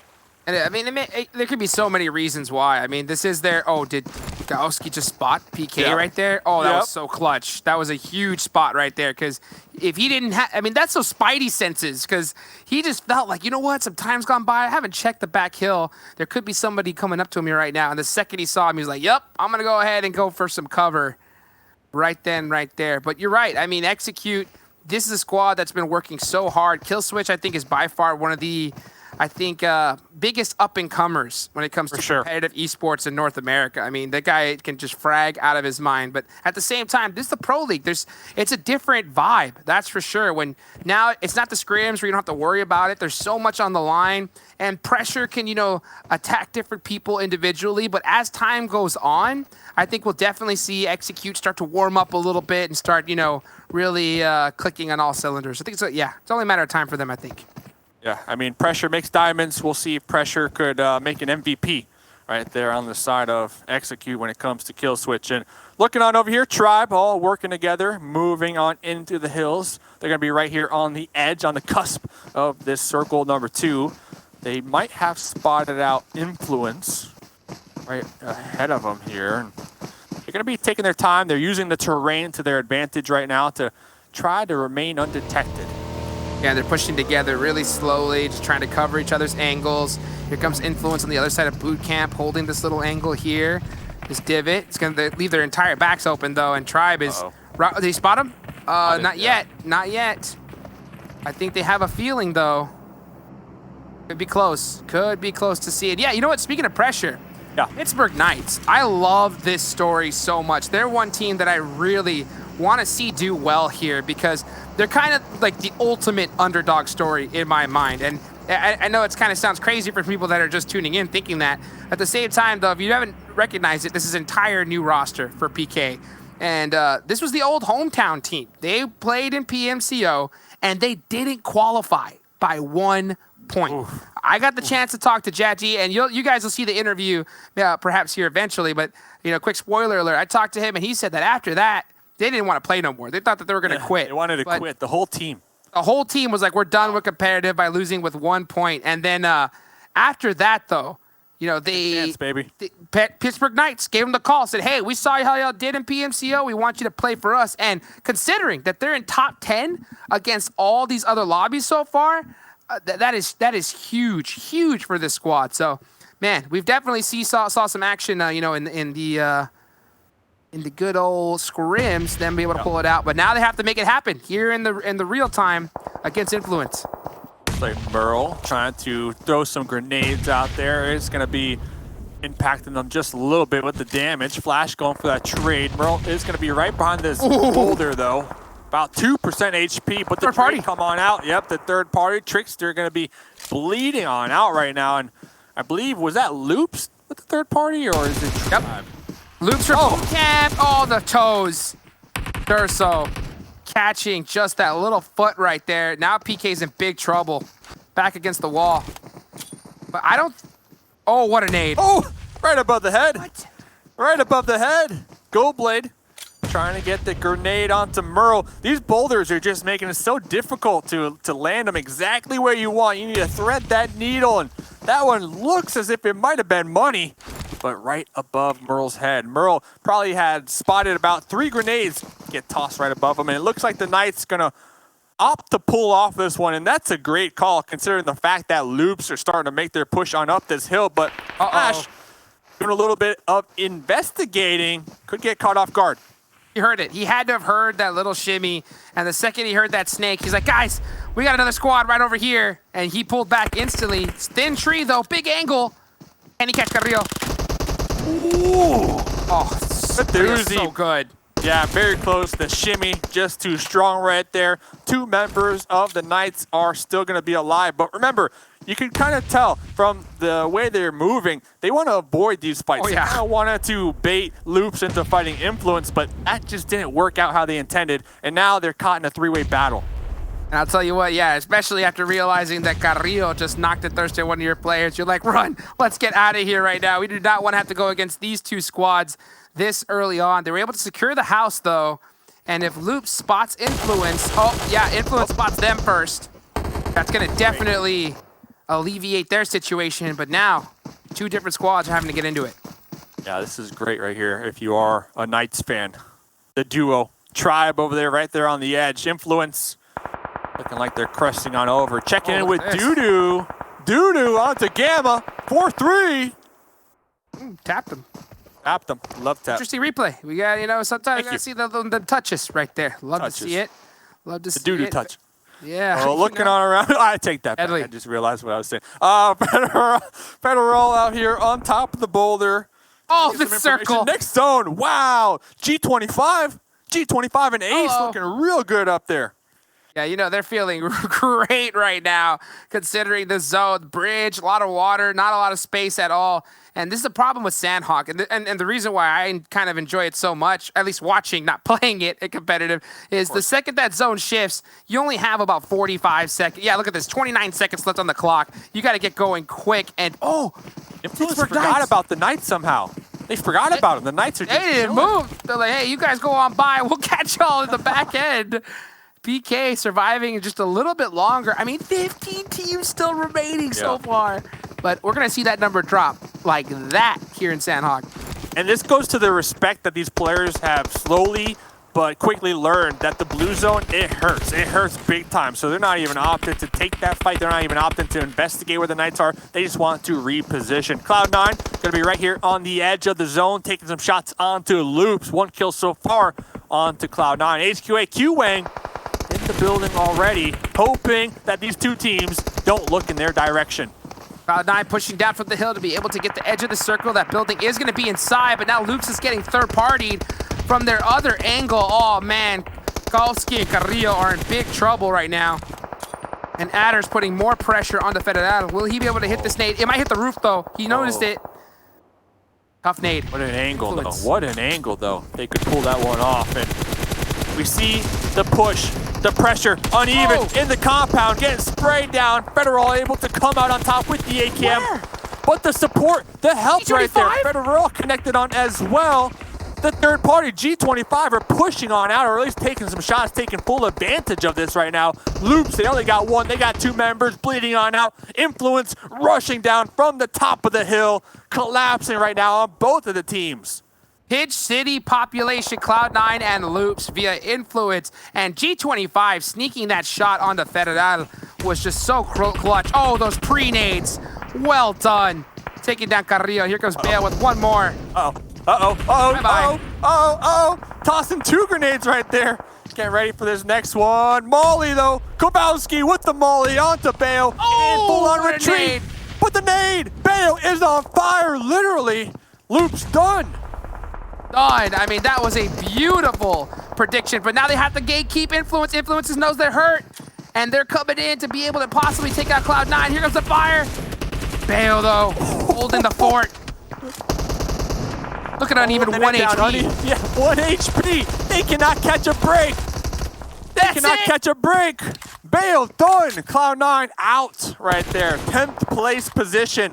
Influence really, you know, used the timing to their advantage right there while they were weak, making the decision to push on in. And Seagut just watched that destruction unfold right in front of him. I mean, this is what I'm talking about. Sanhok, you know, the right position. Oh, Trickster just getting caught right there. We're lost. I mean, right now, Influence, they are just crushing this. I mean, they had the perfect timing, perfect position. No matter how good of a squad you are, how are you going to take on 3 or 4 of the top teams in the world at the same time, you know? At the same time, look at the damage dealer so far. We're lost on top. Bayo in second. You know, and Cloud9, even though they went out, 6 kills. So that's going to still be not too bad. Oh, look at B4. Here's the fight. Yeah, man. B4 on the island, stranded out there. They need to swim, but before they do so, Maxon gonna attempt to take some shots with that trade onto one of the members from G25. But G25, they are not getting hurt from the blue zone. They are big chilling up there on top of the high ground. And here comes a grenade from INTZ trying to get the confirm onto Nini. And it looks as if B4, they're gonna keep on Pedro on the island, trying to heal on up, trying to go for those placement points. We want to get top 5. Top 5 placement points are actually really, really valuable. So he's going to do everything he can. He knows there's no way that I'm going to be able to get into this next circle. And now the zone popped. It's going to hurt even more. He has to hit that first aid instantly. I think it's only a matter of time for Pedro before he goes out. I think now he's going to try and be able to get to his teammates. But beat those like 3 points. And there's another one. Yeah. Wow. Pepito just starting out here today with that top spot on the kill leaderboards. Ace 1. Still alive right now. They got a 3-1 split going on. Mafioso doing some 10 kills. 10 kills. Oh, they've been popping off up here in the north, and they got Klaze right in front of them. Ace 1 with 10 kills. When did that happen? It's like we just missed it, but man, this is another phenomenal game for them, and Loops is taken out early, so the battle of the Brazilian squads. Ace definitely on the upside of it, and they got a decent position, really spread out right now. Mafioso is trying to catch Klaze. Oh, he's gonna have to go in that buggy, for sure. Yeah. Get in the buggy, send it, try to regroup with your squad mates, and just stay alive. Stay alive is the goal. Like we see Klaze trying to make their way on in as well. Orlando straight out, connecting onto Mafioso. There goes one from Ace. That jump shot with that vector was beautiful right there from Unico Edu. And Orlando is just stuck and right on the open. Ace is in big trouble. At least these 2 members are, while the other 2 are safe. Oh! Yeah, getting surprised. Getting surprised right there from Merle in the blue. And I believe Influence, they have 1 up. They're going to be healing on up as well. A lot of the healing strat coming into play with 4 teams to go. Orlando, Seba still alive for Klaze. They're trying to get the reset, the revive on their down squad mate. But G25 have been using the terrain to their advantage right now. On the high ground right now. 5 kills so far. Yeah, they got the hill, definitely. The problem, though, is the zone. The zone centered out in all this. And I don't know if you guys can see as much as I do. There's nothing in the center of the circle. It is all nothing but grass and hill. So these guys are going to just hold their spots and have to run in, creep in with the circle, and whoever hits the best shots wins this one. And this is going to be so close. Taking shots from the blue. Taking out Pepito right there. Maybe they'll be able to get the revive. We'll see, though. Ace, they look like they're going to take advantage of the situation. Ace and both Klaze trying to push on up the hill. Grenade from Seba right there, connecting onto one of the members from G25. They're getting pinched right now from both angles. All the nades are going to come out. Every single one they have. Trying to take out Italox, the last member. Molotov on point. And just avoiding it right here. That's the finish, though. Klaze versus Ace. Ace 1. Having such a great couple of days so far. 11 kills. 2v3. Who's the best? This is Snake City, baby. Who's the better Snake? About to find out. I'm going with Klaze. I know Ace, they are popping off with the kills. I guess Doodoo is up there at the top when it comes to the kill leaders in the lobby, so you can't underestimate them. Doodoo, looks like they're going to be tossing out a grenade. Will be connecting, touching Orlando just a little bit. On the touch right there, and I'm telling you, another great nade. Close by, but just not able to really get that crucial knock that they're looking for. And Ace gets zone. They did get the circle right here, so Klaze has to come to them. And they're spread out, so they're not going to use their numbers advantage. It's going to be a 1v1v1 here. If I'm Ram, I'm getting that spot buggy. 2. If I'm Ram, I'm getting that buggy. I'm trying to go for the run over. Doodoo crawling right here. Will be spotted out. Seba popping up, trying to get the confirm. Will get the confirm. It's a 2v2. AKM in hand. Myth with the barrel. Going to be taking out that Klaze member in the buggy. Now it's a 2v1. Orlando going for the spray down. Was Orlando able to get it? Ace getting another chicken dinner. What a finish right there from Ace 1. Down a member. 3v2, but you just saw them all snake side by side, so that's going to leave that 1v1 opportunity. You said it, Dave. He should get in the buggy, and he listened. But I don't think you meant get in the back of the buggy. That's the thing. No. Oh, okay, but thinking about that, though, think about it. We've seen this in the past. players, they get in the back of the buggy to get more information, right? More information to see exactly where those opponents are. You get a better line of sight, especially when everybody's snaking it out. So I definitely understand why. Just unfortunate that we had Ace looking right in their direction. I think it was. I mean, I think it was a misclick, in all honesty, because come on, man. No, because I think that you know, you're right. You know, teams, we've seen them get in the buggy to be able to get a little bit more 3-peak view. But I think instead of hitting, you know, drive, he hit get in, and it put him on the back side of the buggy, which left him wide out in the open. So I think great idea, but just maybe just the buttons are so close. You know, I think that's probably what happened right there. But man, what a finish. Yeah, I mean, still a great performance for Klaze. I mean, this is a team, they know how to get those placement points. They know how to position themselves, and now they're looking to up their kill count. They had a ton of kills this game as well. Man, what a game. Jason, man, welcome back to the studio. What do you think about that one?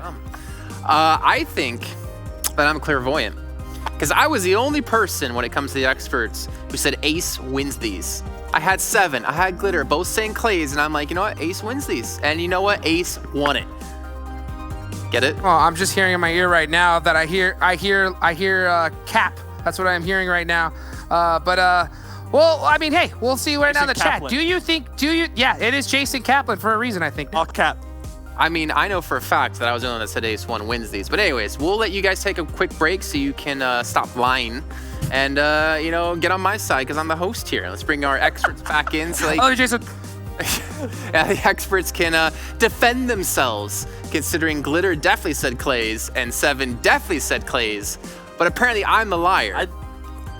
I did not say Klaze. What? You said, I said they have the more players. You said, let's take bet 7, and Glitter's like Klaze.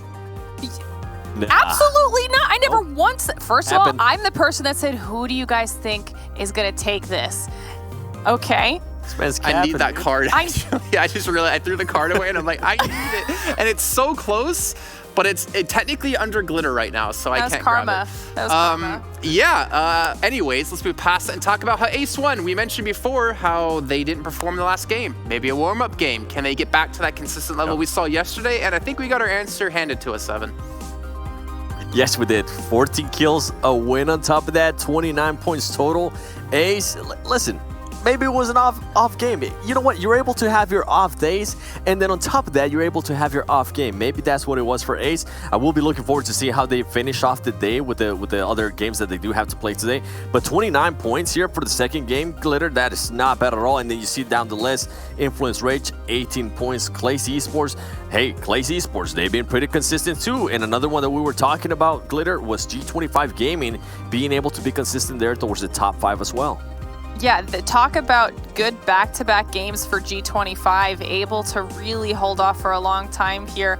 I mean, this is just more PMCO teams that we keep talking about that are just doing so well. Like when we look at, you know, Influence, Rage, and Klaze, I think we were waiting for them to have a strong performance. And as then we move down the rest of the list, though, we do see Cloud9 and Tempo Storm up there starting to pick up some momentum before having another decent showing.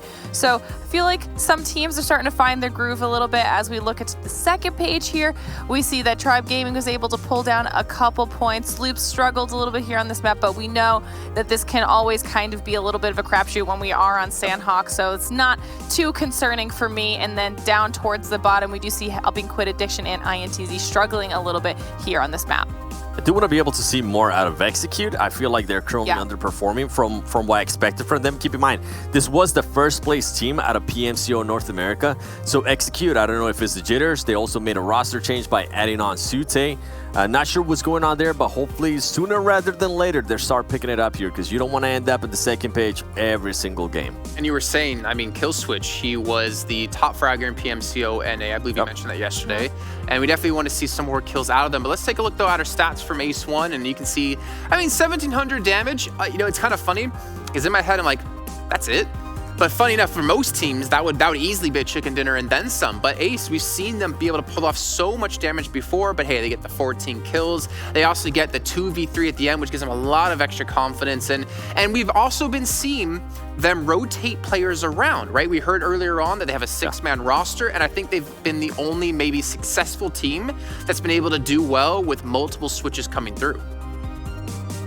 And something I wanted to mention too, just based on the kills and the knocks, keep in mind when we saw a highlight of one of the best players there from Ace1, something that we noticed is how close he was able to keep the kills with the knocks. So I'm pretty sure they're still looking, they're being that aggressive team, and I love it, man. I love that Ace1 is being that aggressive team, and in a way becoming what Loops Esports was in the previous PMPL season. Yeah, and I think it's now time to take a look at our Mountain Dew game feel moments from that last match. Match 7, 8, 7, 8. I can't get there. I just want to say Seven's name all the time. We've already had so many great plays, and as you mentioned before, Seven, we're seeing Tempo start to pick it up. I know we've had even Ace1 saying Tempo Glitter was one of the teams that they're looking out for. It was like them, Wildcard, Loops. And right now, we've seen Tempo have some nice highs. They were able to get the very first chicken dinner yesterday, but they were kind of disappearing off the face of the earth after that. But we're starting to see them maybe get some more consistency, maybe more experience that they're going to need against these other teams under their belt. Yeah, and I think that was something that Seven and I had mentioned, earlier in the show as well, that we know Tempo is so capable of some really strong games, especially with the players that they have on their team. We just, are wondering how they can work on their consistency. But like you said, they definitely had a much stronger showing this time around. They had 3 kills with almost 1k damage to their, to their name. So that was kind of the direction that we want Tempo to go. And we know that they can continue to get more chicken dinners under the belt. So hopefully we can see that coming out of them, as we are able to see here G25 picking off B4 as they try to rotate across the water. I remember when we were watching this, we were, as soon as we saw the predicament that B4 was in, we knew that there was not a chance they were going to make it across the water. Yeah, and something that we were even mentioning while watching that play is I don't understand why so many teams take such a long time. You know you're gonna have to swim across. Might as well, if you have some smokes, put them out early and start the rotation early. Don't wait until the last second, because this zone, especially in Sanhok, we always talk about it, especially my boy Hot Jukes talks about it. You get a lot of damage from that blue zone. You don't want to get nowhere near it. So interesting decisions there by B4. But towards the end here, I thought Ace played this perfectly. Klaze Esports did seem dominant. They were able to get those beautiful grenades towards G25 Gaming. And to give credit to G25 Gaming, they were able to take advantage when they had the position. They were able to get those kills on B4. But overall, I think Dudu being able to be the player that he is, the caliber of player that he is, being able to get that first kill, that was huge. And then finish it off with that second one. Overall, great stuff here from Ace1 and Dudu. I cannot wait to see what the top players are going to look like. I mean, do we have our new Kings of Brazil? I mean, Loops played well in the first game. They got 12 kills in one match when they got 9 in the entirety of yesterday. And we did see that Ace1 failed to qualify last time for just by a couple points. So maybe they're out for some redemption here. Maybe we can actually talk with them later on down the line in the show. Let's take a look, though, at our total damage now from that last match. And I'm assuming Ace1's going to be up there. I wish we had a blue zone marker in here, too, to see how much damage blue zone did to everyone out there, because I'm pretty sure it would always be #1. But there we go. Ace1, 1,700 damage, #1 with the 14 kills, though we do have G25 in hot pursuit, Glitter. Yeah, and I think that's really good to see the consistency coming out of these squads, because I think we questioned, did they just have a really strong first day? Were they just kind of risking it on the first day with their aggression to see how the other teams would react? And Ace1 and G25 are actually managing to do that back-to-back days now, but also seeing some massive numbers coming out of Influence Rage, and I think that's going to be very good for them, both in the points department, but also just kind of in the mental state department, because there were some of those teams that we will be monitoring more closely as the season goes on. If they're on the bottom half, they don't want to stay there for too long. They want to make sure that they're kind of getting themselves out of that rut so they don't have to be chasing everybody the entire season. I think that was great for them. Yeah, and also we talked about G25 a little bit. We got to talk a little bit more about them, though, because if I'm not mistaken, if I heard correctly, we've got Pepito going to be joining us here in a virtual reality to talk to us. First of all, Pepito, that 1v3, technically like a 1v4 you pulled off in Game 2 was fantastic. I want you to talk to us a little bit about, how you guys feel in general coming into the event, and do you guys feel maybe any jitters or anything? It's first of all, it's my first tournament, and I'm a little bit nervous. That's from my point of view. And the rest of the team was they were together already. Well, I'll tell you what, we didn't see any nerves coming out of you when you held steady in that 1v3 nade coming through. I'm obviously fantastic to have you here. Thank you again for joining us, Seven. I want to give you the floor to ask them a question. Yeah, Pepito, for me, it is the start of the tournament. As just guys said, it is maybe your first major tournament for a lot of you guys. How are you guys coming into this? What are you guys looking to focus more? Are you looking to focus more into kills since they are worth a lot more, or placement? What is the main focus right now? With the new, I don't know how to say it. With the new system of points, yes, we are focused now on killing. The kill points are more valuable. And I think we're seeing that actually for a lot of teams as well. So it seems like something you guys have definitely keyed into. Glitter, what about you? What do you got for him? Well, first of all, I love to hear that you guys are focusing on kills, because I think that just makes for so much more entertainment when it comes to watching the games. Knowing that you guys are going to be more aggressive, how do you handle the pressure in those 1v4 situations, or just in general when you're playing on a larger stage? I don't know, that's with training, maybe, in scrims. You have to train the 1v4 situations, and that's how you manage to get it. Oh my god, it's going crazy. And Yeah, for absolutely. last little thing here, because I think Seven brought this up yesterday, of like, how do you feel you guys would have done, or you in particular, because you said it's your first tournament, with it being like you're playing from home, you're playing in your own environment, do you think that's helping you, relieve some of those nerves? Do you think it would have been harder to come here and play on LAN with, people watching? Yes, truly. Okay, well, I'm Being glad home with my animals already. Well, I'm glad you're home, because it's really showing within the game. You guys are playing fantastic, and congratulations so far. Thank One you. last quick question: how do you get your hair looking Sure. like that? I'm I don't know. interested. It's like I haven't cut my hair for like 8 months. It's I'm so jealous. Nice. Look at that. Those are locks, man. Super jealous. Wave it. it's crazy. Wave it. All right, well, Pete, we'll let you go so you can get ready for your games later on today. Thank you again very much for joining us, and good luck in the rest of your game. You're welcome. Thank you. Bye guys. Bye. I like him. So I jealous. like him. I'm so jealous that he Did you hear that though? I'm so glad you asked that, Jason, because we were talking about that yesterday in regards to nervous, and a lot of people being like their first major tournament. We said they're still gonna be nervous, but it's not the same as if it was a LAN event. I think if the LAN event, there will be a lot more pressure. So this is a huge plus for a lot of those new players, up and coming players, that this is their first major event, getting this under their belt and not really having to worry about the LAN event, the lights, the stage, everything going on. And I'll tell you this, if I had a dog, because I'm a dog person, I would love to be able to sit here and host while like petting my dog or having my dog cheer me on. Just imagine playing with your dog next to you and just barking whenever you get kills. That'd be phenomenal. Though, let's look at the last match and look at our top 4 players from it, though, so you can kind of see who was really leading the way. And of course, it's going to be Dudu again. Definitely one of the players in contention for MVP, the extra $5,000 in your pocket at the end of the finals. But we have, again, Influence Rage make it onto there, G25 again, Mafioso even coming through from Ace 1. It's so great to see so far that, again, consistently, even with changing players, they've been able to do so well. You know what's something I'm really enjoying here, Glitter, about Dudu? It's not just the kills that he's able to put up for his team, but I'm also enjoying the assists that he's able to I was provide. going to say the same thing. It goes to show that he is just such an all-around great player, and this is the type of players that you definitely want to have in your team. You can have a top fragger, but guess what? If they're not really helping out the team, that's going to harm you in a way. But by Dudu being able to just rack up those kills and also help out his teammates, this is huge. This is why I think Ace 1, if they continue this trend, I wouldn't be surprised if we see them towards the top 3, because they honestly remind me a lot of what we thought the first time we ever saw Loops Esports play. Yeah, definitely. And I'm curious to see if Dudu's going to maintain his dominance when we take a look at our top 10 players sorted by damage. It's actually not even going to be him in first place. It's going to be Telly, which I think is definitely understandable, Glitter.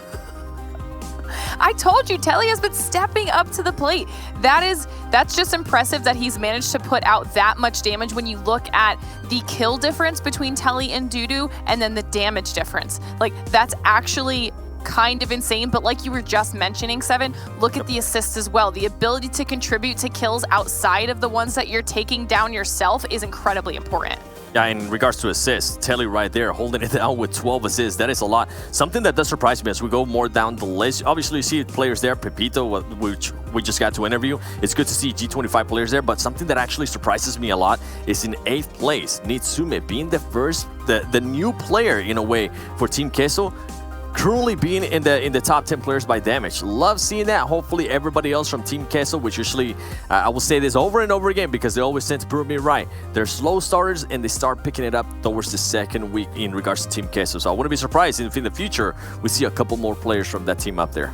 It still blows my mind though to not see like Korea in there, to not see Adder in there, like two of the names we saw week in and week out when it came to the World League. But hey, maybe they're slow starting as well here. But as we pass our halfway point through day 2, I think it's time to take a updated look at our overall standings to see currently who's in first place, though I'm pretty sure you at home can probably guess who it's going to be. Maybe Ace One currently sitting with a 24-point lead at 96, but G25 have worked their way up into second place, Glitter. That's incredibly impressive.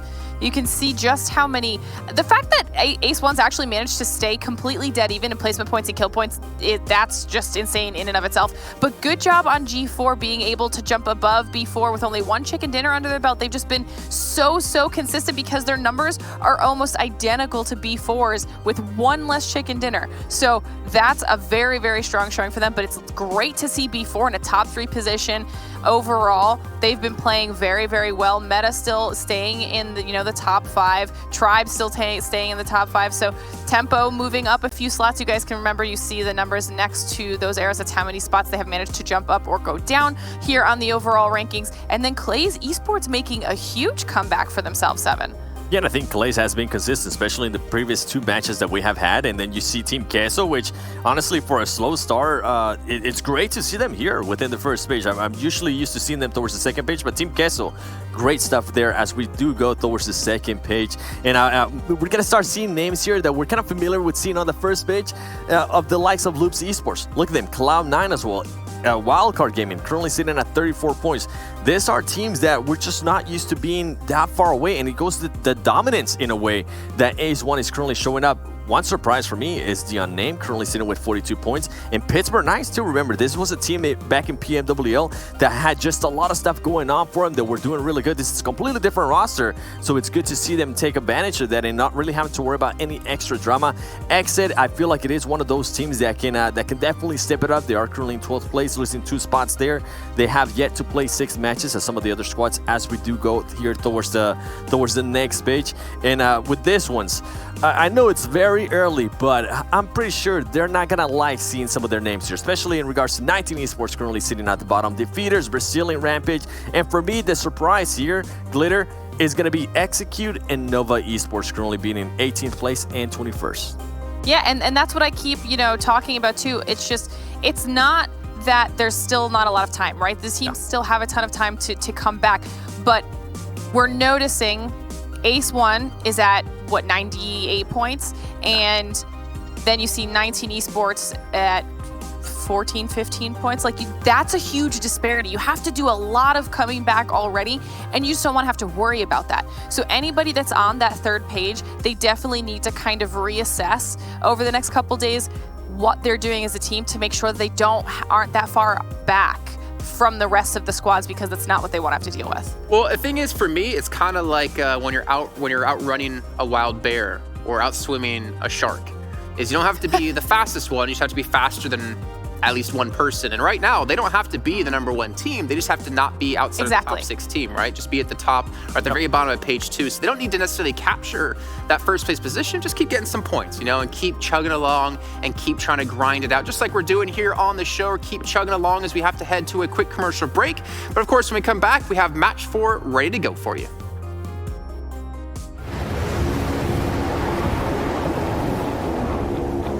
Mountain Dew? Squads, there's loot on the horizon for however you find victory. For the combat chauffeurs, for those who strike from above or from below, for the experts in pan-to-pan combat. Whether you're taking a leap of faith or just aren't afraid of a close call. Fuel your path to Winner Chicken Dinner with ice-cold Mountain Dew. And with exclusive loot from Mountain Dew fuel stations. Spawning on a map near you.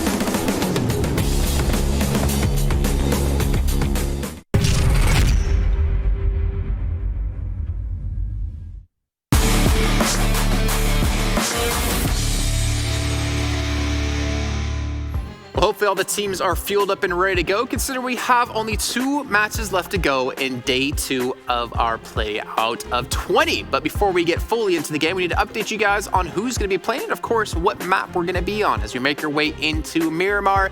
And it looks like Group B will be sitting out for this match. So maybe some deserved time for Cloud9 to start to figure some things out as they'll be able to play in the final match of the day. But something we haven't done too much here is a prediction game, and we're not going to fully dive into it. We're not going to do it like last time in World League. Don't worry, Seven. I know you had a little bit of PTSD on your face there, but I'm curious to hear who you guys think's going to come out on top when we get into this match. Don't all speak at once. Let me go first. I can go first. You can go first. So you said Group B sitting out, so that means we won't be seeing Ace 1. So, you know, they're taking a break. Like you said, Cloud9's taking a break. But this is going to be the first time that B4 will actually get to play on Miramar. They didn't get to play on Miramar yesterday, and B4 has been very, very consistent lately. So I'm going to go with B4. Ooh, okay. All right. Well, I'm actually going to go with an interesting one. I want to see XSET perform better. This is going to be the last match for the day. Hey, I'm hoping something happens here. Come on, XSET, please. Prove me right. I know you guys got the skills. You guys ended up first place in PMCONA. Well, guess what? This is a step higher. Let me see what you guys are made of.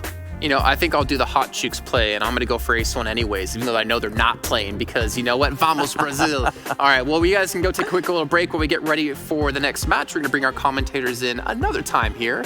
Of course, Hot Chooks and Mustache Dave are going to be joining, and I'm pretty sure Hot Chooks not going to be happy with me. Or maybe very happy with me. I don't know. I'm assuming you heard what I said about you. Unhappy? Oh yeah, I mean, like, that's on purpose. You know, there was a purposeful. I mean, I will give you this. So you guys can catch up. You did it like 3 times, and you were still within like 20 points of first place or something like that. So I'm saying ridiculous. Someone who wasn't close to that in points was, of course, your co-caster here, Mustache Dave, who's just dancing away. He definitely dances better than he predicts. I'll give you that. Ace 1. We talked about him earlier at the start of the show. Oh my gosh. You know, I'm gonna let Dave keep dancing. I'm just gonna ask you this then, Hot Jukes. You keep dancing, Dave. Ace 1 have been playing so well today. They had the one bad game towards the start, but they're definitely kicking it into gear. Is this now the team to beat, do you think, in PMPL Americas, or is it maybe too early to say? I think it's too early to say, that's for sure. But one thing that I can guarantee is, like, if we just look at Ace 1 and you look at the numbers, they are just so consistent regardless, even with this new update and scrims, everything they play in, we've always seen them in that kind of like 5th or 6th place range. So considering now that they've actually had like 2 really good start days, all they have to really do is just stay consistent and we could see them be on top. At the end of the day though, we did see them have 1 bad game.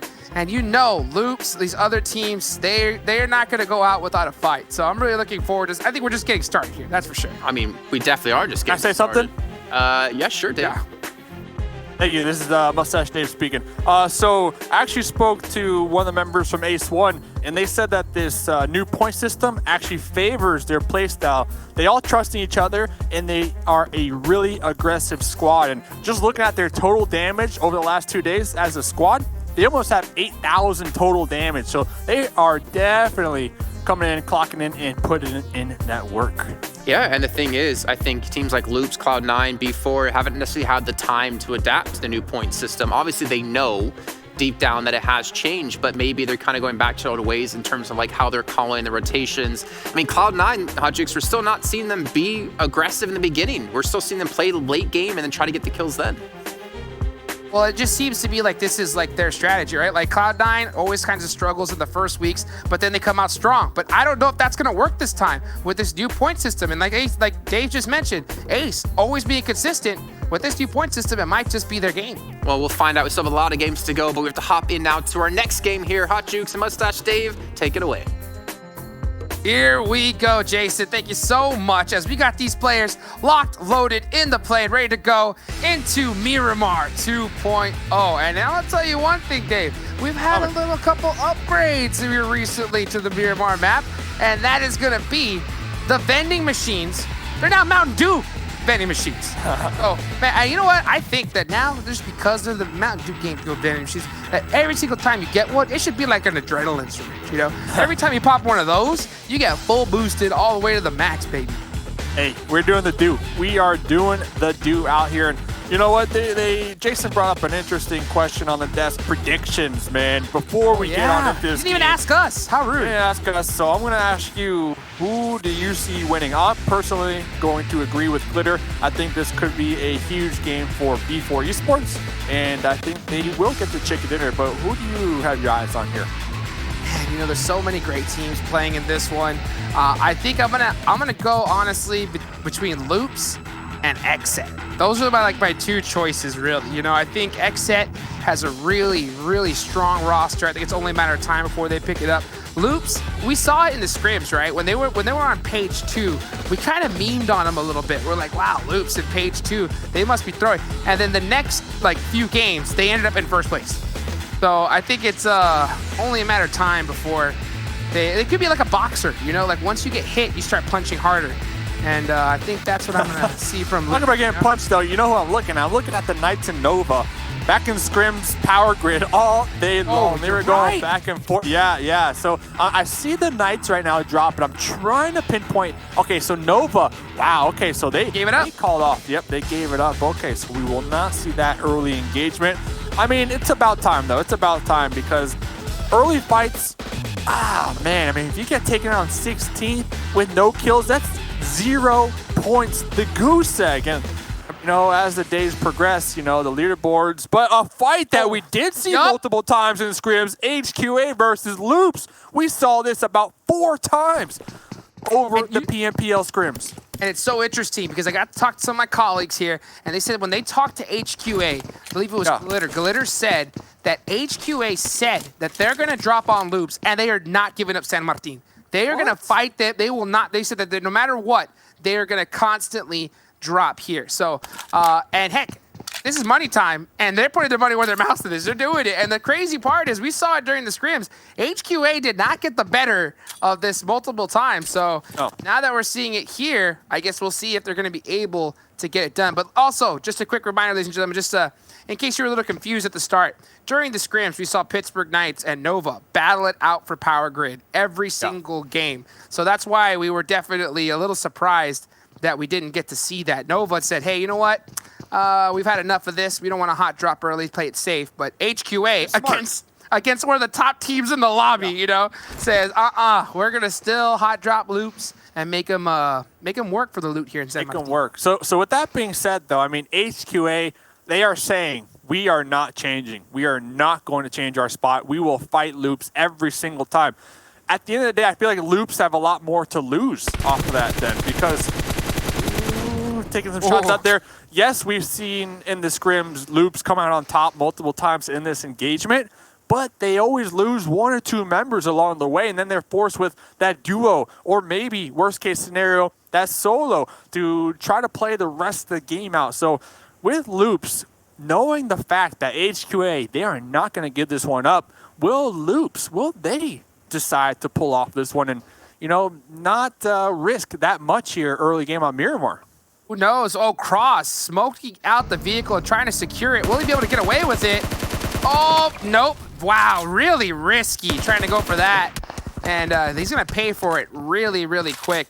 And you're definitely right. We saw in the scrims HQA taking out 3 members, and I believe it was Federal who was able. Federal? Yeah, Federal who was able to do a 1v4 to take him out. But you're right. I mean, you do not want to be losing even 1 member this early on, especially in a map like. Oh, look at that pinball. No, I mean, look at early fights. I mean, both players don't even have a helmet to their name. So such a challenging, you know, engagement to even think about here. I mean, no meds, no helmet on disguise, just an Uzi and a Dream right here. Pretty much a 1v1 against Dadin. Dadin on the stairwell. Looks like Sky's trying to do a little bit of bait action. We'll be sliding into that room. We'll be trying to reload that weapon. We'll be getting that reload. And here comes the other two members of Loops. They are pushing. Yep, they are trying to provide that support. The thing is, the 1v1 between Dada and Skies, regardless, whoever goes down, they're going to get instantly flushed right there. And they can't, and their teammates can't help them. They can't cross that street for free. They know they're going to get knocked if they do. So it's a 2v1 right now. Siberia has to hold himself on. Kiwang needs to come help out. And Skies in a 1v1 with Dada. I don't think they have an idea where Kowalski is. Ooh, big shots. Oh, can Kiwang catch it from the top angle? This could be gross if they go outside. Carrillo goes out. Baiting him out. Yeah, they could be baiting him out to actually go out the doorway. So Q-Wang, oh, look at this. Look at the sidelines. Q-Wang looking right over here. I mean, they are 100% trying to bait him out that doorway. And they're aware. Wow, the awareness right there. Holy camole, that's actually crazy. I mean, Carrillo, I love every single time you see him do that jiggle peek. He's so good at baiting out shots. And I think that is something that I am definitely...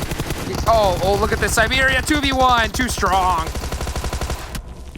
Wow. I mean, they smoked that out. Yeah, I mean, just to do it so safe, so calculated, even in high-pressure moments, Loops. And they're just picking apart HQA one by one. So you want to come to our house? All right. See what happens. And we know what happens. The winner, usually in this fight, whoever comes out on top, you know what happens, Jukes? They emote on each other, man. They emote on each other. That happens here on Miramar. Oh, that in, the 1v1 finally over. Oh, the pistol. Swapping over to the punch pistol. out. No, the sickle. No, the sickle to the face right there. We'll be able to get the loot. So QA, the last remaining member right now for HQA. A grenade. Prepping the grenade, knows exactly, or at least has a good idea that Federal is right there. And vice versa, Loops, they know Q-Wang up here in this window. You know Q-Wang has to be hurting after that shot not hitting. That was the opportunity to get the knock and flush.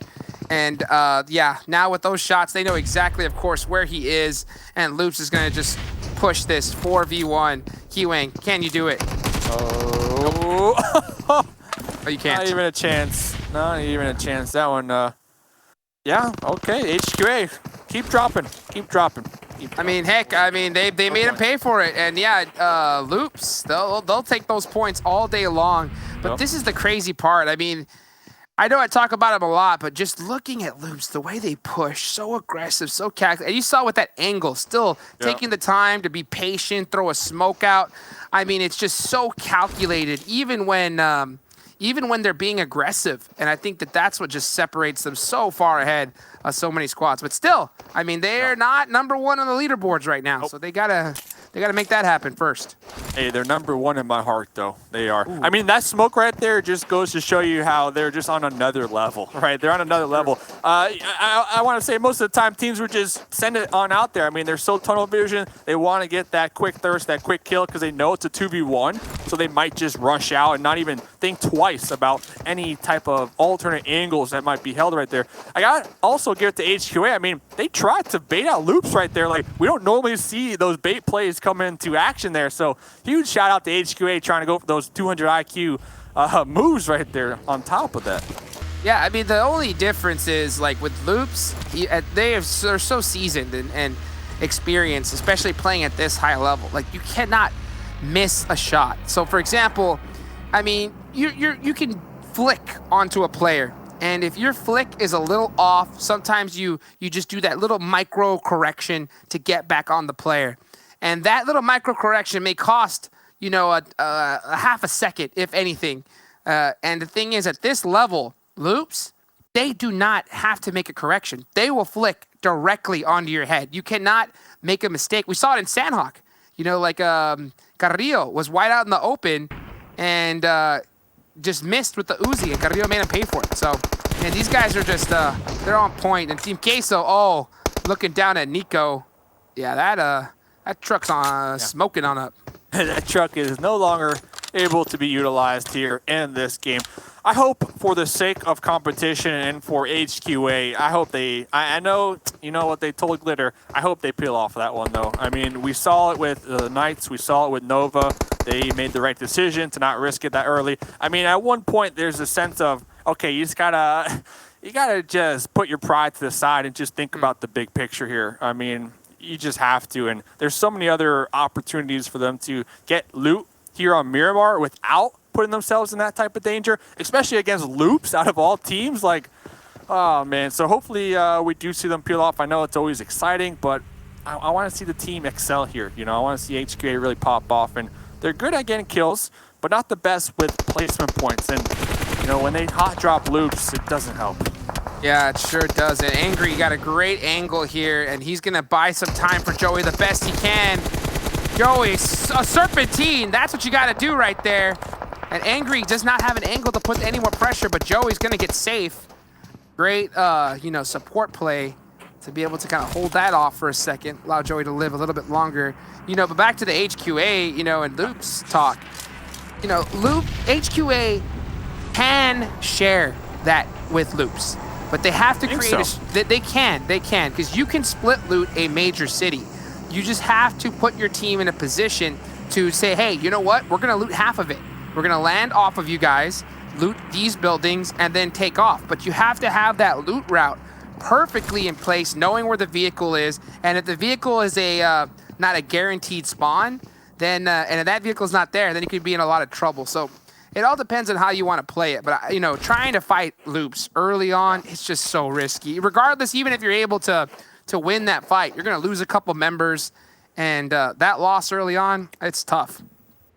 And you lose a lot of time too. You lose a lot of time if the zone doesn't favor you, right? Because I mean, that fight ended around 8 to 9 minutes, and we saw the helmet situation, the med situation on both teams very low. They spent so much time, you know, going back and forth. Meanwhile, the rest of the lobby, they're already repositioned. They're already setting up camp. They're already getting ready to go. So if you do have to rotate on into the zone, I mean, you're already going to be set back. You know, time is not on your side here. Looking on over here to Alpha 7, all here on the highway, cruising, just cruising with their vehicles. Oh, look at Swagwin's little We're trying to race him. there. Yeah, Trying to race him. Look at his picture too, though. Look at his picture. It's like, bam. Oh, look at that. That's I like that. Pointing straight at us right there. Love to see Hey, it. he's pointing at you, Jukes. He's pointing at man. you. He said, you know what, man? Look, I'm better. And I was like, all right, dude, you're right. You're not wrong. You know, you're Catch me outside. Yeah, catch me outside. How about that? You know, but the big thing too is like Miramar is one of those maps where high loot is so important. Oh, next zone though goes on up. It's going to be on the end here of Chumacerra, and you can see Wildcard, Defeaters. They're going to be pretty central right now. The rest of the teams, a lot of congestion here near Monte Nuevo, and we're going to see a hardcore gatekeep between these teams. And yeah, like that time that Loops lost, you know, they are having to do a hard rotation. They're going to be underlooted compared to these other squads that are ready. But the big thing is, though, they got 4 points, right? So that's regardless, that's if they get taken out early, I mean, yeah, it's good. It's good stuff. Talking about good stuff. B4 looking to get some good stuff when it comes to those kills. Max in. This could be a long grenade right there. And oh, Neto. Off-road dirt biking right there, trying to get a little closer. And doing his little Evil Knievel impression right there, trying to throw a grenade out in first person. Love to see that. Touches Nunez just a little bit. He's going to go ahead and make an adjustment on over. Oh, big angles, though. Ducking for cover. Now, this is still a lot. It's only zone 3. Both these teams can disengage this fight if needed. But they're just trying to hold the position. You know, B4 wants to take him out if they can. But Brazilian Rampage, they're in no rush, too. So I can definitely see why they're opting for a better position rather than taking this fight. Yeah, I feel as if B4, you know, they have time not on their side, because all those teams over there in the west, they're gonna be pushing right on into the circle, and B4 right there on the edge.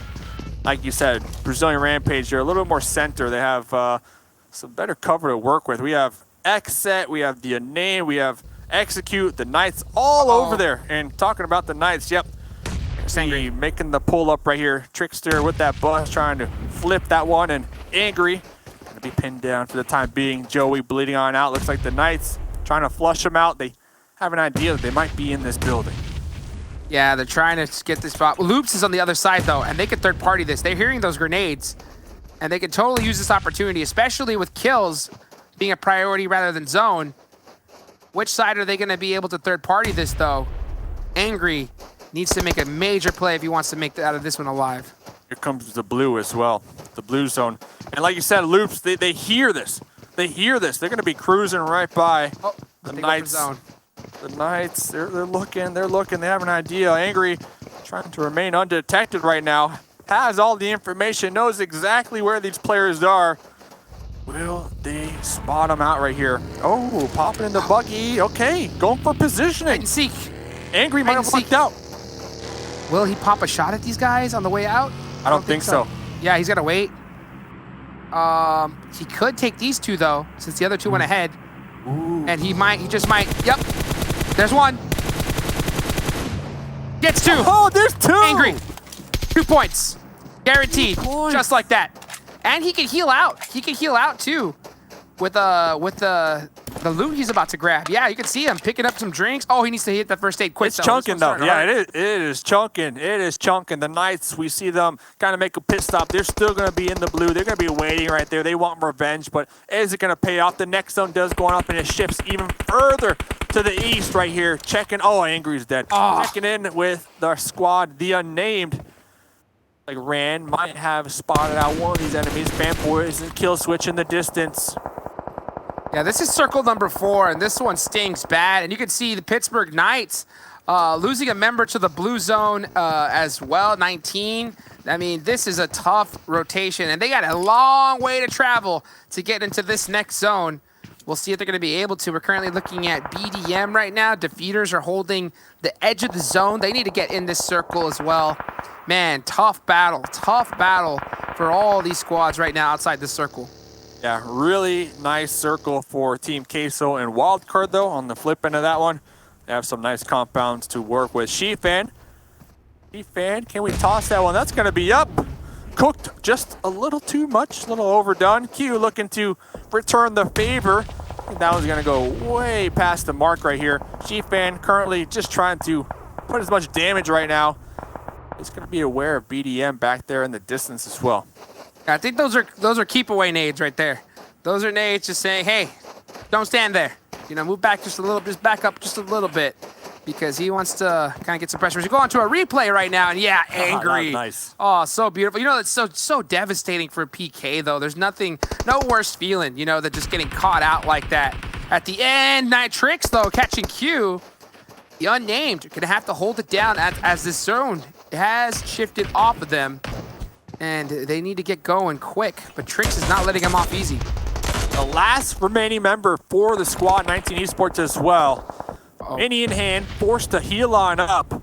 Looks like the revive is going to be coming on out on the side of the Unnamed. Trix was able to pop off the heal, cooking this grenade, going to be tossing it in the general direction where he got the previous knock. There goes another one. And gotta heal again. The Unnamed, he's got to heal the Unnamed. They're in vehicles, man. They're saying, see you later, kid. You could throw all the nades you want back here. We are getting on out of the danger.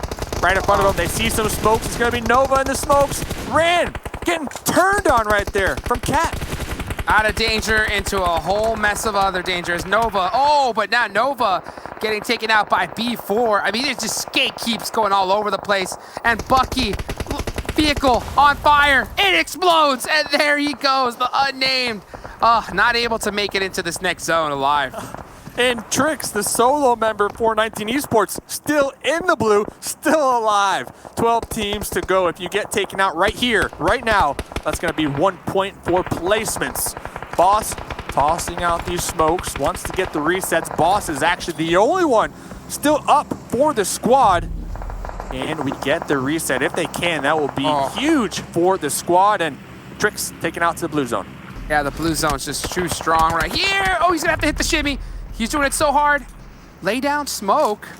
Really well played for Boss, but he's about to get caught right now if the smoke doesn't pop off. Oh, he's doing everything he can to be able to make it. And at the time, 30 seconds left, I don't think he can pick up his teammates anymore. I think he just has to res. His teammates need to drop all their heals and get in that vehicle and get going. But he's going to try it. Let's see. Wow. He's going to go for it. It's going to be so dangerous. There's 15 seconds left. The zone's going to just chunk down like crazy. Oh, so risky. BDM out here, taking some shots onto defeaters as well. All these teams are not in the next zone. Who is in the zone team? Queso in their compound, Wildcard in their compound. Nice grenade will be finishing out the defeaters. They're going to be taken down in 10th place. BDM, though, they have some plays in their book. They got a couple vehicles to work with. They're going to start to send it. E4 as well, already on the approach. They're going to be pushing right on top of Brazilian Rampage. Yeah, here goes Brazilian Rampage. Nova was actually able to get them both up, and they drove onto them. Super huge play for Nova, and here they come, trying to take out Brazilian Rampage with B4 right on them. Nunez, Uzi. Cat still alive. M4 trying to connect these shots on into the windows. Brazilian Rampage, they don't even know what's hitting them. You got B4 throwing grenades. You got Nova spraying you down right there. Once in the cover, in the safety of the compound, quickly changed right there, taken out at the hands of Nova. Boss is bleeding on out now. The roles have been reversed. Cat thirsted, finished right there. Man, that revive from Boss, though, it paid off big time right there. Got him some additional points and kill points to go along with it. Oh, huge. I cannot believe they made it alive right there. I mean, the second they got them both up, they just full sent it in the vehicle. And that's right, just healed up while in the vehicle, got that crash. Great nades, able to just execute it. Wow, so surprised that they made it out alive. There! Rolex! What a nade from Rolex, though. And here comes another. EDM trying to survive, duck the last one alive. Trying to reposition, using the smoke for cover. Oh, the third party though. Duck is done. Meta gonna have 4 up right now, 3 kills. Popping out some smokes. They have a solid position right now on the edge of the play zone. Nova are still alive. B4, they were taken out in the process. Nova are still up. Insane rotation. They're still on there. They're at the edge of the zone as it's popping closer and closer to them. They have a flat plateau, no vehicle left. Zone hard shifts off of them now. On to Wildcard. This is Wildcard's game right now. You know, they're going to be standing up and making some crazy shots. Oh, onto a sheep fan's popping off. 6 kills so far. 6 kills on the team. Loops, they're in the shack. They have nowhere to go. They have to run across that open field, that terrain to make it on into the zone, and they are right between Team Queso and Nova, looking right on top of them. The thing is with Nova, Meta up here on the high ground. They hear those shots. Will they opt to backstab and third party this? You see some smokes. Oh, and some grenades. Oh, will he be able to make it? Big nade up. Boss getting one. Sheepfan with the nade onto Abdul. So low. Oh, this is so clutch. They're on the thin side, though, so they have some time. More nades come out. Boss is getting the information. 1v1. Abdul, Sheepfan. Strong. Abdul, so close right there with the Tommy gun. So close to getting taken out. Regardless, though, Nova, such a huge comeback after almost losing it all this game. Getting taken out in 6th place. And now it is up to Luquitas and Abdul from Meta, the duo. And all that mayhem, Loops actually was able to make it right in front of the teams. And there they are catching Abdul on that disgusting off angle. Federal, always got to check your back. He knew that. And man, did it pay off for him. Luquitas, though, is still up there eating a whole bunch of blue. And Spring, oh man, Wildcard's got all the angles. And they're a 3-man right now. I was just going to say, Loops, they have such a nice trench to work with for cover, but Spring has sight lines for days onto that trench. That's why we see those smokes from Loops. They're just trying to survive at this point. 4 teams to go. Team Queso, they were able to get into a more centralized position. Alpha 7 still alive. Oh, I take that back. They were alive until Sam tossed them a grenade. Big nade taking them out right now. 3 teams remaining right now. Nova ended up with 7 kills. Never had been so wrong. Sheepfan was like, don't pick me up, huh? Let me show you exactly what I could do when I'm up and running. Getting it done right there. And look at this. Team Queso are going to be blessed with a beautiful, beautiful crate. Not sure they're going to be able to get their hands on it, though. Man, this 3-man from Wildcard, they got such a great spot. All they got to do is just push on in and get it done. They're playing with subs as well. They're playing with their sub and a 3-man. Sam popping on out the door. 2-piece, baby. With the barrel. Oh, goodbye. Oh, but it's getting stolen from the opposite end of the map. Looks like Loops are going to recognize the push, recognize the kills in the kill feed, trying to get those thirst. Team Queso, they have this hard cover to work with, and it's right there in the zone. It's in the zone. problem is that it is in the zone, and both these teams want it, and they just did some defensive smokes, reducing their sight lines completely. I'm so surprised that they threw smokes this close to themselves, because it will allow teams to push up on them if they wanted to. But man, I guess they just wanted to make sure everybody could get up as possible, and so far, Wildcard and Loops are slow playing this right now. Yep. What? Whoa! No way. Spring with the crossbow, shooting some crossbows at them. Loops, they have to hear those arrows landing right near their heads right here. Spring with the crossbow. No way. You hit a crossbow shot, I'm going to freak out. No way. He hits this. I'm going insane. Oh, Spring with the crossbow, really showing them what's up. I mean, look at the angle. Why not, right? Why not use it? It's so silent. You're not going to give away your position, and you're not going to waste ammo. So what is he doing with the crossbow at this late a game, though? Oh, I mean, unbelievable. If he hit that shot, talk about highlight reel all day long. Imagine getting shot by an arrow, though. If I got knocked right now, that's uninstalled. An arrow. That is uninstalled. If you get knocked with the crossbow. Oh my goodness. The parkour paying off right there. Spring. Oh, Leon. Angles. Leon with the grenade. And then they confirm right there. Looks like Team Queso trying to finish them off. Yep, they will. So, Team Queso, we got ourselves a good old-fashioned 3v3. Team Queso versus Wildcard. There are going to be some smokes right there in the middle. Team Queso having so many grenades left in their bag. They're throwing every single one of them. Sam pushing up first, getting taken out. And look at this pre-fire from Marco right now. Leon, though, with the... Oh, what on his... Oh, no, run! So many grenades getting tossed on both ends of this one. Leon trying to avoid the grenades, pushing ever so closer. Spring still alive, the last one alive right now for the squad. Going to spray down, connecting on to Marco. Can we connect? Can we get the final shots right here on the Axel? But the blue taking him out at the very end. Wildcard taken down in second place. Team Queso, first place, baby. Wow, what a finish there for Team Queso, staying alive between both Wildcard and Loops. These are the two teams that every single player was really worried about the most right there. And for them to kind of hold it on, hunker down, be able to get those shots there at the end was so clutch. And then, man, Spring with the crossbow, though. Oh, are you kidding me? I'm not gonna lie. I was really rooting for Wildcard there at the end because of the crossbow, man. The crossbow.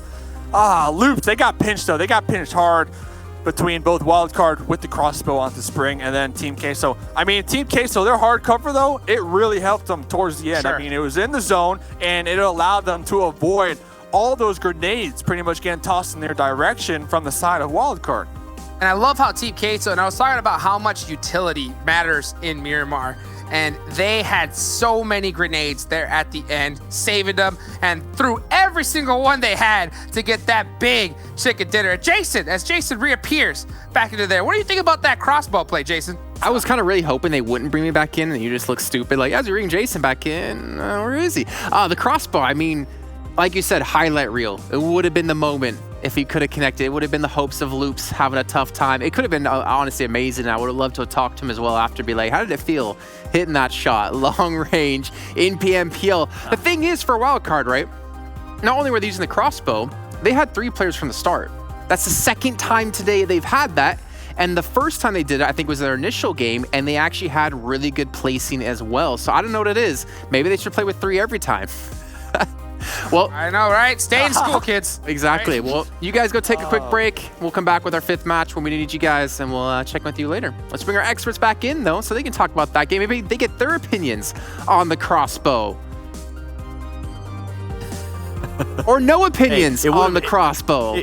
Who knows? It would have been great, right? It would have been great right there. I was just looking at the clip that I'm going to be showing you guys. Oh, it's so good.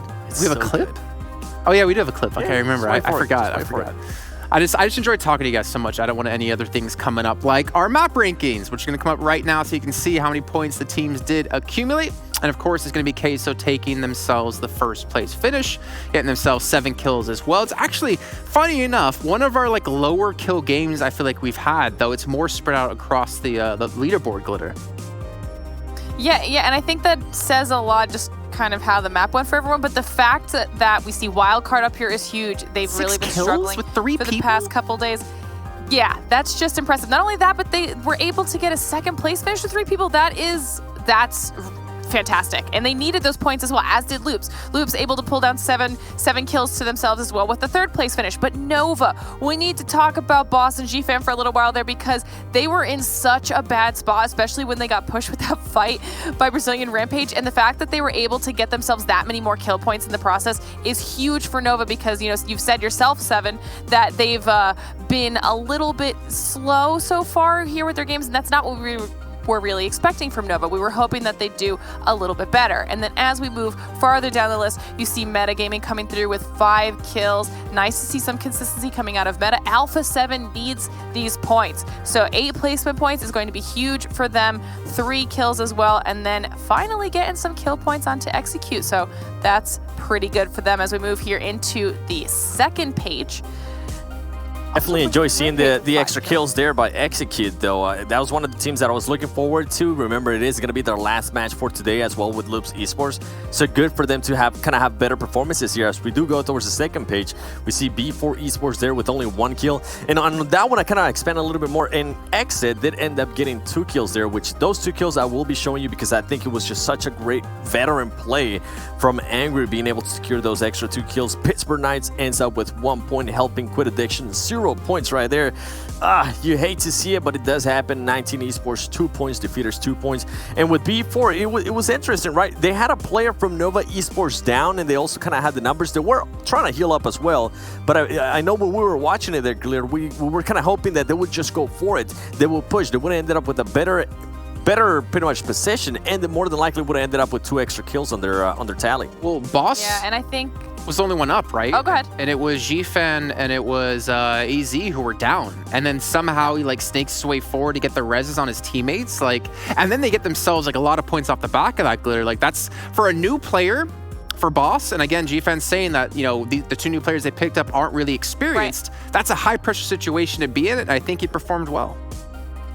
Yeah, that's why I'm saying like we just had to talk about it for a second because the fact they were able to bring their team back from the brink essentially was massive for that team. And then, you know, we also do need to touch on helping Quit Addiction just for a quick second because we saw in the interview that I did with Skies, he said that they knew they landed on top of Loops and they fully intended on trying to fight them off of it. And this was the first time we actually got to see that happen. We know we heard Jukes and Dave talking about it as well, but like it did not go well for them. Are they going to continue to try to push Loops off that spot? Do they change up their strategy? I mean, Loops. I don't think they Loops are. had some BM there. Yeah, I was gonna say Loops had some BM there. They had some kind of bad manners after they finished off the players that made sure they shot their bodies, kind of like saying, you know what, back off. We saw the interview. We know that you want to keep on landing on us. This is what probably is gonna continue to happen if you land on us. So I think HQA more than likely is gonna end up changing their strats. I assumed they would. I hope they would, though it seemed like in the interview they were kind of content with just holding that spot and continuing to do it. Yeah. But we can see our top players, though. We are going to see Sam actually up there, funny enough. Again, playing with 3 people. He gets himself a 908 damage done. Ayala going to make it onto GFAN as well. And, of course, Little Boy on top of that for Brazilian Rampage. Yeah, GFAN. You know, maybe we could talk about him really quickly, like, because when we had him in World League, before Cat did join, he was kind of like the designated snake, and we saw him multiple times literally be the last alive, trying to get those extra placement points. But with the addition of Cat helping in-game lead a bit, it seems like he's had that pressure alleviated off his shoulders, and he's able to really flourish. Yeah, definitely. And I mean, it's one player that we usually expect them to kind of do better out of this whole team. We saw him many times in previous tournaments being able to kind of get the extra points, whether it was snaking, whether it was getting the extra kills. And he kind of showed it a little bit here on this last match as well. GFAN just being a veteran of that team as well, now with having so many tournaments under his belt.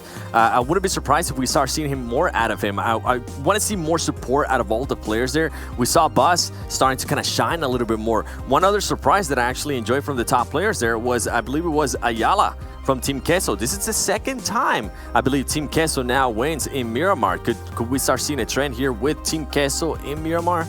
Anything can happen here. Yeah, I mean, we'll see in the next few days, right? I think it's now time to take a look, though, at our Mountain Dew Game Fuel moments of the last match. Start to break some of these down, because there honestly was some great ones. I'm hoping we see the crossfire action, even though it didn't really net any kills, but it's still fantastic to see. Another team we need to maybe touch on a little bit, Execute.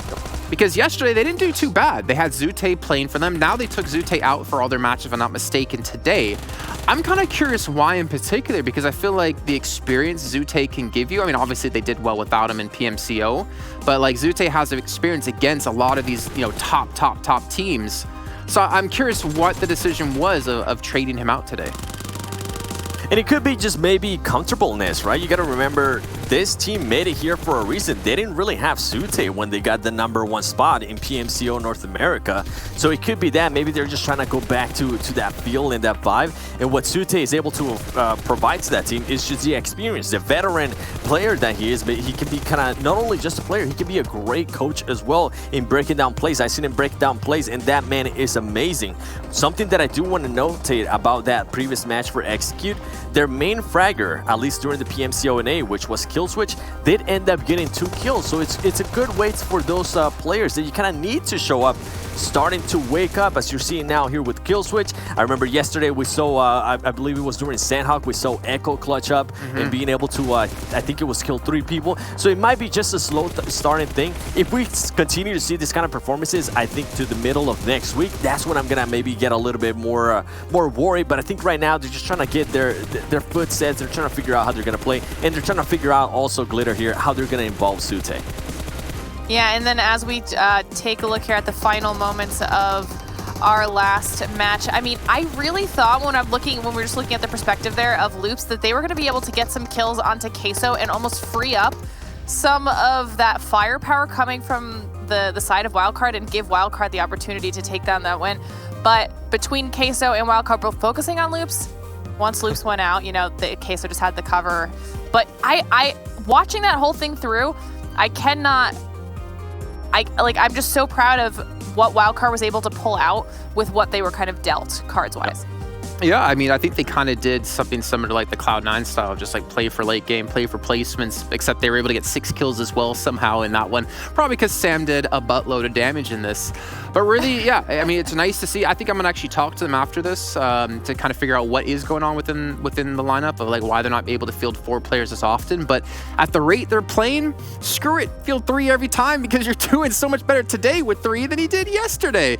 But 7, besides all of that, there's a play you want to break down. It's 2 kills for XSET. Why don't you show us it?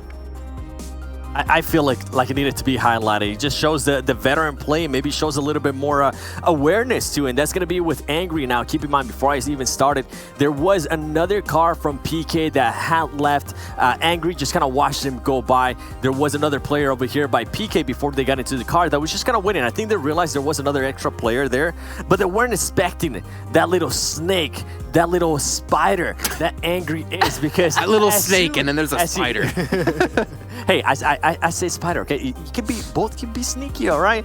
But as soon as he kind of saw them get on, guess what? He popped up, knocked one, turned around, the little Spider-Man that he is, he was able to knock them both. He was able to secure those extra 2 points. So for that, Angry, for that veteran, just patience. You know what, man? There you go. There you go, Angry. Congratulations, because those were the only points that XSET was able to get in that last game. So if it wasn't for that, they would have ended up with maybe along the lines of health code addiction. Just, I mean, close. Angry set up his little web there, and they ran right into it with the car as he plucked out those 2 kills.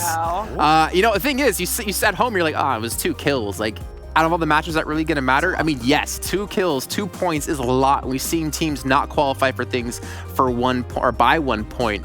So still, in the end, really well done by him. And you know, hopefully XSET can kind of bounce back a little bit again. Not really kind of the consistency we've seen or want to expect out of them, as we take now a look at our total damage from the last match. And okay, all right, I'm glad the camera's not on me, because I was about to throw my cue card at it. How 3 players, top damage, and there was maybe a chance if Loops did down some people from Queso that they could have taken a chicken dinner, Glitter. See, this is what I'm talking about. That's why it's so impressive to me what they were able to do in this game. This is the wild card we've been waiting for. We've been wanting this aggression because we know that they're capable of it. So hopefully they're able to continue out this type of gameplay throughout the rest of the week. But look, we see a ton of damage coming from Brazilian Rampage. Great game out of Nova. We're seeing more of these teams starting to step up to the plate. We see Queso waking up again. I mean, I was hoping that this would happen. Like, you know, we keep saying that we're in very early stages of the season so far, but this could bode well for some of these teams. I love how you just did like the hand on the hip, like you're explaining it to us like that. You're like so into it because that is, I mean, I'm totally with you. Like I was totally like wondering like wildcard, this is fantastic to see and honestly puts them at the top of their game, just like you guys at home can put PUBG Mobile at the top of their game for the Esports Awards going to be going on in the next few, well, I'd say weeks, so you can vote for them to be the Esports Mobile Game of the Year. And we're going to show you how you can do that here in just a second. You can just head over to esportsawards.com/community vote and make sure you guys vote for PUBG Mobile, because if you do, like I said before, 7 is giving out 15,000 UC to every single player out there. His bank account, I mean, hey, you said before stocks are doing well, you're looking at, you got some extra money on your side, you can help spend it and maybe give some people at home some confetti. And right now, while we do get the confetti ready, we have to head to a short break while we get the next match ready to go. So we'll see you guys on the other side.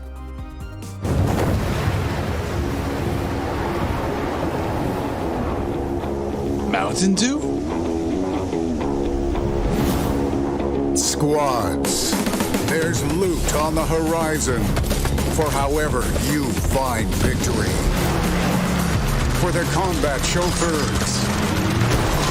For those who strike from above or from below.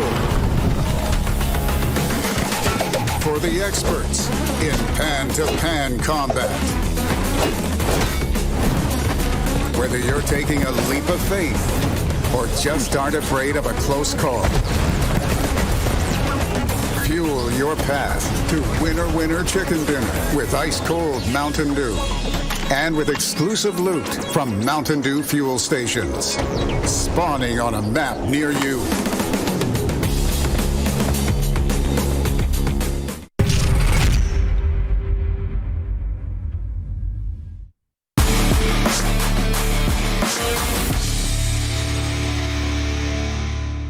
Well, here we go. It's the final match of the day here in day number 2. So let's take a look at what map it's going to be on. And you can see on your screens, of course, it's going to be Erangel with Group C sitting out. So unfortunately, no B4, no loops in there either. I think you said before 7XU getting to sit out now after the last game was done before. But we get to see Ace 1 come back, Cloud9 come back, G25.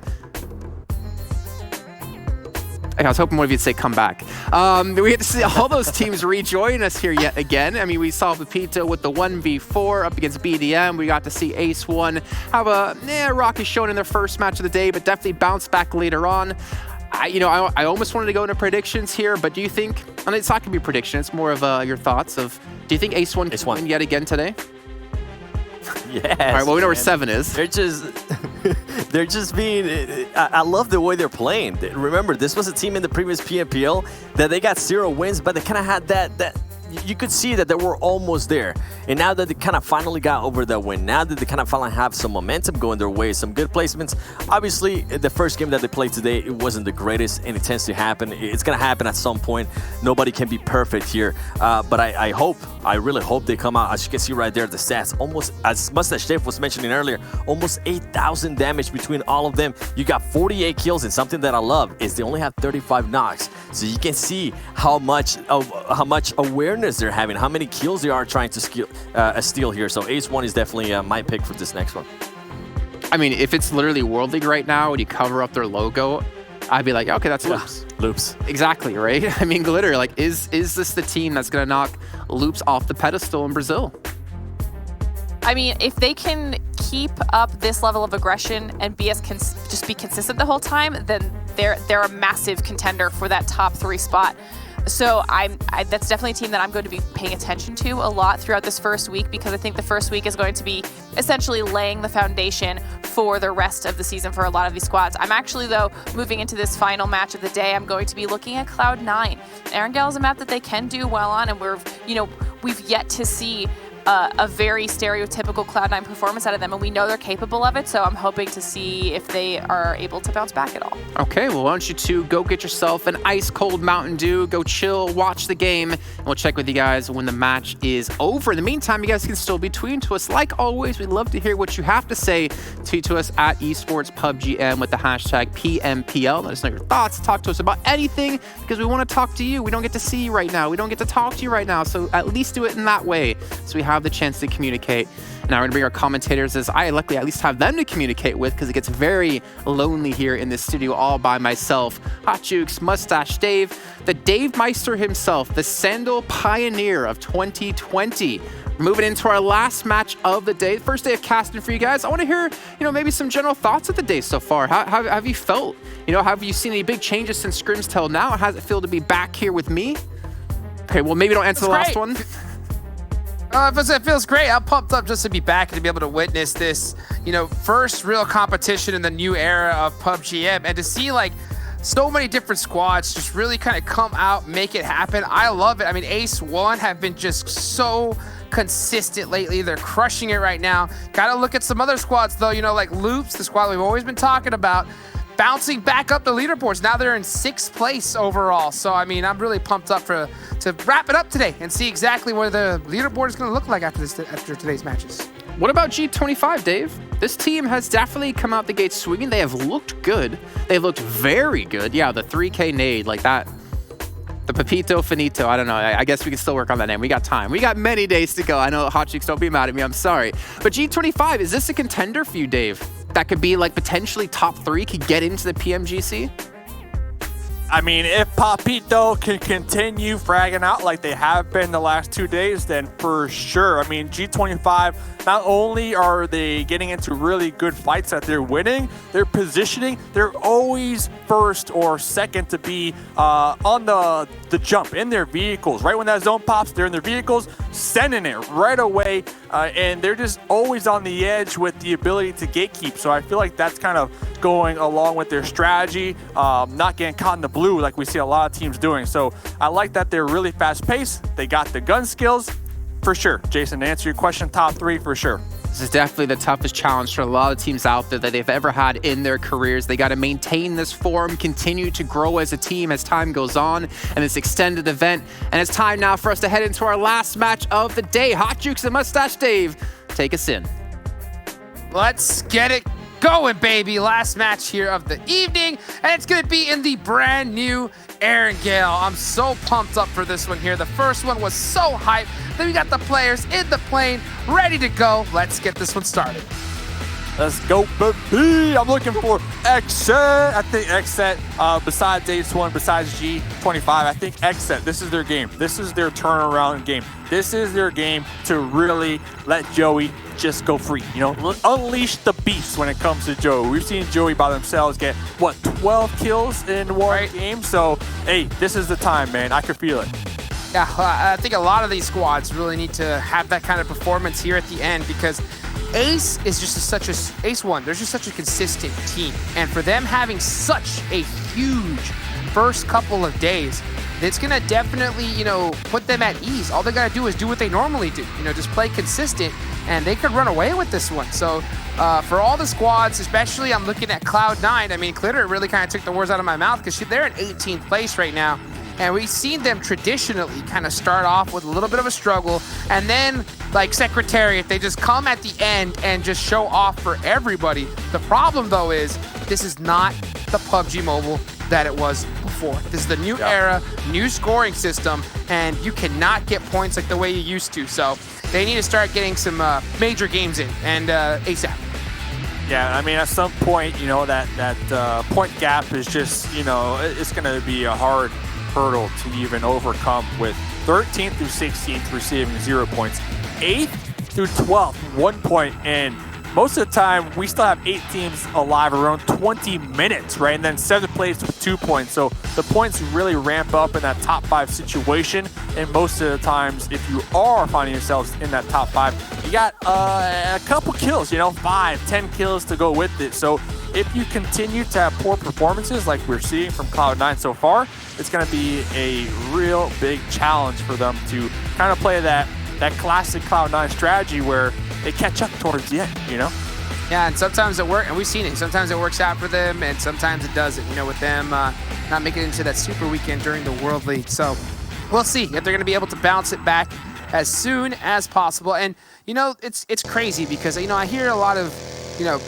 people really talk about, which team do you feel is this, which team's that, and the problem, I think that this is PMPL's different than any of the ones we've seen in the past. Because to be honest, all these teams are insane. They're all so good. They can all gun, hit some amazing shots. It's just about, I think whoever wins this tournament is about who makes the least mistakes possible. That's really all it is to it. I mean, especially with this new scoring system. And the thing is, it could be anybody. I mean, Ace1, nobody really expected them to dominate the way they have so far. And I think it makes sense when you hear one of their players say that this system favors their playstyle, because consistency, that's what they've been doing. So, yeah, it's going to be interesting to see here as the days go on. Dukes, let's take this moment to just appreciate how beautiful the sunset is to clouds. I mean, the shades of pink right now and blue, I'm happy to be here with you, man, in the final game of the evening. I mean, it's just such a beautiful evening to kind of wrap things up here tonight. Day number 2 of PMPL Americas Season 2, baby.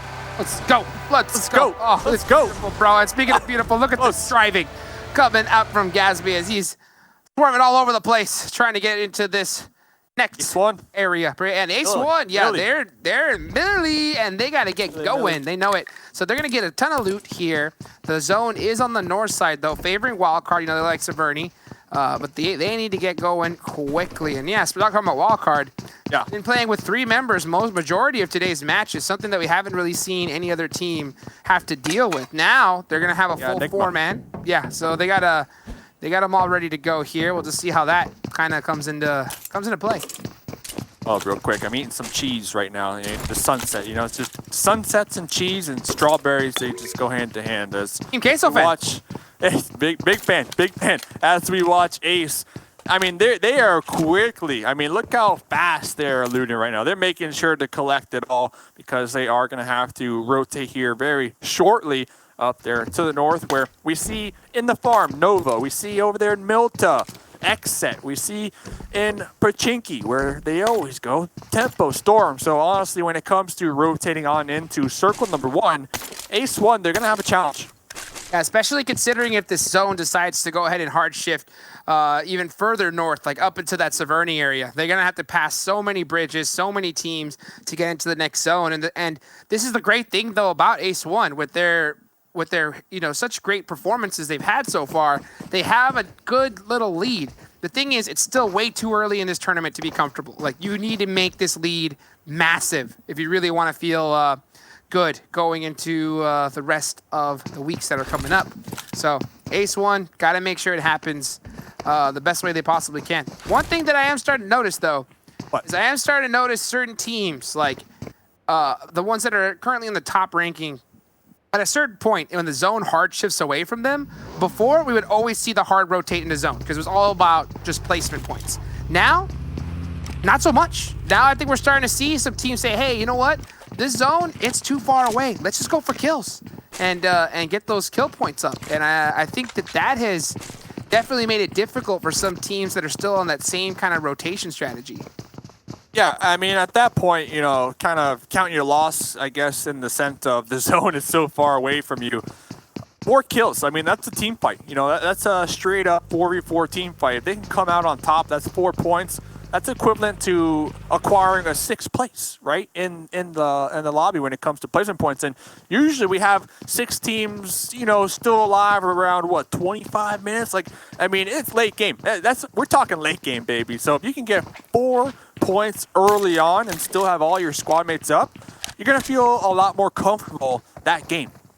Definitely, definitely. The one thing though is, especially looking at the leaderboards right now, I mean, 4 points, you want to get it. You want to put sub points on the board. You don't want to end up with 1 or 0. That's for sure. So those consistent points are going to be great as time goes on. At the end of the day, though, especially with this new system, I think if you want to win this tournament, you got to get some chicken dinners. Like, it's just a absolute must, because 15 points as opposed to 1 if you get an 8th place. That is such a huge disparity right there. And you look at the top 2 teams right now. It's going to be Ace 1 and B4 with 2 chicken dinners. Surprisingly, though, Team Queso, they have two chicken dinners so far as well, and they are behind like quite a few points right now from Ace 1. Oh, place. Yeah. Oh, okay. Behind. Yeah, they're in 5th right now as opposed to with first. 2 chickens. Wow. 2 chickens. Yeah. And, I mean, that's something that we saw in scrims, kind of play out during the 2 weeks. Like, you need to be a team. And I'm going to stress this all season long. Like, you just need to have a balance. You need to have that perfect feng shui, that perfect flow amongst the squad. You need to be able to get into fights. You need to be able to win those fights, get kill points, and you need to be able to get those placement points. You can't really be a squad that is stronger in one area and not the other, because it's just not going to work out with this new point system. And I think that we've seen Ace 1 consistently. They've always been that team that's, always in that kind of 5th or 6th area. Because of just because they constantly are putting up points on the board, and I think that the thing that they have been lacking is just a couple of those wins. And now that they're starting to get them, especially here at the start, I think that's why we see such that massive change. I mean, because look, Team Queso, 2 chicken dinners. Ace 1, 2 chicken dinners. But Ace 1 is ahead by 30 points. Yeah, 31 points from Loops. From Team Queso. It's crazy. Those are all kills. Yeah, it's insane. Wow. I mean, they are, not only that, they are just popping off, man. I mean, momentum is so strong right now for Ace 1. They are just coming into these games, and you could tell with their play style, they are really confident and in their fights, right? And it comes down to communication, awareness, and just trusting in each other. And that's what Cardozen told me, when I spoke to him last night. Looking at this zone, nice. Decent shift. We have Nova still making their way on in. Ace 1, we're able to kind of find a vehicle or 2. They're going to be right there to the west of Pachinki. Looking around, I mean, does anything really stand out to you that kind of alarms you? Looking right off the bat, Nova's they've been hanging on this one really slow. This circle is always a little tricky because it could have the potential to hard shift back south. And it doesn't look likely. All my instincts are telling me it's going to go north. That's why we see so many teams going up there as well. Got that same feeling. If it does hard shift south, though, it's going to be devastating for these squads. Ace, though, whoa, man, Myth. Yeah. Hello? Finds Mafioso. Yeah, that was just healing. Oh, Bucky found him with the run over. Yeah, and now Ace 1, it's going to be down a couple of members, and the Unnamed, that's going to pump them up big time because they definitely need to put some points on this leaderboard. Currently 11th place. Pumped up right there. 2 kills. They got some loot to go with it. They're going to be right there on the edge of Ruins. And then that's going to force Ace 1 to really think about, what they could do next as far as rotations go. Tenta up here on the roof. Like they're going to be spotting out one of the members from D25 Gaming. Papito, Bison in hand, has some cover to work with. Not going to be with the squad mates, and Tempo repositioning off of this one. They don't want the smoke. No, it's too early in the game. They just want to be able to hold up position and get it done. Team Queso catching out Pyra as they're trying to take this warehouse. This is a really strong location. They know where Bayo is, and they have him down their sights right now. And the rest of Cloud9 is super separate. There goes the... Oh, and yeah, look at this. He's gonna pop out those tires saying, Bayo, you ain't going nowhere from here, buddy.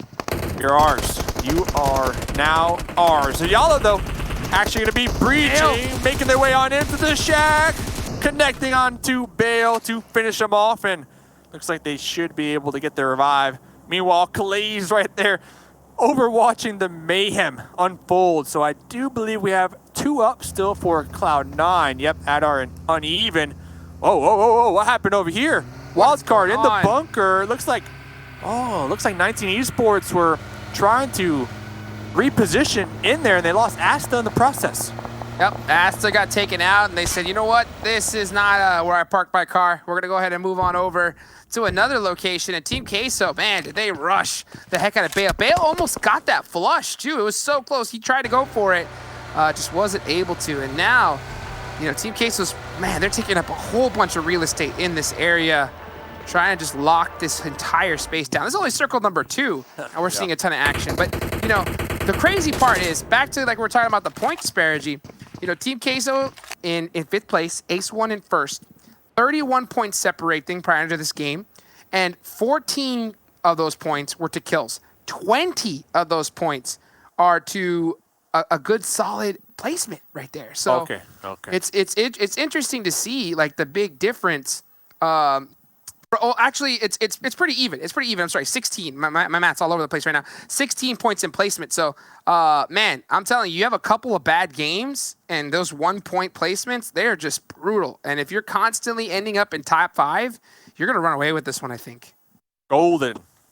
Top 5 is definitely the objective for these squads each and every single game. Looking on over here, we've seen XSET. We've seen them play this compound in scrims multiple times. Looks like they're doing a little scouting. They received some gunfire, so that's going to be taken.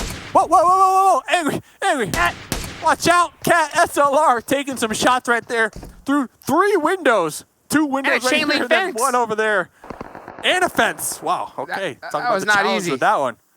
Yeah, he was tapping away, though. He was hitting that UAS, trying to put a little bit more damage on it. And every shot counts, because if you catch him on the rotation, you may get that blow up just a little bit quicker.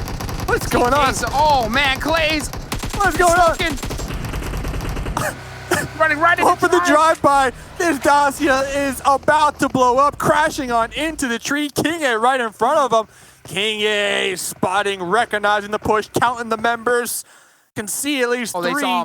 Team Queso trying to wrap around as well. King A by themselves. Here comes the support. The drive-by from Tribe. The squad mates helping on out. King A going for the spray down with the Uzi. Connected on. The trades. Ram trying to get the flush, but my goodness. Here in time. Oh, they still got the flush. Ram got the flush on King A. Oh, the jump shot doesn't work. G3 takes it down as well. The Uzi's so strong. There goes Sika. 1 HP. He has to go for this first aid. And he has to watch his whole entire time die, but look at that. Don't worry about it. Team Queso, we'll take him out for you. And Tribe with 3 kills so far. They lost 3 too. They lost 3 as well, though. And now it's just Siga at the top edge of Yasnaya. And you can see Nitsu is just staring right in their direction, trying to get this last second flush. That is rough, man. What a fight. That was, what a fight. I mean, Klaze, they showed up right there. They defended right there, but Tribe losing 3 in the process. Yes, they got 3 kills to go along with it, so at least they have something to keep them afloat. Next zone, they are going to be right there on the cliffs of the water. It's going to be really challenging. I mean, there's only 3 options, right, for Sika. You go to the east, Yasnaya. You go to the west, over there in the foothills, wide open terrain, or you dip in the water. You swim, baby. Yeah, and I'll tell you what, those may be his options in his head, but the only option right now is you ain't going anywhere, buddy. You know, there's too many teams just looking right in your direction. He's just going to have to sit and wait and then have to make that decision right at the last second. We'll see where this next zone goes on up. If Seagate will get a little bit of a break and it going back upside, or it could go ahead and shift south. We'll see. Look at those shots from Enigma. The SKS 8X. Marco 1 HP. Whoa, Seagut. Oh, you're welcome, right Seagut. There with that zone. Yep, you're welcome. Courtesy of the blue zone. So, and not only that, Wildcard taking all these shots out here, right next to him, like kind of playing that bodyguard. Oh no, as I say that, Wildcard. Go that way. Yeah, they're gonna go that way. Worst case scenario for Seagut. At the same time, I don't think they can. I think they have to hold 3 right at their spot. And Spring is their off-angle specialist, so that's why he's trying to go in that direction. They want to hold that hill because any team that drives on in there is going to get blown up. Axel onto Nova. Nova's just trying to find a position. And it looks like, wow, barely surviving. Boss goes down. AZ's full snake mode right now. Full snake mode, but they know exactly where AZ is in that toll booth right there. AZ is going to be in the zone, so might be able to survive. I believe the last remaining member alive, yep, for Nova. currently healing up. Oh, not even in the toll booth. Yeah, those bullets are landing right above their head. I believe that's coming on out from Meta with their 2-2 split in these apartments right here. Whoa, 1v1. 1v1. Oh, that nade hurt.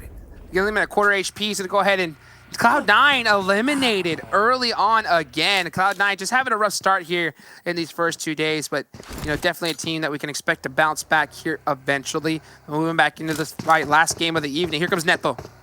Guard in hand. Push it. Shot. Pushing. Oh, never mind, Psych.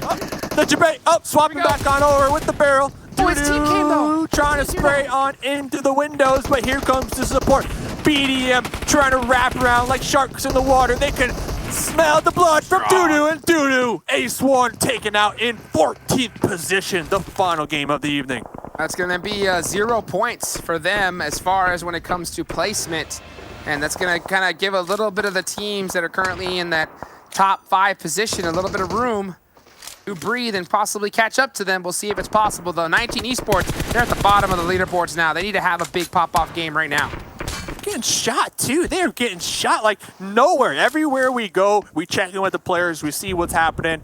They're all getting shot. Everybody's position compromised for the most part. Meta going to be right here on the edge. They do have some hard cover to work with. AZ is still alive.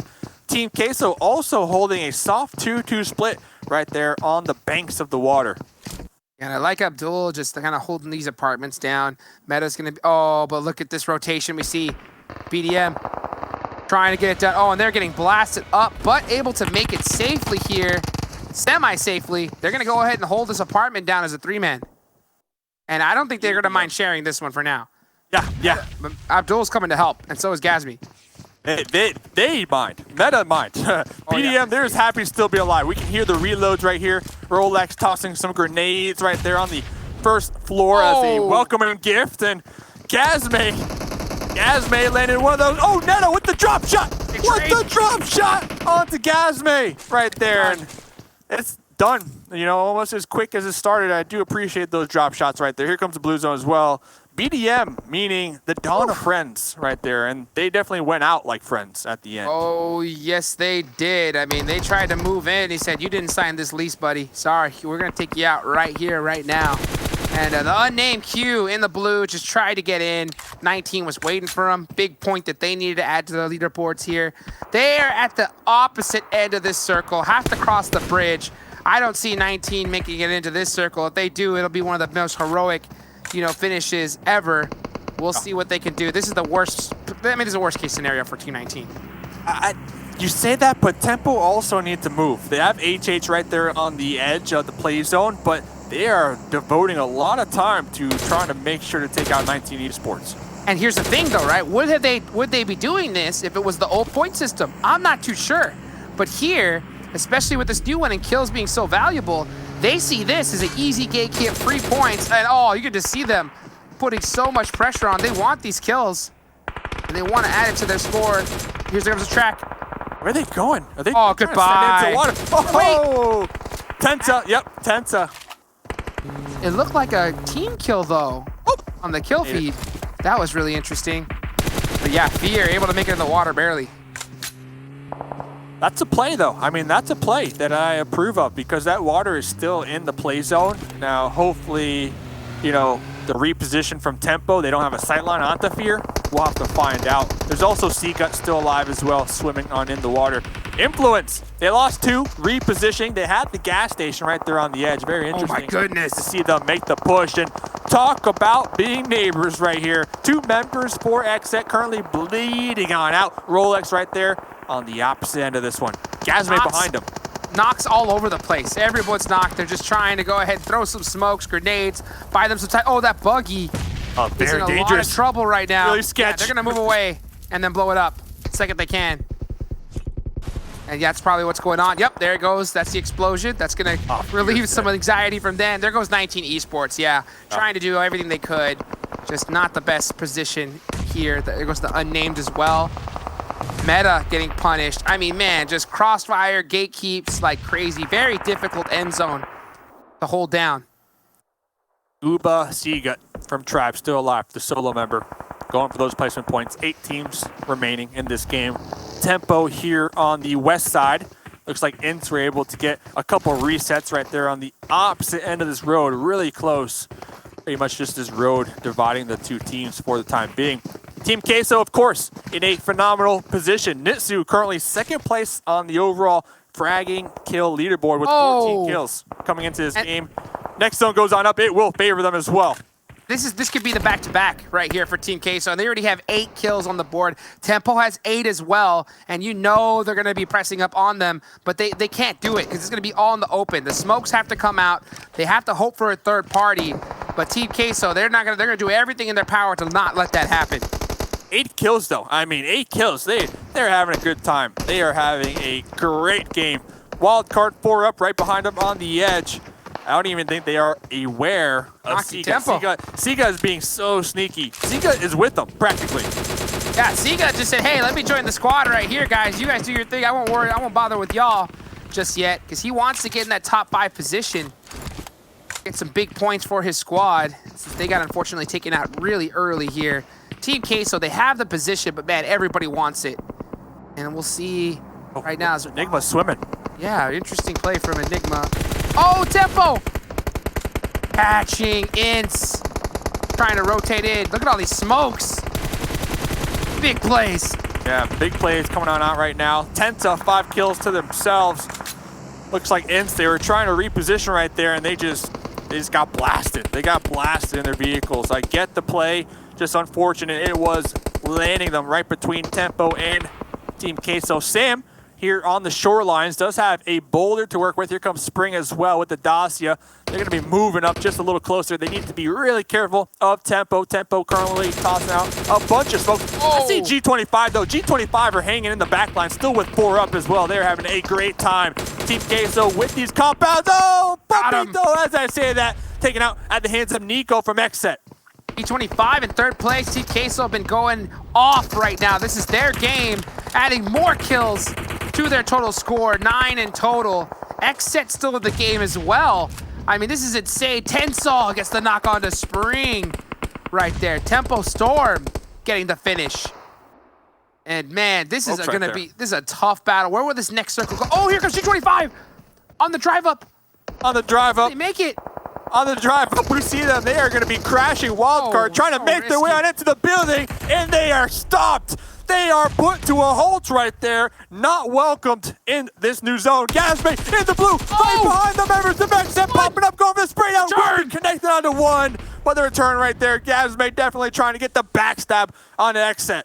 And we saw the instant health kit drops. They realized that we're going to have to heal this one out. I don't know how many smokes they have left. They probably used them all already.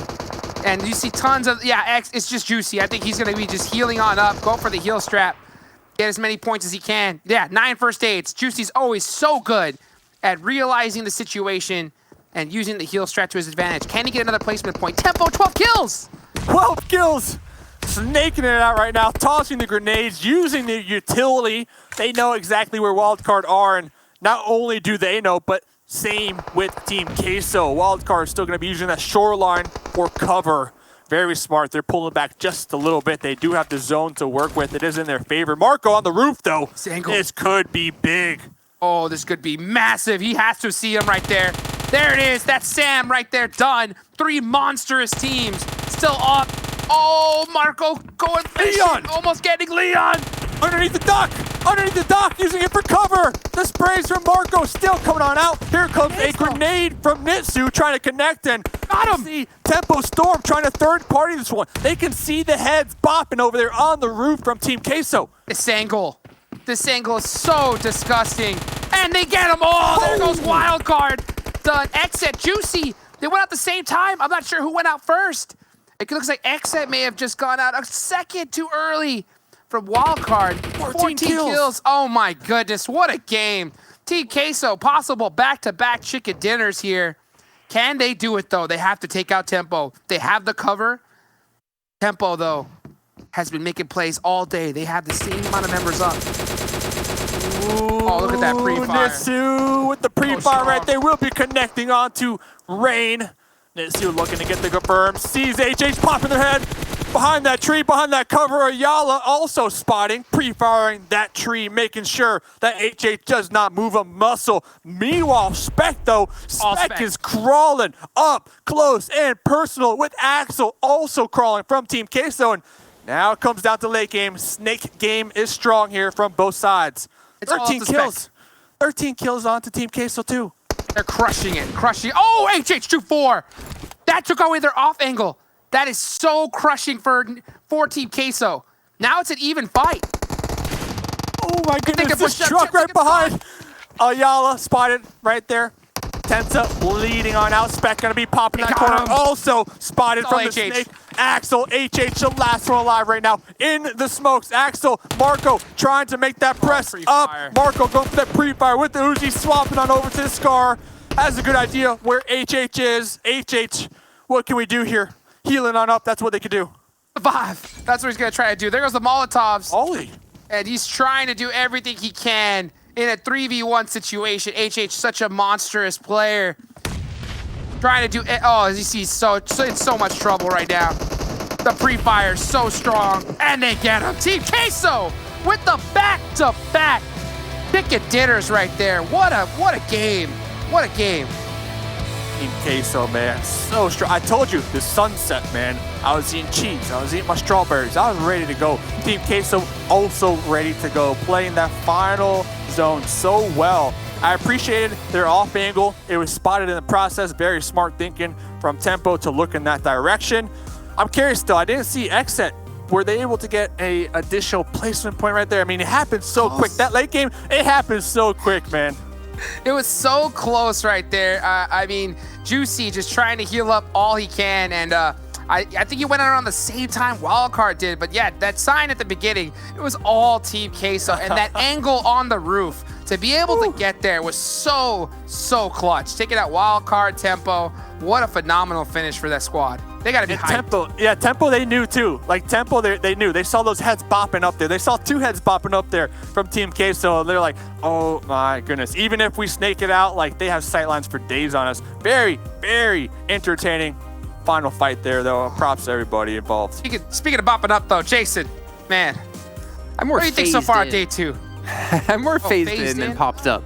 I mean, what if you phased from the bottom up? So maybe. I don't know. But you said phase. Bada bing, bada boom. So, yeah, no, day 2's been pretty insane, honestly. I mean, Queso, back-to-back chicken dinners. I think they have, like, what, 3 now overall. They've really been stepping up, and we see, I guess, the power of Natsume within the team, right? The change to the roster. They were together for over a year as the same 4. Then they bring in a new player, and now they're starting to really dominate like they did in scrims as well.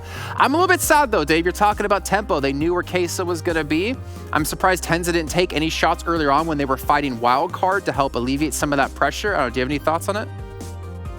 I mean, at the end of the day, Team Queso, they had a higher vantage point, right? So even if Tensa peeks their head up to try to get those sight lines, like Team Queso, they're going to see them first, right? So they'll be able to at least get a couple more additional bullets onto them. So Tensa had an angle when they were like popping off. You were talking about how they could see like the heads of them moving on top of the building. He was taking shots. He was taking shots. Okay. But once when Tensa started taking shots, though, they immediately ducked down. It just comes back down to awareness, right? I mean, they didn't want to expose themselves too long, but then at the same time, they wanted to make sure to secure Wildcard and get those flushes on the coast. Yeah, I mean, we got consistency out of Queso. What about Wildcard? They had 4 players that time. They get into top 3. Yeah, Hot Jukes, they got to be happy about that, right? Yeah. Hey, they got to be pumped big time. I mean, especially the performance today, considering that they had 3 members just constantly, finally getting the 4th. I mean, it makes me wonder if they had that 4 in this last Miramar, would they have won against Team Queso here? And I'm not sure. I know they wanted that revenge, but just with their position, Team Queso had it all, and they were just able to just use that to their advantage and execute it perfectly. All right, well, gentlemen. What a day, though. Yeah, very good day. I mean, luckily now, Dave, your day's not over. You get to go relax. You get to go chill. You get to go to the beach with your sandals and try to sell them on the docks. Remember to wear your mask. But, gentlemen, we'll be catching up with you guys when you come back on the weekend. Because, remember, we still have 2 days off, so enjoy your time. Thank you, Jason. Thanks, Jason. I think Dave's just going to keep dancing until Saturday, pretty much. He's going to come back just dripping in sweat. And also is dripping in sweat is 7. Well, just 7, not Glitter, because 7's hitting that rowing machine on your days off, right, son? Gonna get those workouts in? Yeah. Totally. That wasn't totally. I'm convincing. going to be drinking Mountain Dew too. While rowing, drinking Mountain Dew. Okay, but yeah, what a crazy game. Let's take a look at the rankings from the last match. We can see how many points Queso and Tempo and Wildcard and all the other teams did accumulate from it. Ace One unfortunately did drop out relatively early on, but Seven, walk us through some of these.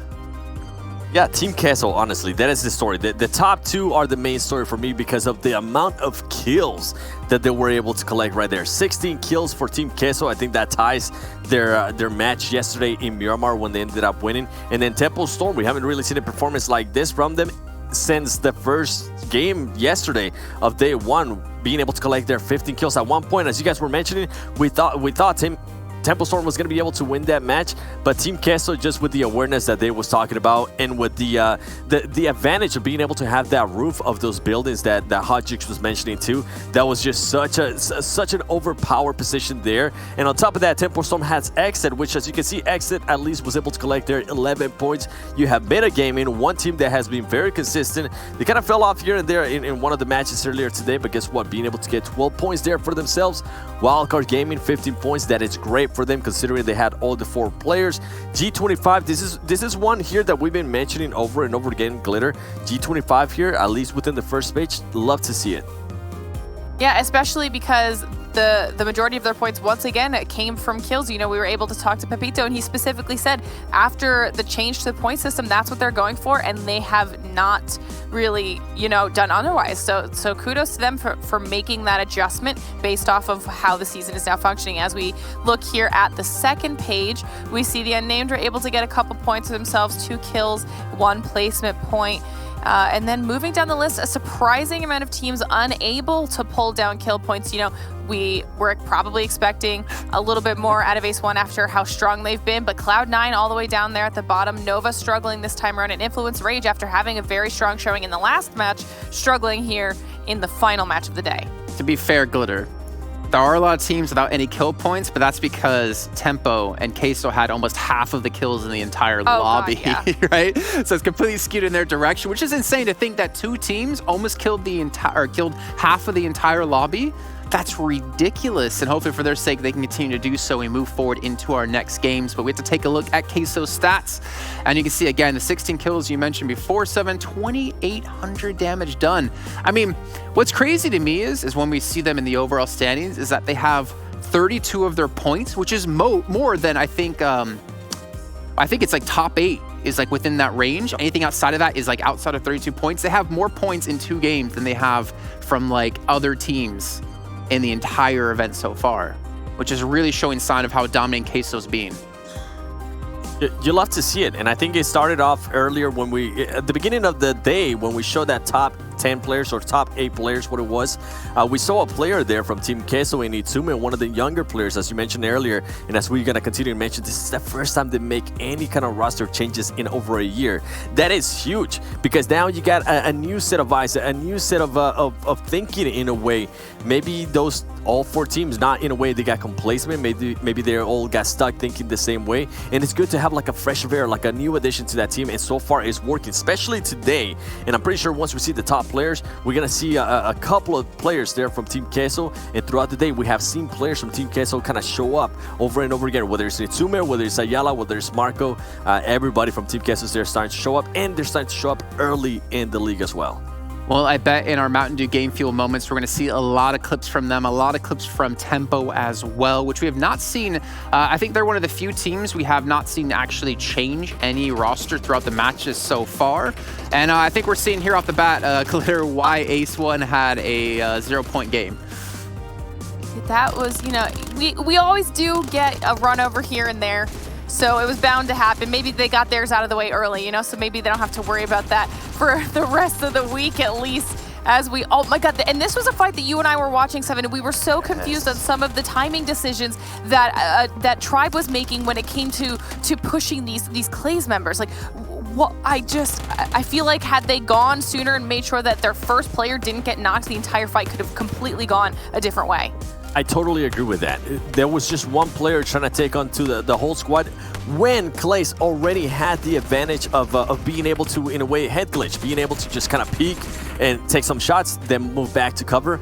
Meanwhile, the player from Tri was just pushing without any cover. So interesting stuff there. Once again, maybe it's something that they can work on. They're working together as a team even more. And then we see some more stuff here from Wildcard. Leon, one of the new additions to that team. And XSET, I was actually pleasantly surprised here by XSET. They really didn't have much to work with, but they were able to at least collect some extra kills there. They had the likes of right here, somebody from Meta trying to sneak up on them. They ended up losing that player, but at least they were able to manage it and not end up losing 2 players, which allowed them to go a little bit extra. And then right here, you see Marco just taking full advantage of that roof, being able to peek people.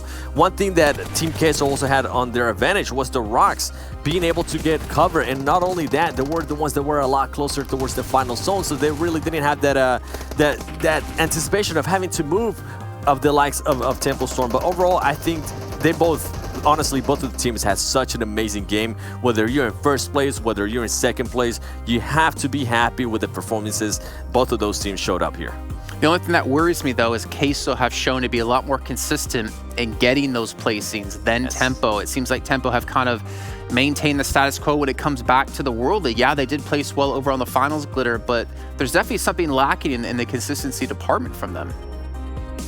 Yeah, and I think that's something, you know, we've all been talking about, whether that's while we're watching them play or just generally when we're doing the analysis segments. We see them have these very, very strong showings, but there's not enough of them. Like we saw them win the very first game yesterday, and then we haven't seen them repeat that performance until literally the last match of day 2. That's a huge gap of match opportunities for them to really be pulling down points for their squad. So, you know, hopefully they can take the next couple days and kind of figure out why they're a little bit inconsistent, because like I've said many times, like Seven said many times, they're all such phenomenal players individually, and as a squad, they're very, very strong. They just need to be able to keep being that good more frequently. Yeah, and hopefully, like you're saying, they can take that time to really work on it, as we're now going to look at Queso's stats. And I mean, the stats don't lie, Seven. We've been talking about Nitsume and obviously the impact he's had on the team. And yeah, what else is there to say here? 2,600 damage, 18 kills. What an addition, man. Imagine bringing in a player and for them to be able to show up like that from the get-go. This is huge. This is amazing. It's good, because remember, before it used to be either Axel or Marco. One of them used to get hot, and then we kind of wait for the other ones. Now they have somebody else to kind of take on that role. So I love to see it, and we've seen it over and over again. I honestly, going a little bit more of what you guys were talking about, Glitter and Jason, the consistency they're starting to show me, and starting to show me early on, it leads me to believe that this is a team that more than likely is going to be fighting for that number 3 spot in the finals. I want to say they already qualified. I don't want to kind of put that kind of easy pressure on them. I want to continue to see improvements out of them. I still think that towards, even from now until the end, they can definitely improve. Any team can improve, but so far with what they're showing me here, Glitter, I'm very impressed. Yeah, and what I like to see too is the fact that they've been able to adapt to that new change, right? You know, like you mentioned, they haven't made a roster change in over a year, so this is a big deal. You know, when you find that synergy with a certain squad of people, it's sometimes it's hard to replicate that. So the fact that Queso has been able to adapt so well that they found someone who works with their group and is more than adequately contributing to whether that's damage or kills or assists, they are a very well-oiled machine right now, and I'm hoping that they can continue this momentum throughout the rest of the season. And the thing is, like, we can't forget about the fact of, if you are that player that has to then take the bench role, like this isn't just the team of 4, right? It's obviously like the internal workings of the team, and like being okay with, all right, I'll take the bench role, but I'm still going to be here when you need me. I'm still going to be here to help coach. Like, it's tough to do. And honestly, Queso have just flourished from it, which has its ups and downs. Has good sides and bad sides, depending on what side of the team you're actually on. But let's take a look now at our total damage from that last match. And I'm pretty sure Queso and Tempo are just going to have the biggest bars you could possibly see in this one. Though, to be fair, Wildcard, XSET, even G25 getting some good damage in there. Look at that. That's a very top-heavy graph. Rarely do we ever see that. It's more like it's more separated, but what a performance is right there alone from the top 6 teams. XSET showing up, Wildcard showing up, Tempo obviously showing up. Metagaming, that's another team that we mentioned earlier. This is, I feel like today they continue to be consistent as we expect them to be. And G25, one of the other teams that I was talking about, they kind of coming into my radar more and more and more. And then towards the end, if we kind of slide all the way towards the end, Klaze Esports being able to win that engagement there with Tribe Gaming, I thought that was huge. They were at least able to collect, I think, extra 3 points. Sadly for them, they ended up getting third party because of their placing where they were on. But at least being able to take away 3 points from a game like that, it's huge. Well, I'm curious as we get closer to ending off the show here for day 2 of if someone was able to pass Ace 1 today. Queso looking like the team that potentially could have done it. So let's take a look at it overall to see currently who's sitting safely here if we were to end here right now and go straight into the finals. Ooh. And you're going to see by 2 kills, Queso take the lead. That is huge. That is what a performance they have had today, Team Queso. Not only just with the wins, but also being able to back it up with kills. I think this is something I love seeing from this team. We're going to continue to talk about it. We're probably going to continue to track it in regards to Nitsume. But Ace too. Hey, Ace, not too shabby. They were at least able to maintain their second place, which is not bad considering they had 2, I think it was just 1 great game. Besides that, they had 2 really bad games. And then you see G25 now moving to 3rd place. Metagaming, remember they started off the day, I believe it was in 2nd place. Now they moved down to 4th place. They have yet to get a chicken dinner, but with Metagaming here, Glitter, I feel like if they get a chicken dinner, that will be some huge pressure off their shoulders.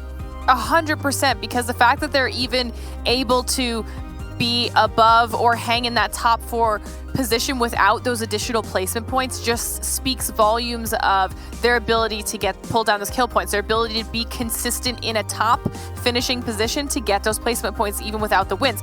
Meta Gaming is definitely a team that we should continue to watch, especially if they do manage to pull down that win. And then as we look farther down the list, you see B4 and Tempo Storm in 5th and 6th place. Wildcard Tribe still doing very, very well for themselves. But if you notice 1st place to 8th right now, the spread is starting to kind of show itself a little bit more. And like I said, I want to wait until the end of the week to see how a lot of these placements kind of shake out and see where the points fall, where the teams fall. But we can see how aggressive and dominant some of these squads here in just even the top 5. Yeah, and I'm looking forward to seeing the second page. Also, in regards to Team Queso, they ended up getting 32 kills today alone. That's pretty aggressive. What were you gonna say, Jason? Well, I was gonna say you stole his stat. No, that's not the stat. Wait, what did you say, Seven? Sorry, I kind of squealed. I was gonna say Team Queso was able to get 32 kills alone today. Oh no, that wasn't my stat. I have a better stat than that actually. Was huge. Okay. They have 46 placement points, but 3 chicken dinners. If I can do my math correctly, that's 45 points from chicken dinners alone, meaning they got 1 placement point out of their matches outside of their 3 wins. That is a good stat. That's a nice stat. Damn. That's no. Let's just think about that. That is ridiculous. 1 point from placements, besides their 3 victories, and the rest they've been relying on kills. That shows, I think, in my mind, that Queso have definitely been one of those teams, like we heard earlier on from Pampito, that have been focusing on kills in this new point system. Yep, and I'm pretty sure we're going to be seeing that more and more and more as we continue to talk about that. We're seeing a lot of teams kind of worry more about kills and not so much about placement points now here as we go back to it. 7 matches. Yeah, just the first in 4 games, they get 1 placement point. Yeah, that's crazy. Pretty gnarly. Yeah, good. But they're getting Jason. 50 kills. Ridiculous. I was so worried about the kills, man. I noticed they passed Ace one of the kills. I was like, let me do the math real quick. But damn, that's true. And I mean, it goes to show, right? Remember, they did start very slow, but hey, at least as long whatever it takes to end up with that first place, whether it's skills, whether it's placement points, and some chicken dinners along the way, just go ahead and do it. I do want to see that second page one more time there, Adrian, for me, if you can just put it on. Yeah, that kind of stole the show for me. Was Queso there? I'm sorry. Go ahead. Oh, you're good. You're good. And then you do have Klaze Esports now in 9th place. Remember, I think yesterday they were in the 3rd page by the end of the day. It's good to see them here with 53 points, now getting a little bit closer to those higher spots. XSET too, being able to move up. Keep in mind they have played 7 games. And also keep in mind, some of these teams have played 6 games. Some of the other ones have played 7 games. You're going down the list a little bit more, and then you start seeing teams like Klaze Esports. We've seen them get a couple kills. The Unnamed has been being able to put out more kills as well. And then you go down even more. I do enjoy seeing here Glitter, Alpha 7 Esports and Nova Esports here towards the second page within the top 16. And remember, the top 16s are the one that are going to be moving forward to the finals. Yeah, and I'm glad that you called out Alpha 7 because I believe that they were at the very bottom of the list at the start of the day, so this was a huge jump for them and definitely going to be a good morale boost for the squad. Nice to see Nova in top 16, especially after that performance that we saw out of Boss and GFan. So, I mean, some of these teams are definitely starting to figure out how it's going to function as we go ahead and take a look at the final page of our overall rankings here. And I mean, I think we gotta just touch on it, maybe just for like a second, but Cloud9 is on the 3rd page with their 7 matches completed so far. Yep. This is a rough start. And between, I do want to note this too, between 16th and 17th place, the only thing separating them is 1 point. That's why throughout the show, whether it's Jason, whether it's myself, whether it's Glitter, you'll hear us talk about how important one of those extra kill or extra 2 kills can be. Like Angry because before. all that could be separating you from, all that could be separating you from the finals could be just 1 kill away from getting to the finals or from missing out on it. I mean, it could even be more detrimental than that. It could be the separation between getting through into PMGC or not. We're going to take a look at a head-to-head, though, between 2 teams are currently joint, technically joint, but with Queso in the lead. Both of them having 7 matches played, but look at that damage difference. Same amount of games played, same points, but it's like a good, what, 600 damage practically? Yeah, that is honestly a good amount, and also the damage received. You can see how much Team Queso has been getting into fights, especially today on having the better day. If you're actually comparing the both, you have to say Team Queso today had definitely a much, much better day than Ace 1, even though Ace 1 was still able to come out with the win. You have kills too. They were able to pass Ace 1 in kills, and not only that, the knocks, you have more knocks, and the headshots. Just the accuracy that Team Queso has been able to showcase here today. Wow, I'm impressed. I'm impressed by both of these teams, to be completely honest. And the thing is, this pace. Now, this is what I will potentially worry about, is that thinking back to talking about peaking in a tournament, we talked about Loops, Cloud9 doing really well in the early stages of PMWL. Now, I'm a little bit worried that Queso did well in scrims. Now they're doing well here in the league play.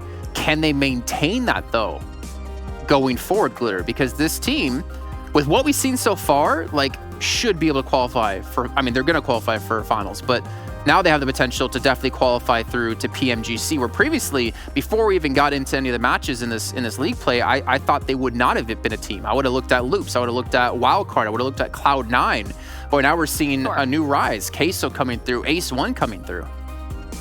And I think that's definitely a fair concern because, I mean, it's even accidentally illustrated in the stat that you figured out with the fact that 99.9% of their placement points are from 3 wins, and then there were no placement points past that. That's a pretty like volatile up and down when it comes to consistency and just the placement side of things. Yes, they've done very well for themselves when it comes to kills, having just now surpassed Ace 1, but consistency through an extended period of time is definitely going to be important for this squad, and we've seen a lot of up and downs in just these past 2 days, so that's definitely something they should focus on. I'd even said it about Ace 1 in the last match. I was like, they've put themselves in a good position that if they have a bad match here in this final match, it won't really matter. They've given themselves a nice cushion. That's exactly what happened. They did have a rough game, but they're still essentially tied for 1st place. So I mean, I think, that fatigue concern's definitely something a lot of these teams have to look out for and see how it continues to play out for the rest of the season.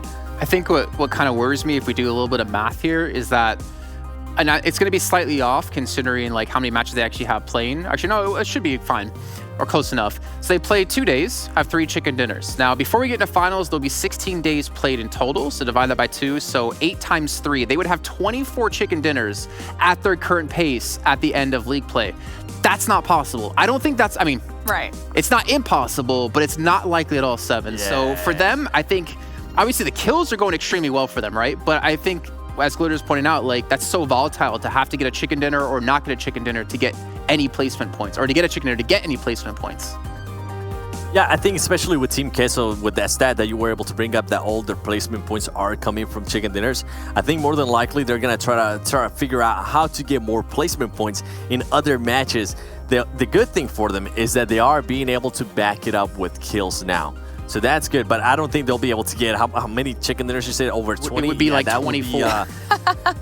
That would be very unlikely, considering that some of these teams are just kind of starting to take off. Remember, we saw Loops Esports. They had a bad day yesterday, and today they kind of start. We saw flashes of the Loops Esports that we're used to seeing. That's also going to happen with some of the other ones. That's going to happen with Cloud9 at some point, so I wouldn't be surprised. I have more of a chance of going undefeated on Cheer Park on 1v1s than Team Queso does at getting over 20 kills, especially with the pool of skilled players that we have here. Yeah, I mean, that's why stats only work when you have a proper sample size, which is why we've been saying it's only the first couple days of action here. Seven and Glitter, thank you very much for all of your input today, and you also get to enjoy your 2 days off, and I can't wait to see you this weekend. But as you heard me say, 2 days off. We won't be broadcasting tomorrow or the next day. We'll be back on Saturday at the exact same time to continue here PMPL America Season 2. So make sure you guys are there, and we'll see you then.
Bye.